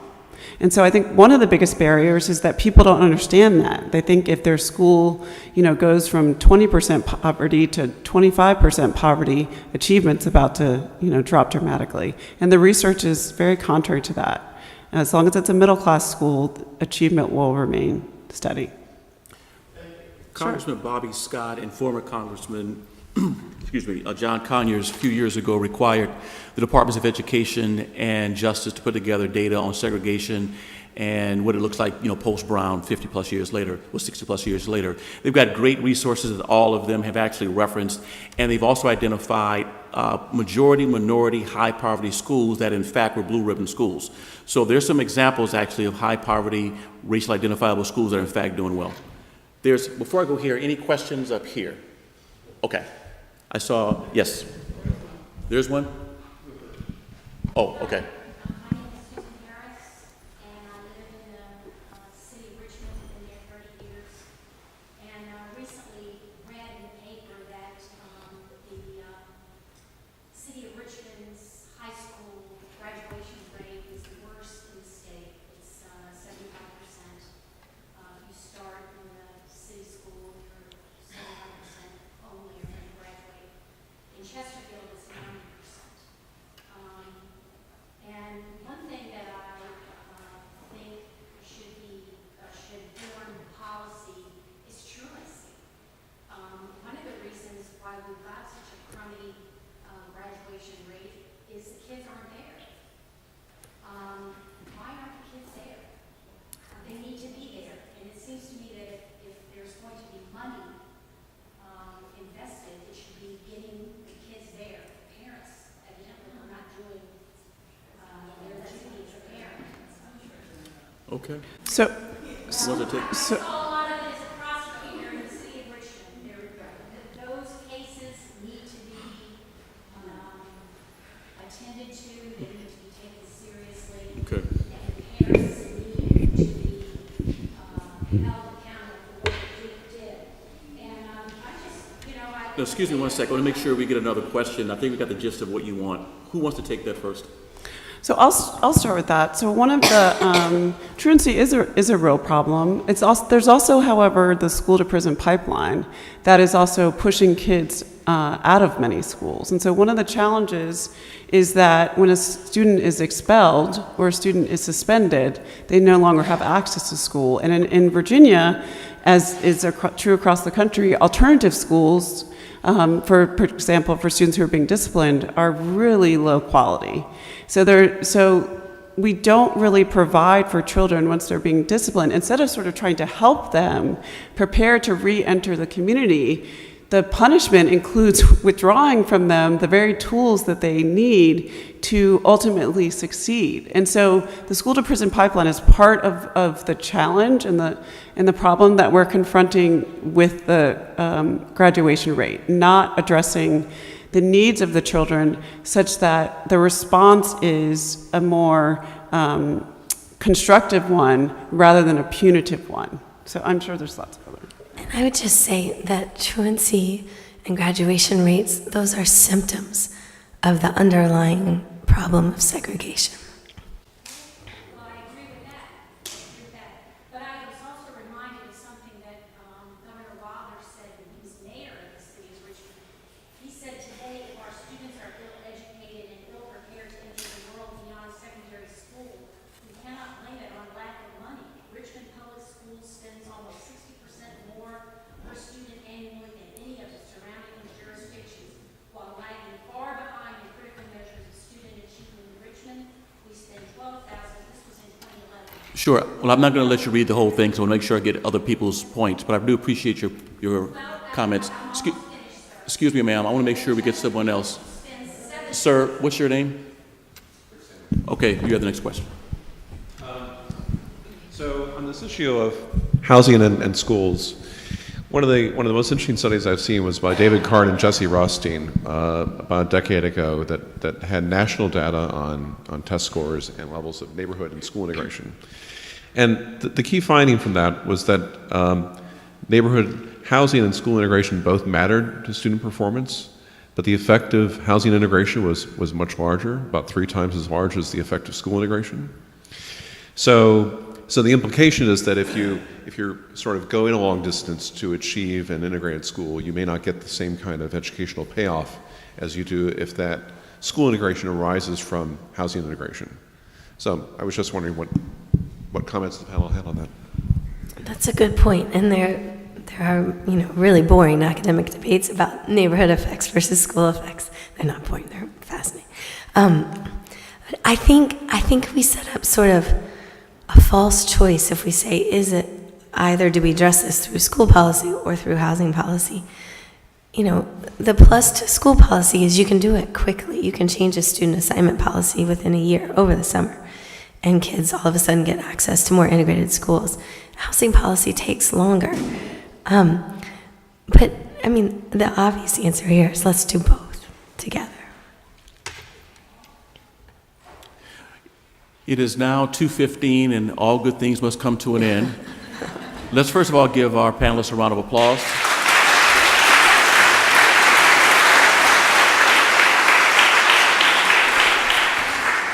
And let me thank all of you for your wonderful questions and your patience. Thank you, everyone. Thank you, speakers. We're going to now have another short break, so please be back here at 2:25. Thank you. Titled Access to Housing, Models for Anti-Discrimination and Affordability. Good afternoon, everyone. We are the last panel of the day, and we have the pleasure of kind of anchoring, reinforcing, and bringing home some of the themes that we've heard today, in which Gerard Robinson aptly articulated during his panel session just a moment ago: money, housing, and decision-making. Lisa Alexander is with us today from the University of Texas A&M, and she is going to be speaking about the Tiny Home Village and the Fair Housing Act. Michael Alexander is with us from the Georgetown Law. Michael Diamond. Did I say Alexander? At least I didn't make the mistake the other way, right? Then I would really be in trouble. Michael Diamond is a he doesn't know it, but he's a mentor to me and has greatly influenced me since I entered the academy. I apologize for the Alexander and not the diamond. You know I know the difference. It's nerves. He's going to talk about the absence of affordable housing and market failure. Michael will go first, followed by Lisa. They'll probably each take about 15 minutes, then we'll open it up for questions and comments. Thank you both.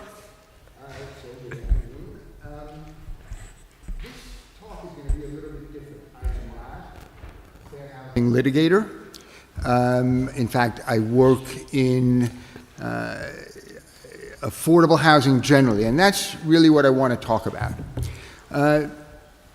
We heard both Dean Perdue and Governor Wilder talk about the problem of fair housing when there isn't housing, and that's really the question that I want to address. We are millions of units short in terms of providing enough housing to house all of our population.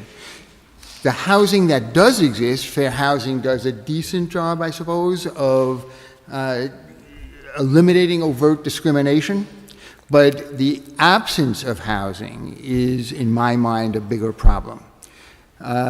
So today, the housing that does exist for poor people suffers from two major deficiencies. One deficiency, currently less significant and has been declining over the years, is inadequate housing, housing that doesn't meet current standards of livability and modernity. There's still, unfortunately, a significant number of those units, but they've been declining as they leave the market. The second problem, and the far more serious one, is the problem of unaffordability. The government for years now has had a standard of affordability in housing that a family ought pay not more than 30% of their income to housing. People who pay more than 30% are called cost burdened. People who pay more than 50% of their income are called extremely cost burdened. And there are now tens of millions of families, of households, that are cost burdened or extremely cost burdened. Those cost burdens have impacts in other areas of social existence, some of which we've talked about today, some of which we haven't, and I'm going to bring up in a moment. One of the things I just want to mention, there was a question at the end of the last session about truantism, absenteeism from school.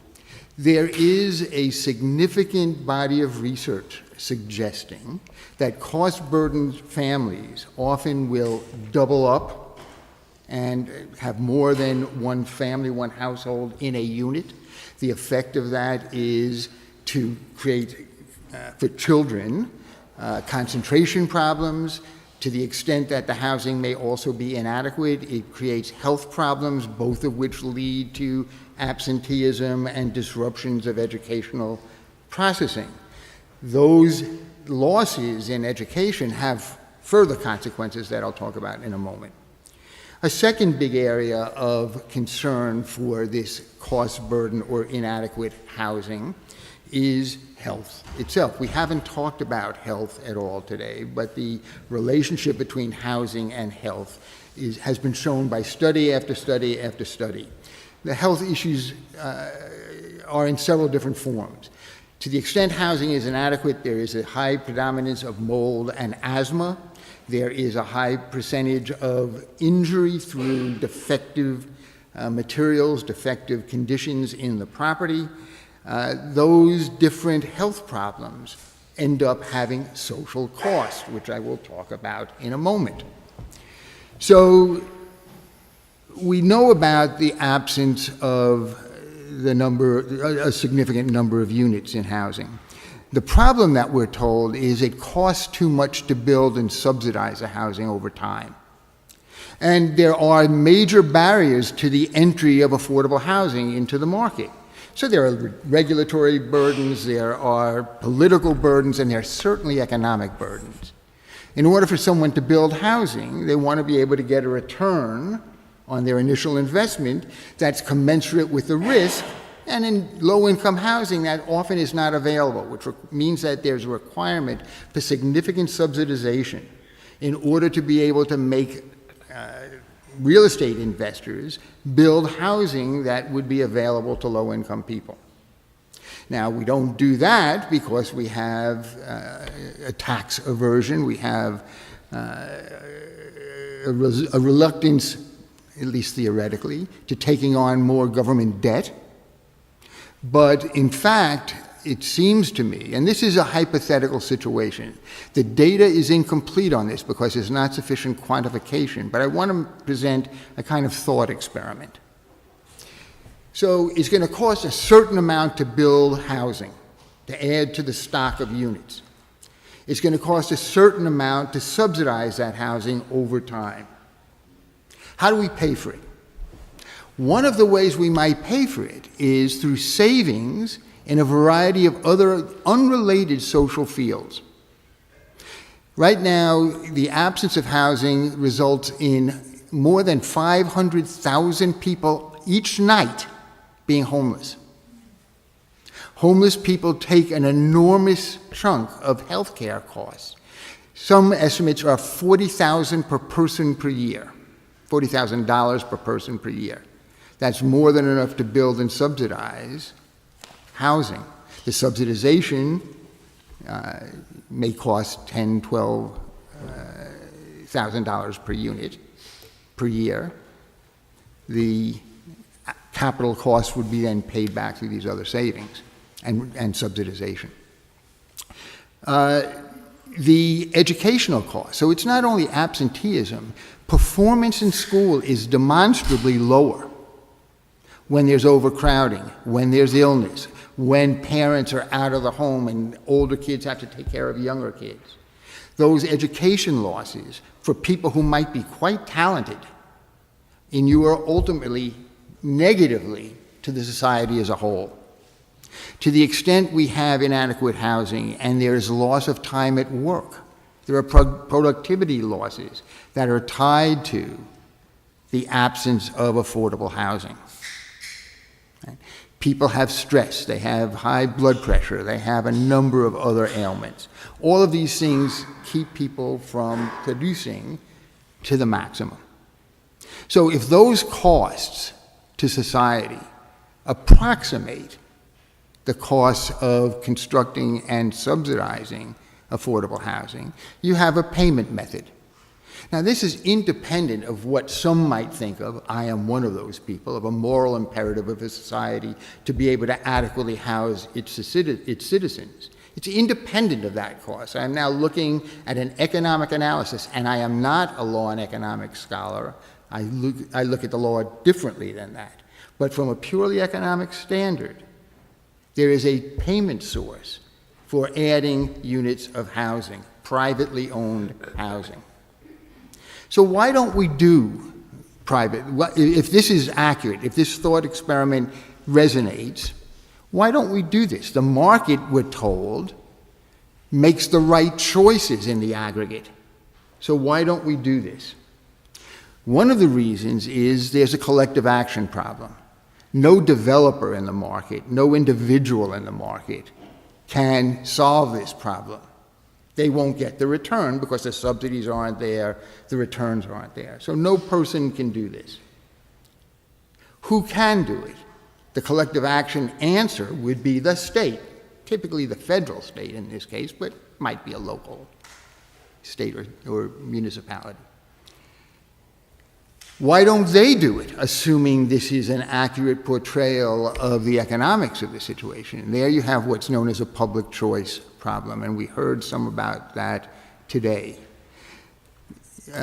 Governor Wilder talked about the money being the determinant of policy, and we just heard in the last panel Mr. Robinson talking about the money being an element. So who supports the policymakers in the country? We have large donors who are typically not interested in affordable housing. We have political operatives that are typically not interested in affordable housing. Affordable housing doesn't produce the constituency or the money that these other groups do. So there is a public choice problem. Politicians who act rationally, theoretically, in their own self-interest, look to see where they're going to get the votes and where they're going to get the contributions. And that doesn't come from the poor or the advocates for the poor.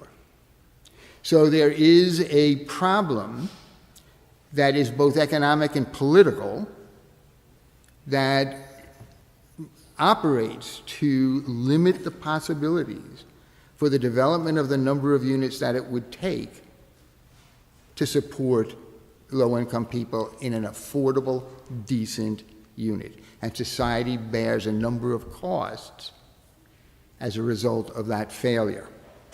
So a question about what we do about this is an interesting question. Doug Wilder wanted us to get out and vote. The problem with voting, again, is the votes aren't the ultimate determinant. The money typically is the ultimate determinant. I teach corporations, and both Citizens United and Hobby Lobby presented problems in my mind for the way individuals can interact with, more Citizens United than Hobby Lobby, but they're related in the corporate sphere of things. Both that Citizens United presents a further lessening of the influence that individuals will have in policy outcomes. And when Doug Wilder talked about it being one of the worst Supreme Court cases that's been decided, I tend to agree with him. So I don't know where this leaves us. I think race and class is a significant element in the absence of affordable housing, why people don't pursue it, and why policymakers don't pursue it. And that brings us back to fair housing. Fair housing doesn't deal with the underlying problem. The underlying problem is more societal than it is individual in terms of one discriminating against an applicant for housing. It's a societal problem that has to be dealt with in a different way. So I think I'll leave that for now and take questions when we're done. Thank you, Michael Diamond. Thank you. So I just have to get my technology working.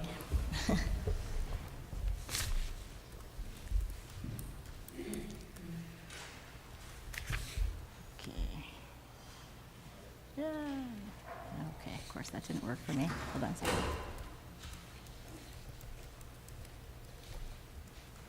All right. There we go. Okay, so hi, my name is Lisa Alexander, and I really want to extend a big thanks to Professor Carol Brown and Carly, who is the organizer of this symposium, and really the entire Law Review for inviting me to be here. This is a really exciting conference, and some of you may not realize exactly why it's exciting, but it's exciting because it is so infrequent that people in the fair housing community and people who are scholars in the community development or affordable housing community come together to have a conversation about how to solve the challenges of providing housing to people who traditionally have been marginalized in traditional housing markets, for whom traditional single-family homes and traditional market rate rents just don't work. It doesn't put them in housing. And often in the recent years, although the Fair Housing Act came about in 1968, and community development really has its origins in the war on poverty and some movements in 1977 around the Community Reinvestment Act and stuff like that. These two groups have often been working not together on advancing this goal of increasing housing opportunity, and more recently, even sometimes at odds with each other. And I think at this time, when there's decreasing federal investment in figuring out how to solve housing challenges and affordable housing challenges, and where there's an increasing need in which more people are facing housing unaffordability and housing insecurity, it's really important for us to be working together, right? So this has been a great conversation because I think we're beginning to think about this together. I have also always been, as a lawyer, and probably even before that, someone who's been in both camp. So I grew up in New York City. I was raised in affordable housing that was publicly subsidized. I litigated fair housing cases when I first came out of school. And I've also worked for developers, nonprofit developers, and others that do real estate-related work. And so, like Michael, I teach corporations. I think a lot about the role of private law in housing, not only fair housing. But I think about them both, and I think there's ways in which we need to bring those two groups together. So what I'm talking about today is actually a phenomenon that addresses, or seeks to make a small inroads into the broader, larger, huge problem that Michael was just talking about, which is the supply of housing. So we have a serious, in this country right now, supply problem. There just isn't enough housing for the demand, for the people who need it. There's not enough single-family housing, and increasingly, in the wake of the housing crisis, there's been a supply problem in the rental market as well, right? And young people are experiencing this. It's harder to buy a single-family home, and rents in many places have been going up. The group that's been most acute, and this is not just in large cities like New York or San Francisco, there have been research showing that this is a phenomenon in many, many large metropolitan areas across the country. And I've lived in the Midwest, in the East Coast. I live in Dallas, Texas right now, and it's an issue in many, many big cities. So the group that's most acutely affected by this are low-income people, usually low-income people of color, and really homeless people. And so what I'm studying here is the phenomenon of tiny homes, not the kind that are on HGTV that are kind of really cool with the sort of neat amenities, but the ones that have been used by homeless people working in concert with nonprofits, local governments, and sometimes the private sector through volunteers to create communities of tiny homes to house homeless people. This is a picture of some tiny homes that were created in Madison, Wisconsin. I used to be a professor at the University of Wisconsin Law School, and there was a community there. These homes were 98 square feet. In some ways, they are created with sometimes electricity. In this case, they have electricity, but there's no running water in each house. And there is a larger main building in which running water and showers exist, and individuals share, right, the use of those facilities while each individual may have access to their house. Notably, what I've been writing about with tiny homes villages for the homeless is that there's really interesting ways in which individuals are housed in these units. Sometimes they're owners, which is really rare, and most of the time they're either renters, where they rent at below market rate or at cost, or they just don't pay to live there at all. They construct their own house, and there's something that I've been writing about calling stewards, where they get a right to be there in exchange for working as a member of the tiny home community and providing services to the broader community. You can't even own one of these things or rent them or be in it unless you've participated in helping other people in your community by building their homes or providing work in the general, workshops that they have, or helping out in the community spaces that exist. So it's been a really interesting form of housing that has cropped up in many cities. So Madison, Wisconsin is one example where they have something like about 10 units they're working on.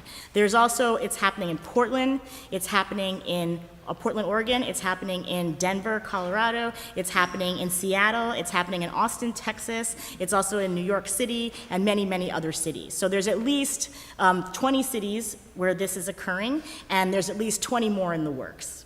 What I've been interested in these communities is how they reflect older forms of housing and community development that really had their origins in the 70s and the 80s, where people sort of use self-help to figure out how to put themselves into housing without a lot of support from the government, and without really much capital or much money, and with absolutely no support from the federal government, right? There's absolutely no federal money involved. These are local or county efforts, and usually very little support from the state.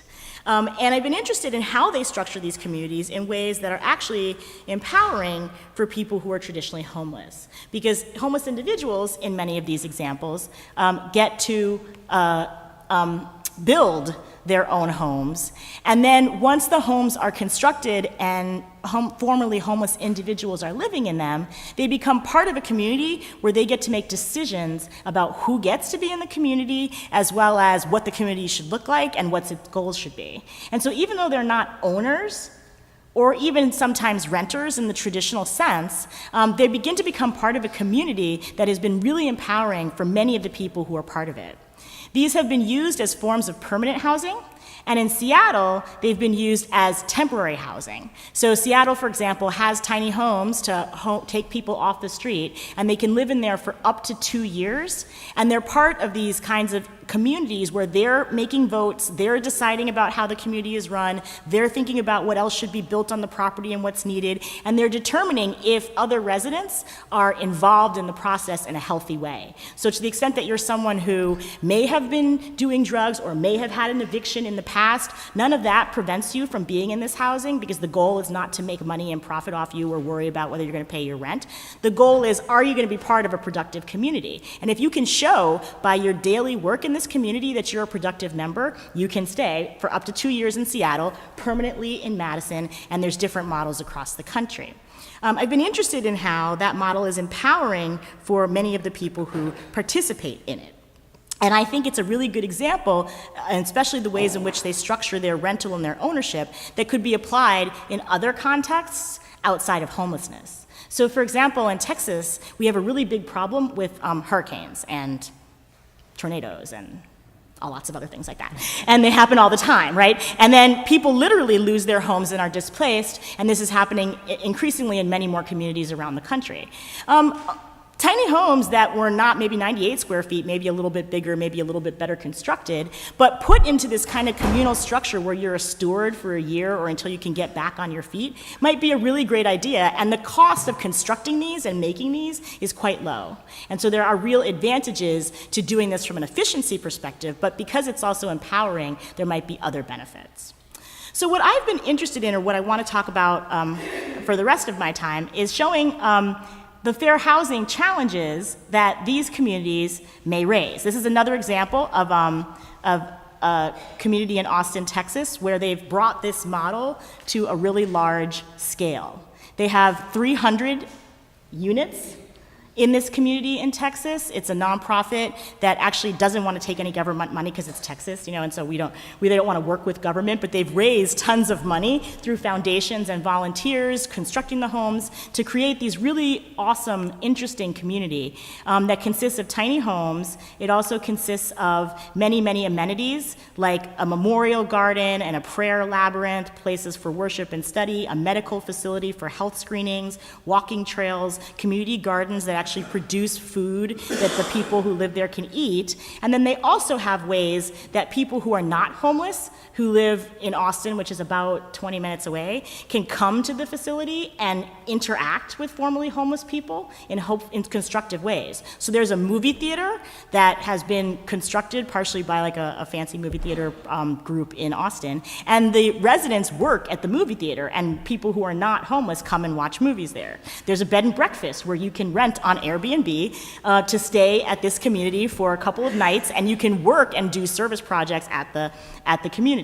They also have woodworking projects where they sell things, and you can use that money to pay, in this facility, what is a nominal rent, or even if you don't have the money to pay rent, you can use your work to provide a way to be in the community. So what I think is interesting about all these different examples, this is another example of Dignity Village, which is in Portland, is that a traditional look at fair housing, at least how it's traditionally been litigated, could raise problems for some of these communities. And I think it's useful to think about how we can utilize fair housing and fair housing goals in ways that might help to make these communities sustainable, not a ghetto, useful, and really solve housing problems at the local level. So one thing is, these communities, especially if they're built through self-help, they might not be integrated. Or they might not be integrated at first, right? It's sometimes in Madison, Wisconsin, for example, which is not a very diverse place, the residents who live at the village are almost all overwhelmingly white individuals who are working together to build a really constructive community, but it's not a diverse community, right? Under traditional fair housing law, that might be concerning. In Austin, this community that I'm showing you is much bigger, and this is I'm going to show you a map of what the whole community looks like that's much bigger. But in Austin, it's a little bit more diverse, and they have a range of different housing structures, some of which are tiny homes, but some of them are also teepees, for example, that they use, that people live in, and some of them are RVs. So whereas one example might raise a fair housing concern that these tiny homes are not accessible, and people who may be on wheelchairs wouldn't be able to access them. If you could plan in a broader way like they've done in Austin, you might be able to use teepee structures that people could get into where they could be more accessible rather than a tiny home where you could have a range of different housing options. One of the other challenges is how would this be regarded under the Fair Housing Act? Is this a group home? Is it a dwelling? Because often these units are so small that they don't meet the definition of a dwelling under the consistent building code. So is this a dwelling? Is it not a dwelling? If it is a dwelling, is it okay? The accessory dwelling unit, we were talking about that earlier. Many people were saying that these could be considered maybe accessory dwelling units that are part of a master planned community. But if they are, should we include them as an exemption to fair housing because they're small and they're productive and they're doing good things, and maybe we could make them be more diverse over time? Or do we initially, when we see that it's built and it's not diverse, do we decide this is a violation of the act and therefore it's a problem? To the extent that city government is involved in facilitating this, but it raises issues that lack diversity, would this be a clear example of disparate impact that we should be concerned about or not? And then if these are placed and sited in areas that are already revitalizing or that are gentrifying and you can find the land to do it, then this actually might be a way to help integrate people who are either very low income or maybe perhaps who are of color into a broader community to be closer to some of the services that are positive and opportunities that are positive in that city. So thinking this through, I think, raises all kinds of really interesting issues about how fair housing interacts with development and helps us think about how we serve people at the lowest end of the level. And sometimes it's going to raise really hard questions about how we think about whether communities are revitalizing, how we think about development, whether we should sue, when we should sue, what kinds of techniques we should use to help people be in productive communities, even if it's not the techniques that we've traditionally used in fair housing. And so I think for now I'll just leave it there and we could talk more about these communities, but thanks. Thank you so much, Lisa and Michael. So I'd like to, Michael, direct my first question to you, but for both of you, my question is fundamentally about the land cost component of affordable housing.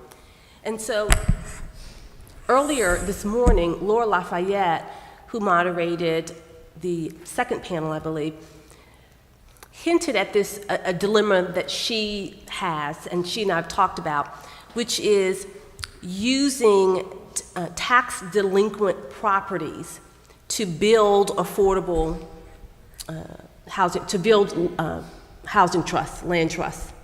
And so there's an effort in the city of Richmond through the Maggie Walker Land Trust to work with the city of Richmond to clean up title on tax delinquent properties, have those transferred to the land trust for administrative costs and a nominal fee, maybe $1. And the trust would then, of course, covenant that property with restrictions to bring it into the affordable housing market for 99 years. Her concern, and I think I'm so happy that people are beginning to think about unintended consequences of laudable good decisions. Her concern is this: well, who are the owners of those tax delinquent properties? And would this approach unintentionally divest, let's say, minority owners who acquired their properties through intestate succession? Would it unintentionally divest them of their property, thereby exacerbating Black land loss? And so she has the most wonderful of intentions, but she's concerned about, as she's trying to ameliorate the land cost of affordable housing, could she possibly be tipping into another dilemma? And I wonder what you think about her concerns, whether this component of bridging the gap of affordability is something that you think presents real dilemmas and problems, or do you think that the benefits outweigh the potential negatives? So that's a difficult question, and I think it would be, the answer to it would probably be different in different parts of the country. So in New York City, if there are tax delinquent properties, I started practicing in New York City quite a long time ago. And what we did was tenant ownership by getting the city to take tax delinquent properties and give them to tenant groups, together with money to rehab, and we created sweat equity tenant-owned cooperatives starting in the late 60s, early 70s. In more rural areas where the properties that are taking probably weren't rental properties and were perhaps home ownership properties, it presents a different kind of problem, because then you might have loss of ownership. I think in the abstract, purely in the abstract, I think that the idea of having the state, the municipality, be a conduit for property in order to cut land costs, or to make the cost of land spread out among the locality's constituency, is a good idea. Are there going to be problems that are associated with it that have to be thought through and figure out how to deal with? Yes. But on the whole, land costs in certainly East and West Coast cities are a massive part of the cost of housing. And if you can cut those costs, you do go a long way towards affordability. So on the whole, I think that the jurisdiction being a conduit is a good idea.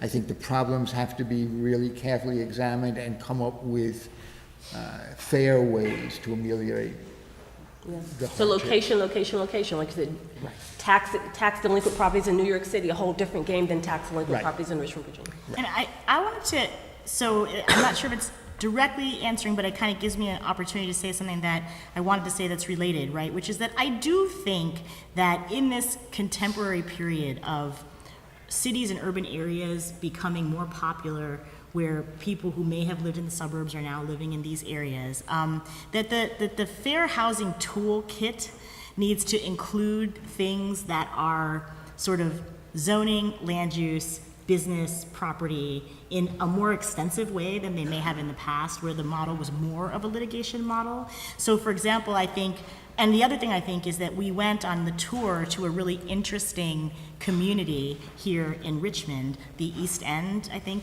it was, and there was a really good community development property going on there. But what was clear was that that community was not yet a revitalized community, and there were efforts on the part of the city and private actors to revitalize it. But when I saw it, I thought, oh, this is awesome. This is exactly when we should put in all the kinds of legal structures that allow people to get community control of the land, like property tax abatements, land trusts, all these creative legal structures that would enable people to get control of the land. Because if we wait, right, for these community development projects to happen and more people to move in and it to be more diverse and it to not be a low-income community, it will be too late for us to do anything, right? And so part of what I'm saying in response to your question is that I think things like thinking about where property tax abatements are necessary for people to help them not be in a situation where they're tax delinquent is important. I think thinking about how local jurisdictions assessing properties and using property tax assessments in ways that make people lose their housing is something that we ought to think about under the Fair Housing Act. I think, as Michael just said, when you have a land bank in your city and you're thinking about who you should allocate the property to, I think certain percentage of that land bank should not go to the highest and best user, but should go to communities that have historically been disenfranchised, and think about how we do not create patterns of land loss. And I think that tiny homes communities and how you build them effectively should be part of the planning. And I think this should all be considered part of the fair housing toolkit. But for that, I think it means that people who are interested in fair housing goals and open housing need to expand the legal toolkit. Excellent, thank you. And I'm sure, Sarah, you might have some observations about that after I ask my question to Lisa. Right. So Lisa, you caused me to reflect on another local experience that we're having here, and I think I mentioned it to you perhaps yesterday with Rudd's Trailer Park. So it is a community here that is predominantly Latino and Latina and non-native English speaking that suffered from a Federal Fair Housing Act lawsuit alleging that the discriminatory enforcement of building code regulations resulted in a violation of the Federal Fair Housing Act. The Rudge Trailer Park is privately owned with an absentee landlord. So I'm interested in the tiny home communities that you've highlighted. I'm interested in how we deal with the land costs there. So I understand from your presentation that some of these are owned by nonprofits, and especially in Texas where you all go big or go home and you've got tons of money, you're able to manage that and keep those properties affordable. Are there land trusts using this model where the land is privately owned and rented out, or where the tiny home owners own the land? And if so, does that create any additional dilemmas in terms of maintaining affordability or constituting these tiny home villages on a scale that is sufficient to have a real impact and provide the support services that you indicated were in place in the successful tiny homes? Yeah. So there are not, when it's privately owned land, it's usually owned by in some public-private partnership, where the county may still retain ownership of the land, but a nonprofit owns the village that's being created, or they give, the nonprofit owns the structures on the land, and then the homeless individuals rent. That's one model.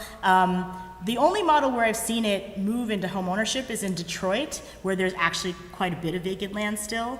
There is a nonprofit that has bought up some pieces of land. They're creating tiny homes as rent-to-own models. And eventually, I'm not sure if that rent-to-own model is like a land trust where the nonprofit will always retain ownership of the land, and then what you end up owning after renting is the improvement on the land, which is what I think it is, but I'm not sure.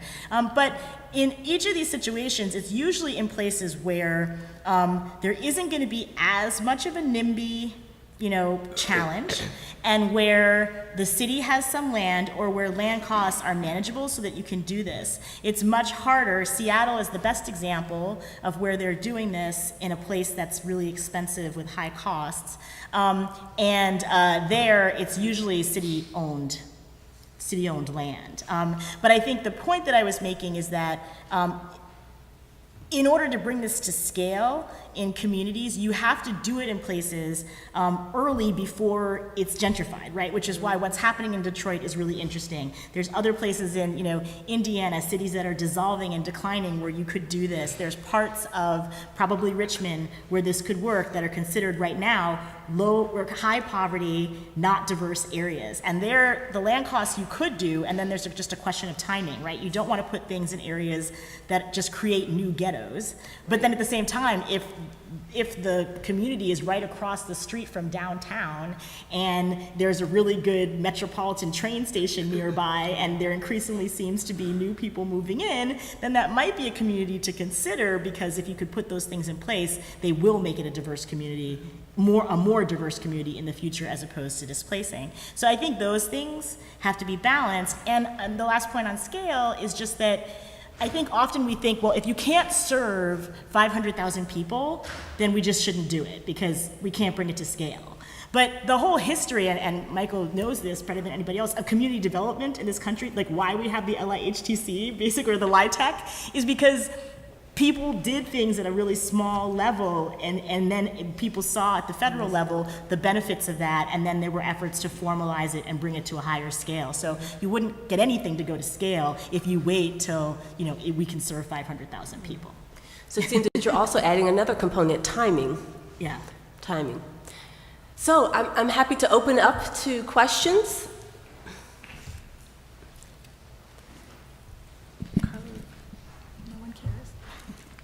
I think there was somebody had a question.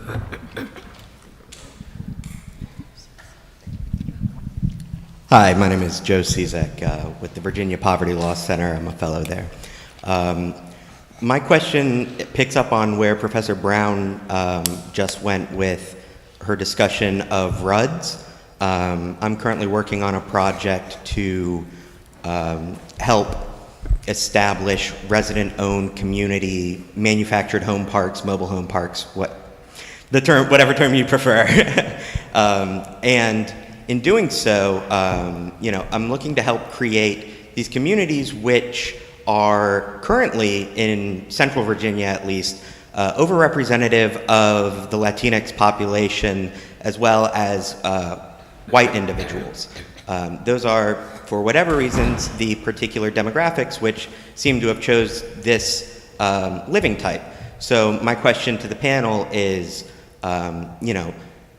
at the beginning phase, when we're looking to help establish community ownership and give people a stake in their communities, how might fair housing concerns arise in that context, or rather, how would they be dealt with?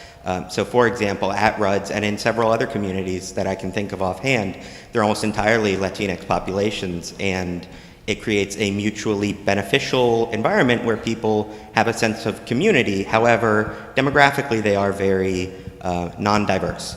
And so my question is, on the front end, how do we as advocates address these concerns in a way that allow flourishing of natural homogeneous communities, but also don't diminish the capability of having diverse communities? Thank you. So that in DC, where we did a lot of tenant ownership and creating cooperatives for long-term, low-income, affordable housing. And these were typically in communities that were one-race communities, with some integration in some cases.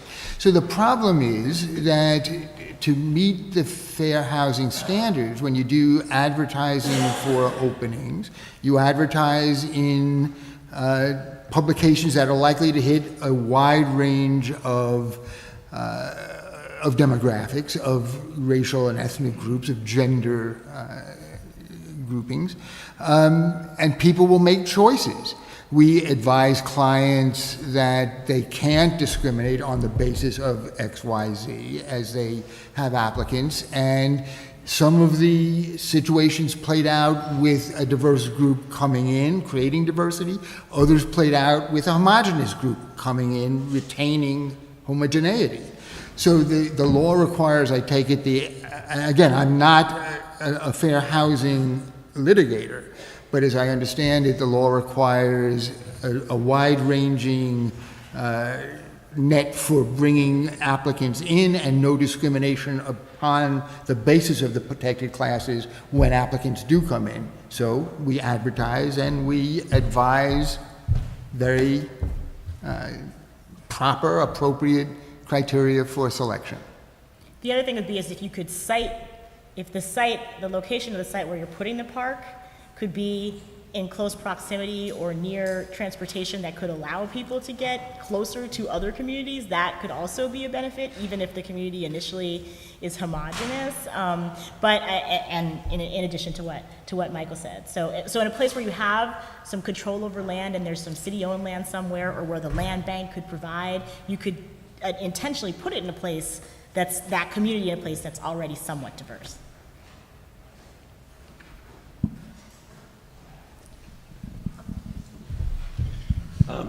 So 2 questions. Lisa, I'm wondering if you could tell us a little bit more about some of the costs and economics of these villages, and how much does this housing actually break down to on a per unit basis? And then both of you, I'm wondering if you could just talk about, you're both focused on the supply side and housing. What do you think is the potential to address that by increasing the supply of housing at all market ranges, so that you generally just kind of release the pressure on the market? Do the tiny houses. Tiny houses. Yeah. So in most jurisdictions, the cost of building these kinds of communities that I'm showing is much less than the cost of producing housing first or supportive housing or affordable housing. Now, part of it is because it's kind of bare, right, and it doesn't have all the things. Sometimes when you combine this housing, when you make the square footage a little bit bigger and you combine it with supportive services, then the cost actually can be a little bit more extensive. So we have a unit in Dallas where one of the criticisms that some people have brought against that community is that, because you have all these supportive services and because we do everything big in Texas, they're kind of big, the costs are high, and so people say, well, is that really worth it? But in most of these communities like Madison, it's $5,000 to put one of these up. And most of the studies that have been done, so part of why Seattle has done this is it's clearly cheaper from an economic perspective than even trying to build a unit. But Seattle has also been careful to say, we don't want to ghettoize homeless people, so this is a temporary thing. This is for people who need to get back on their feet and be in a productive community. But after 2 years, we want you to go to the next step, and they want to have supportive housing and other options for people that are more long-term and more sustainable. Whereas Madison is just sort of like, they're a community and they're going to stay there for as long as they want, and it's only going to serve 10 people, right? But in Seattle, they're serving many more people, but the statistics of cost are very low, but then the statistics on diversity are not so great. So one of the things that a study that Seattle did of its tiny home villages said was that 57% of the people in the community are white, and I think it was 17% are African American, and apparently that's really different than the shelter system. So the shelter system has a much higher percentage of African Americans, and so these tiny homes are not quite diverse yet, but clearly they are serving other people. But that's one of the challenges that the city wants to think through, is that costs are low, but they raise fair housing challenges right now that the city wants to think through. So I want to just make one comment about that, then I'll answer as best I can the second question. The same problem that I just described, where there are healthcare costs because of inadequate or overpriced housing, the supportive services that are being provided have a cost, but they also result in societal savings. And the societal savings might be the equivalent of the cost, maybe less, maybe more, but a significant savings because of the supportive services. And there's study after study, again, that documents that fact. So there are ways of modulating these expenditures and the savings in such a way as to get a fair distribution of who bears the costs and who gets the benefits. On the question of broad housing, the answer is generally yes, that a greater supply of housing is going to have an effect throughout the system.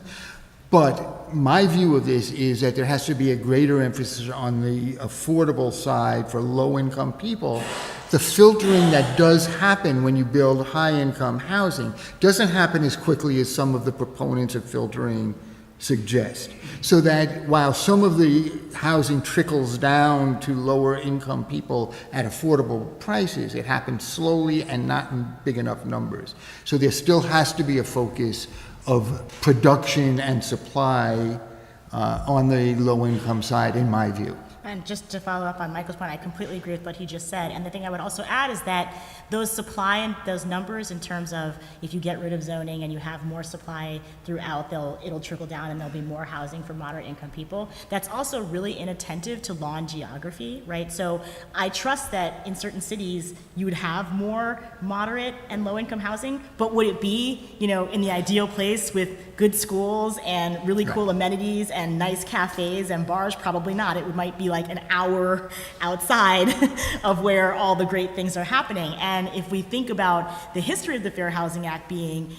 low-income people of color living in communities that were intentionally disinvested by law and policy, having to live through that, now seeing the community improve, and then being like, well, we're going to reduce the cost of zoning, and you can go live an hour and a half out in a community that will be, but we're all, it's going to get really diverse here, and there's lots of opportunities, but you move an hour and a half away. That problem is not solved by simply reducing zoning costs.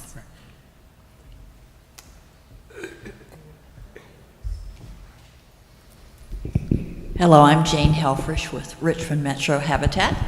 And Michael's comments about the plugging the hole with all the social services and public assistance that are needed when children especially don't grow up in a good, safe, affordable home. 7 years ago, and I just want to use this as an example because it just resonated with me.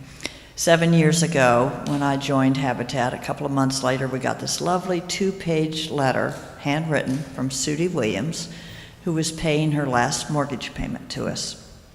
In this lovely letter, she talked about all the better things that had happened when she and her 4 children moved out of Gilpin Court, which is our largest public housing community in Richmond. Better health, on and on and on for 2 pages. But what hit me right between the eyes was that all 4 children attended college. 3 have bachelors, 1 has a master's, 2 own their own homes. So I realized that family is out of poverty forever, not just for those 4 children, but for generations, from a single mom. And 86% of our homeowners are single parents.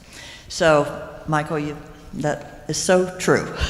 But I love tiny homes too, and we've worked on RUDs, so and the land trust. So if I could just also comment on that. So not only does her family and the children benefit from all that, society benefits from that. There is now a productivity that emanates outward to the rest of society because of the benefits that were obtained through the house. Right. Tax savings, tax paying, and performance by the children. But I was going to just... That's great. I was just going to add that, so I did grow up in subsidized housing under the state called Mitchell-Lama in New York. And one of the things that, and because at the time the schools were not good and my mother was like a public school teacher, she was like, well, you won't be going to public school. So she opted out, as we were discussing earlier, of schools. And so I ended up, going to private school and being a scholarship kid. But she had to pay a little. And part of what she said is because I had, even though I lived in what might have been somewhat of a segregated neighborhood, it was always somewhat diverse, but it was a predominantly minority neighborhood. But the point what she was making is because my housing costs were lower, I could spend that little bit extra on private school, and then we had like bus systems, so I'd take buses by myself to go to school and things like that. And so as a result, now I couldn't even live in New York under the same conditions because I don't meet any of those criteria, and I live in actually a predominantly white neighborhood because I have the education to be able to do that, and the Fair Housing Act, thankfully, I was able to sort of get around it and use it so that I have a house. But my point is just that there can be benefits that flow to education in other areas when we're thinking about sort of the balance of housing, but there is a temporal issue, which is that, I did spend a lot of years in a segregated area, but I also had some benefits of integration in other ways. And sometimes I think we need to think about that a little bit. I think I'm not the only person who is in that situation, so. Hi, Dathan Young. I'm a legal aid attorney in Harrisonburg, Virginia.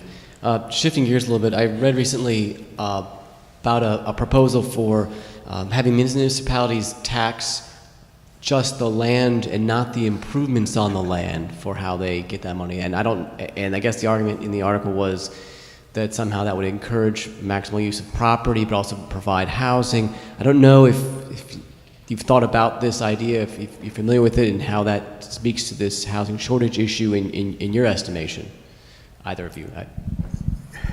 So the answer is no, I have not thought about it, so I'm going to think very quickly. So my initial thoughts are not positive, I think. I think this inures to the benefit of wealthier folks who then can continue to make major improvements to their property tax-free and inure the benefits down the road when they sell. Lower income people who own property would have a harder time making those kinds of improvements. So there'd be some savings in taxes. Whether that would be enough to amortize the cost of the mortgage for doing the improvements that we're talking about is an empirical question we don't know the answer to. So the initial unconsidered opinion would be not positive, but I'd have to think more about it. See, I also think that a reverse would be better, which is to put the land, to have the taxing be on some of the improvements, but take the the cost of land out. Because part of what appreciates the most in gentrifying communities, part of what makes being in them so hard, is that you're being taxed on the improved value of the land. And because the cities and the properties around you are becoming good, then the property tax assessor looks at your unit and says, oh, you're in this area where the land is a lot, and then that's part of what really keeps escalating people's taxes. But if you could, in some ways, not everywhere, because if you reduce the property tax assessments everywhere throughout a community, you can easily ghettoize it, right? Because the localities don't have enough money to do the things that they need to do to provide the services they need to provide. But in limited cases, if you could take the cost of land out of that tax assessment and maybe just tax the improvements a little bit, that might actually bring down the overall cost that people have to pay, or at least make it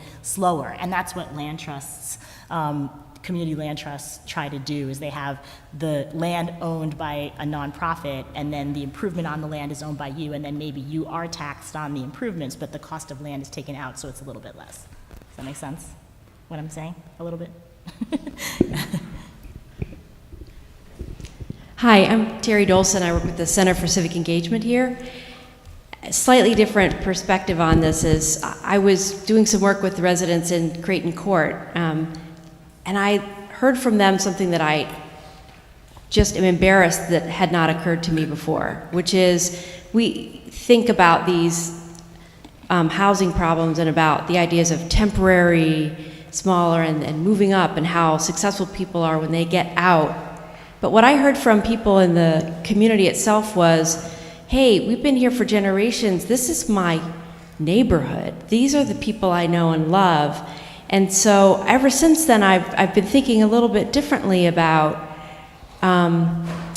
whether we've decided or figured out, or whether sociologists talk about, and I see a lot of head nodding, so maybe I'll just be quiet and let you continue, but how we think about temporary versus and moving up versus the value of that social structure that gets built by living in a community, and why would we want to move people out of that piece?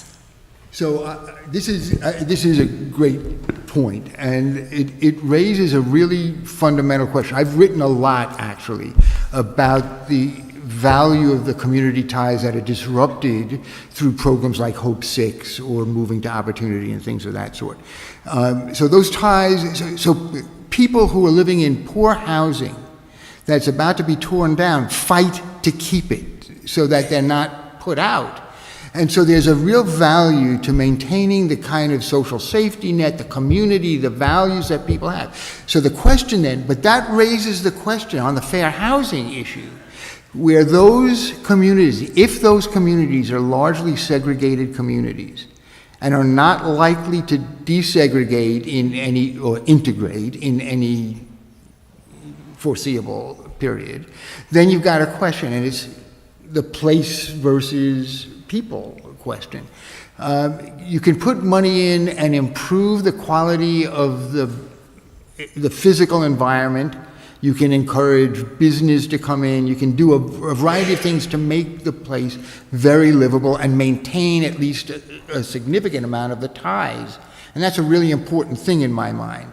But it does result in a continued segregated community. And so the problems that have to get addressed by the people who live there and by the people who are assisting them are thinking through how that all plays out, because it's very complex. But you're exactly right, and the people who gave you this insight, I think, are exactly right, that the value of community is one of the major values that people cherish. Yeah, so I want to add to that. There is actually quite a bit of sociology on it, and in things that I've written, I've drawn upon this sociology, but it is a very tough question. And I remember when I was working on public housing reform in Chicago, you get a range of people who have a range of different views about what kind of community they want to live in. And so some people really do want a voucher to go to a low poverty area where suburban schools and to live in a predominantly white community, and they want that, and I think that they should have that, and I think that the Fair Housing Act should make that possible. But there were also a lot of people that said, I do not understand why we would be encouraged to leave this community where I've been for 30 years, where I have friends, where my family networks are, where there's somebody to take care of my kid, if it's gonna get better And then I'm going to go somewhere else where I have no networks, and everybody else is going to come in here, and then it's going to be really nice. And they're like, I don't understand why that's a good plan for me. And so there are really a range of views on this, and there is a lot of sociology by Mario Small, whom I'm not sure where he is right now, but he's a sociologist who had written a lot about how sometimes how people in a very low-income community perceive their community and the social capital networks and ties that they have with other people in that community can determine somewhat their outcomes. Like, meaning that even if you're in a very poor community, but you have a good perception of it, you're politically active, you have community resources around you, that sometimes your outcomes can be a little better than if you live in the same kind of community statistically, but you perceive it as a ghetto, you don't want to be in it, there's lots of crime, there's no social networks, nobody's hanging out with each other. And so there are differences. However, as Michael said, that, under a classic sort of fair housing conception, that would still be problematic because it's not an integrated community, but then there is also a time element. Like, if you're somewhere where you have good social capital, political, there's productive things in your community, and your community is on the cusp of revitalization, or you see revitalization nearby, then maybe a range of choices where you could stay and revitalize it and then eventually be part of an integrated community might make sense, as opposed to saying, go move somewhere else where, it's currently really diverse, but you have no networks and you have no access. And it's a really hard question. We have time for one more comment from Sarah Pratt, and then we'll have to terminate this official panel, but we can continue conversations. So this is a fascinating discussion. I've had some interaction with these issues. One of the more interesting examples of how to balance the place versus reinvestment versus perpetuation of segregation issue that I have seen has been in Portland, Oregon, that is using a system of community preferences when affordable housing is going back into a neighborhood where there has been massive displacement of people of color over years. Portland is giving a preference to people who themselves were previously displaced from the neighborhood or whose families were previously displaced from the neighborhoods.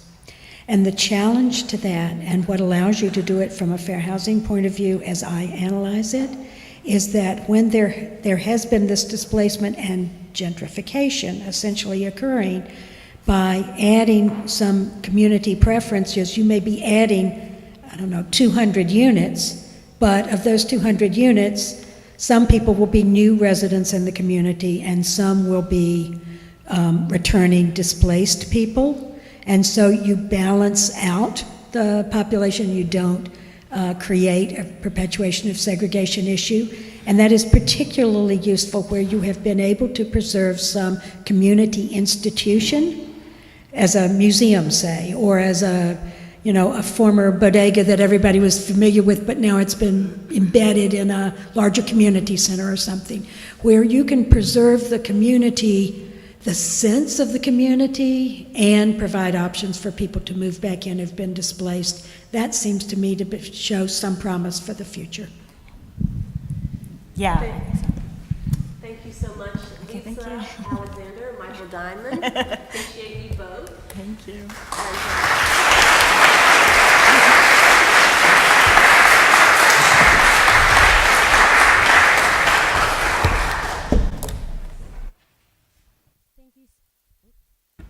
Thank you, speakers. That was our last panel. To close, I will welcome up Reverend Benjamin Campbell to do our closing remarks.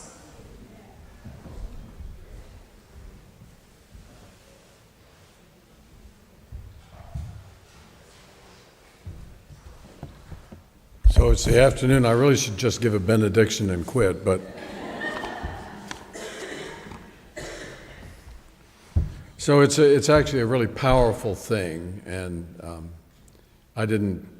this whole thing was new to me in terms of this conference when Carol asked me about it, and it's really been great having to work on it, Carol.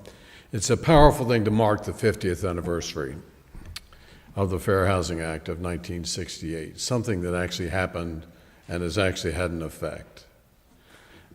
I grew up in segregated Virginia, so I have a pretty powerful sense of the passage of time here. It's given us the opportunity today to review and mark human progress, to take stock of where we are, and to identify the efforts and issues of our time. The victories here have changed the nation, and the task is still daunting. So we begin in 1968 with a simple and powerful vision to prohibit discrimination in housing based on race, color, religion, or national origin, and later on gender, familial status, disability. And it was a vision that exploded into reality in the week of Dr. King's murder as a nation boiled over in anger and despair. The law, as originally passed, did not include enforcement mechanisms outside the courts, and so for decades, those mechanisms have been developed by the community. Many here today are here because they've been a part of that movement. Over the years, they've identified lending, insurance, background checks, other submarkets in which discriminatory action could be just as effective as discrimination in housing sales and rental applications. Colleagues of these folks established the Home Mortgage Disclosure Act, developed community enforcement strategies for that. And here in Richmond, a landmark case addressed redlining and home insurance. Courageous practitioners have continued to identify and challenge the various ways in which Americans, usually covertly, seek to deny the birthright of other Americans. We would do well to look around us. Oh, yeah. St. Paul's Baptist Church, but turn to your neighbor and congratulate them. Don't turn to your neighbor, shake their hand, and congratulate them. We would do, that's it, all right. We would, thank you, Lance Watson. We would do better. We would do well to look around and celebrate for a moment, to say thank you to the warriors of the past half century who have worked to overcome overt discrimination in housing. At its most elementary and primal level, I believe the Fair Housing Act has worked. Can't say that about a lot of stuff. Straight out, direct discrimination in housing has been attacked and in its most egregious forms eliminated. Here in Virginia, from the beginning of the last century, a series of laws deliberately kept our neighborhoods segregated by race. One innovative Virginia law, we're always innovating in this field in Virginia, one innovative Virginia law said it was illegal to live next door to someone whom it was illegal for you to marry. I always thought that was one of the ones they used more imagination on, which referred to Virginia's statute against interracial marriage. And beginning in the 30s, the actions of the Homeowners Loan Corporation took this tradition of economic discrimination into the area of black ownership, home ownership, and along with the policy of redlining, as Richard Rothstein has made clear in his important study, The Color of Law, the federal government shaped metropolitan Richmond and the nation with rigorous policies of home ownership for whites and rental for blacks. In today's metropolitan Richmond, here's what census block data shows. This is from Brian Koziel, who's the Policy and Research Director of Homeownership Made Equal here in Richmond. The neighborhoods in Richmond which were affected by the Homeownership Loan Corporation's redlining policy 85 years ago, those neighborhoods are by and large still segregated in the same way which the policy established 85 years ago. That's today. I looked at the maps yesterday with Brian.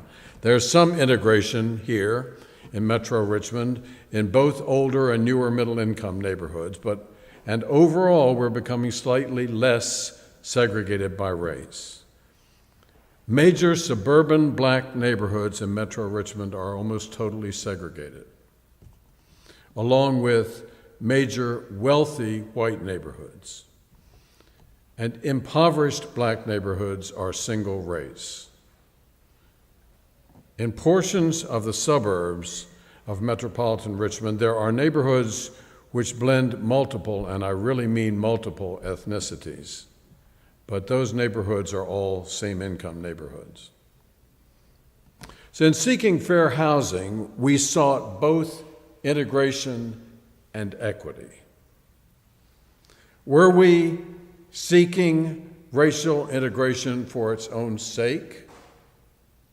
Or were we only seeking it for the sake of equity, believing that integration into the majority culture was the surest way to guarantee fairness? Perhaps we didn't know then, and maybe we don't know now. 50 years after the Fair Housing Act, we have now run head-on into the structural and economic underpinnings of segregation and inequity. Initial success has uncovered deeper structures of discrimination. Now, racial segregation always had to do with a policy decision in Virginia about who would be poor.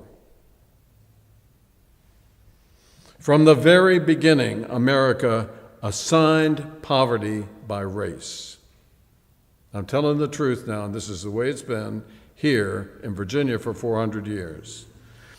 And therefore, segregating by wealth, even today, is often an effective mechanism for segregating by race. Increasingly, that is the shape of the battle for integration and equity today. So let's take a look briefly at two of the structural and economic realities which describe the next cliff that must be climbed for the sake of fair housing. These two problems are housing supply and the Commonwealth. Housing supply relates both to the cost of construction and to the income differentials, which have been a deliberate part of the American economic system for nearly 4 centuries. Your income class is still determined by your race in America. For African Americans, current median income nationally is $38,555. And if a person has no other debt at $38,000 and has money for a down payment at $38,000, he or she can buy a house for up to $130,000. If they rent, they can afford $1,000 per month, according to the federal guideline there. Purchase is out of the question for more than half of African American families, and a significant number of renters must spend a disproportionately high percentage of their income on rent. The ballooning disparity of income between investment earners and wage earners over the 50 years since the Fair Housing Act, the ballooning disparity of income has multiplied the severity of our situation.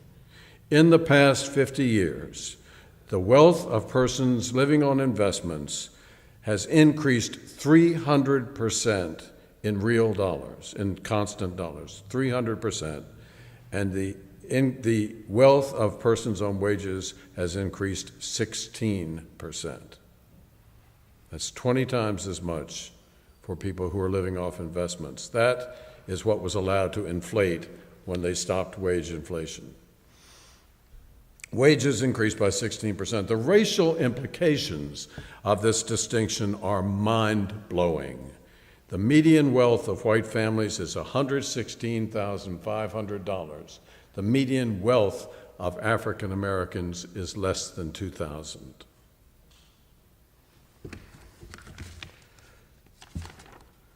Federal housing policy of rental for African Americans and purchase for whites for the last 80 years or 60 years played a major role in this scandalous development, together with the enormous, never remediated subprime lending scam of this last decade.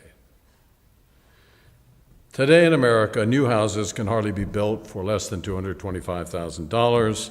Depends on where you are, but that's about it, including land. Suburban housing subdivisions concentrate construction in a single price range. I always love going by a place that says, beginning in the low 590s. That's I used to be in advertising, and you try to throw those words in like low with 590. That's the deal. Fewer than 20% of African American families could possibly qualify to purchase a new home in the least expensive subdivision of the American suburbs. Transportation is part of the housing equation. The sprawling suburbs built since the Fair Housing Act, subsidized by the federal highway policy, are not designed to be served by public transportation. Therefore, no one without a car can live in significant parts of the housing universe. The threshold for entry into many neighborhoods is therefore a minimum additional cost of $5,000 a year in income for the car. And if workers are pushed to older suburbs by gentrification, they may have to bear this additional transportation cost as well. In Richmond, the data is in the city of Richmond, which is where most lower income people live, 60% of our households have no car or one car. And in the surrounding counties, wealthier counties, where the median income is twice as much as the city of Richmond, 60% of the houses have 2 or more cars. That's how this thing works. Since minority incomes are clustered at the bottom half of the scale, income becomes an effective racial discriminator. Don't we know vast areas of newly developed suburban land become effectively segregated, as do the parts of the inner city where gentrification and urban village development are seizing the day. Not enough affordable housing is available. We've heard some great statistics on that, and what is available is concentrated and effectively segregated. Second issue is commonwealth. And when we talk about integration and equity, our initial goals here, we're actually talking not only about a house, but about a house in a supportive, nourishing, and effective social context. A situation where there is commonwealth. And this is the greatest disappointment in the vision of fair housing that we shared. Economic segregation has guaranteed racial segregation, and that economic segregation, a concentration of under-resourced families, is accompanied almost inevitably with a depleted commonwealth. Nowhere is this more apparent than in public education. Full disclosure, I'm married to a third grade teacher in the city of Richmond and put 4 kids through the Richmond Public Schools. The dual system of racially segregated schools was outlawed, but now in the South, as well as in the rest of the nation, our schools are segregated by income and political jurisdiction. Fascinating. Contra Costa has how many school districts in one county? 14?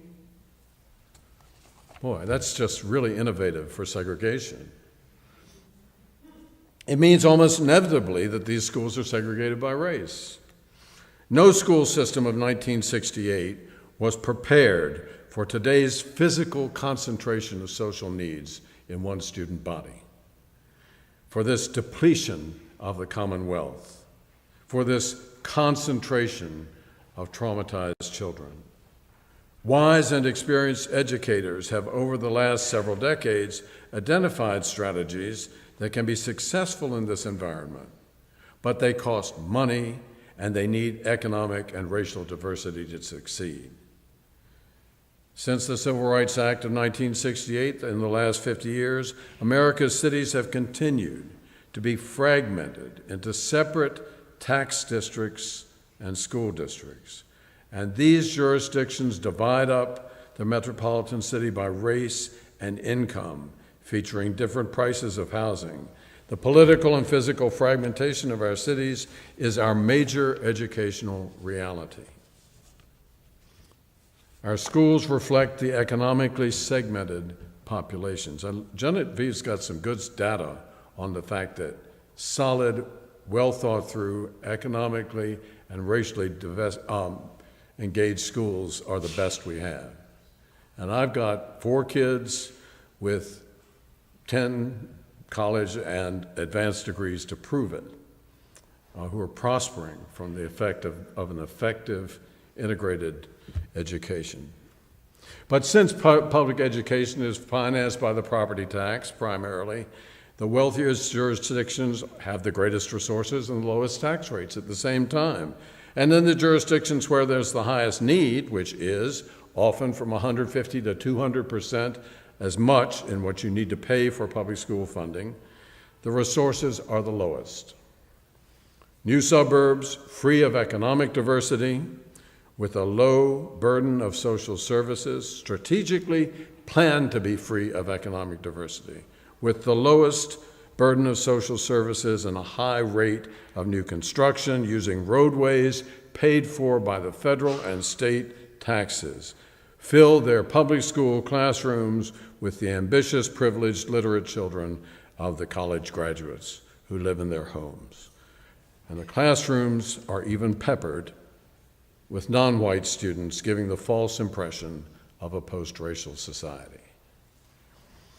This fragmentation of American cities, in some cases, in some cities I know, into as many as 200 separate tax and school districts, affects all public and social services, parks and recreation, and crime rates, as well as the availability of volunteers and community leaders who have discretionary resources.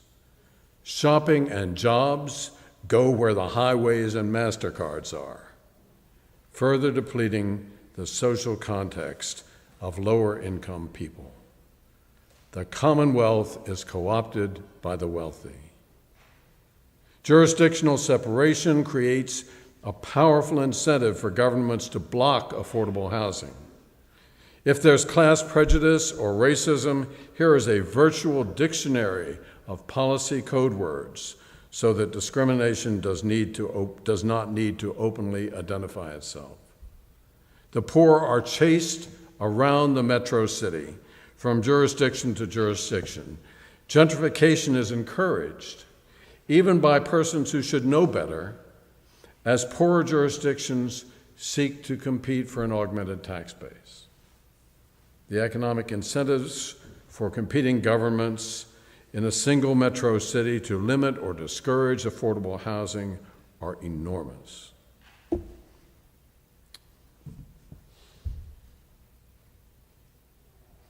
Turn to your neighbor and say, "That really feels bad."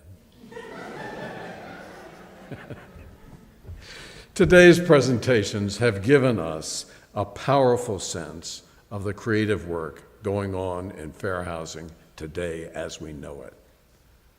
They have also brought us face to face with the economic engine which drives the train of discrimination. Integration and equity come face to face with the structural inequity and disintegration in city after city. And the complex remedies must be fought out not only nationally, but inventively in locality after locality. Sarah, you said that really well. It takes that. I think she should be a preacher, actually. Started out as a Presbyterian Bible school teacher. In addition to vigilance and fair housing enforcement, our work is now focused both on increasing the housing supply and in rebuilding our Commonwealth. New coalitions for these efforts are forming in cities across the country. Public transportation is a quick win in terms of improving everybody's accessibility to the Commonwealth, and advances the whole effort exponentially. And that's happening in a number of cities in this country too. And so do these experiments in cross-jurisdictional public education, such as Genevieve is talking about today. The problems of integration and equity, housing supply and commonwealth may occur everywhere, but they're always local. and they always must be addressed locally. Integration and equity were the stated, unfulfilled goals of the American Revolution 230 years ago.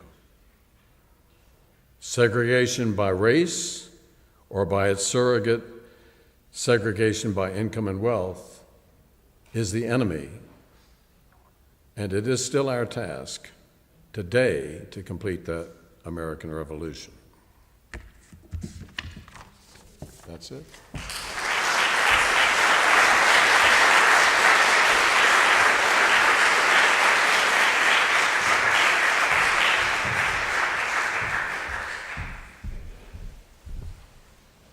Thank you. That concludes our program for today. I would like to thank everyone again for coming out. I would especially like to thank Professor Brown for helping me so much with this.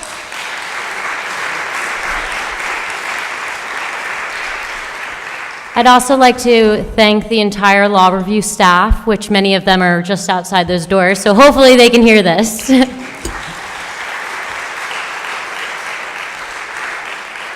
We have a dessert reception set up outside with coffee and a few light desserts, so if anyone's interested in staying, please do. Thank you again.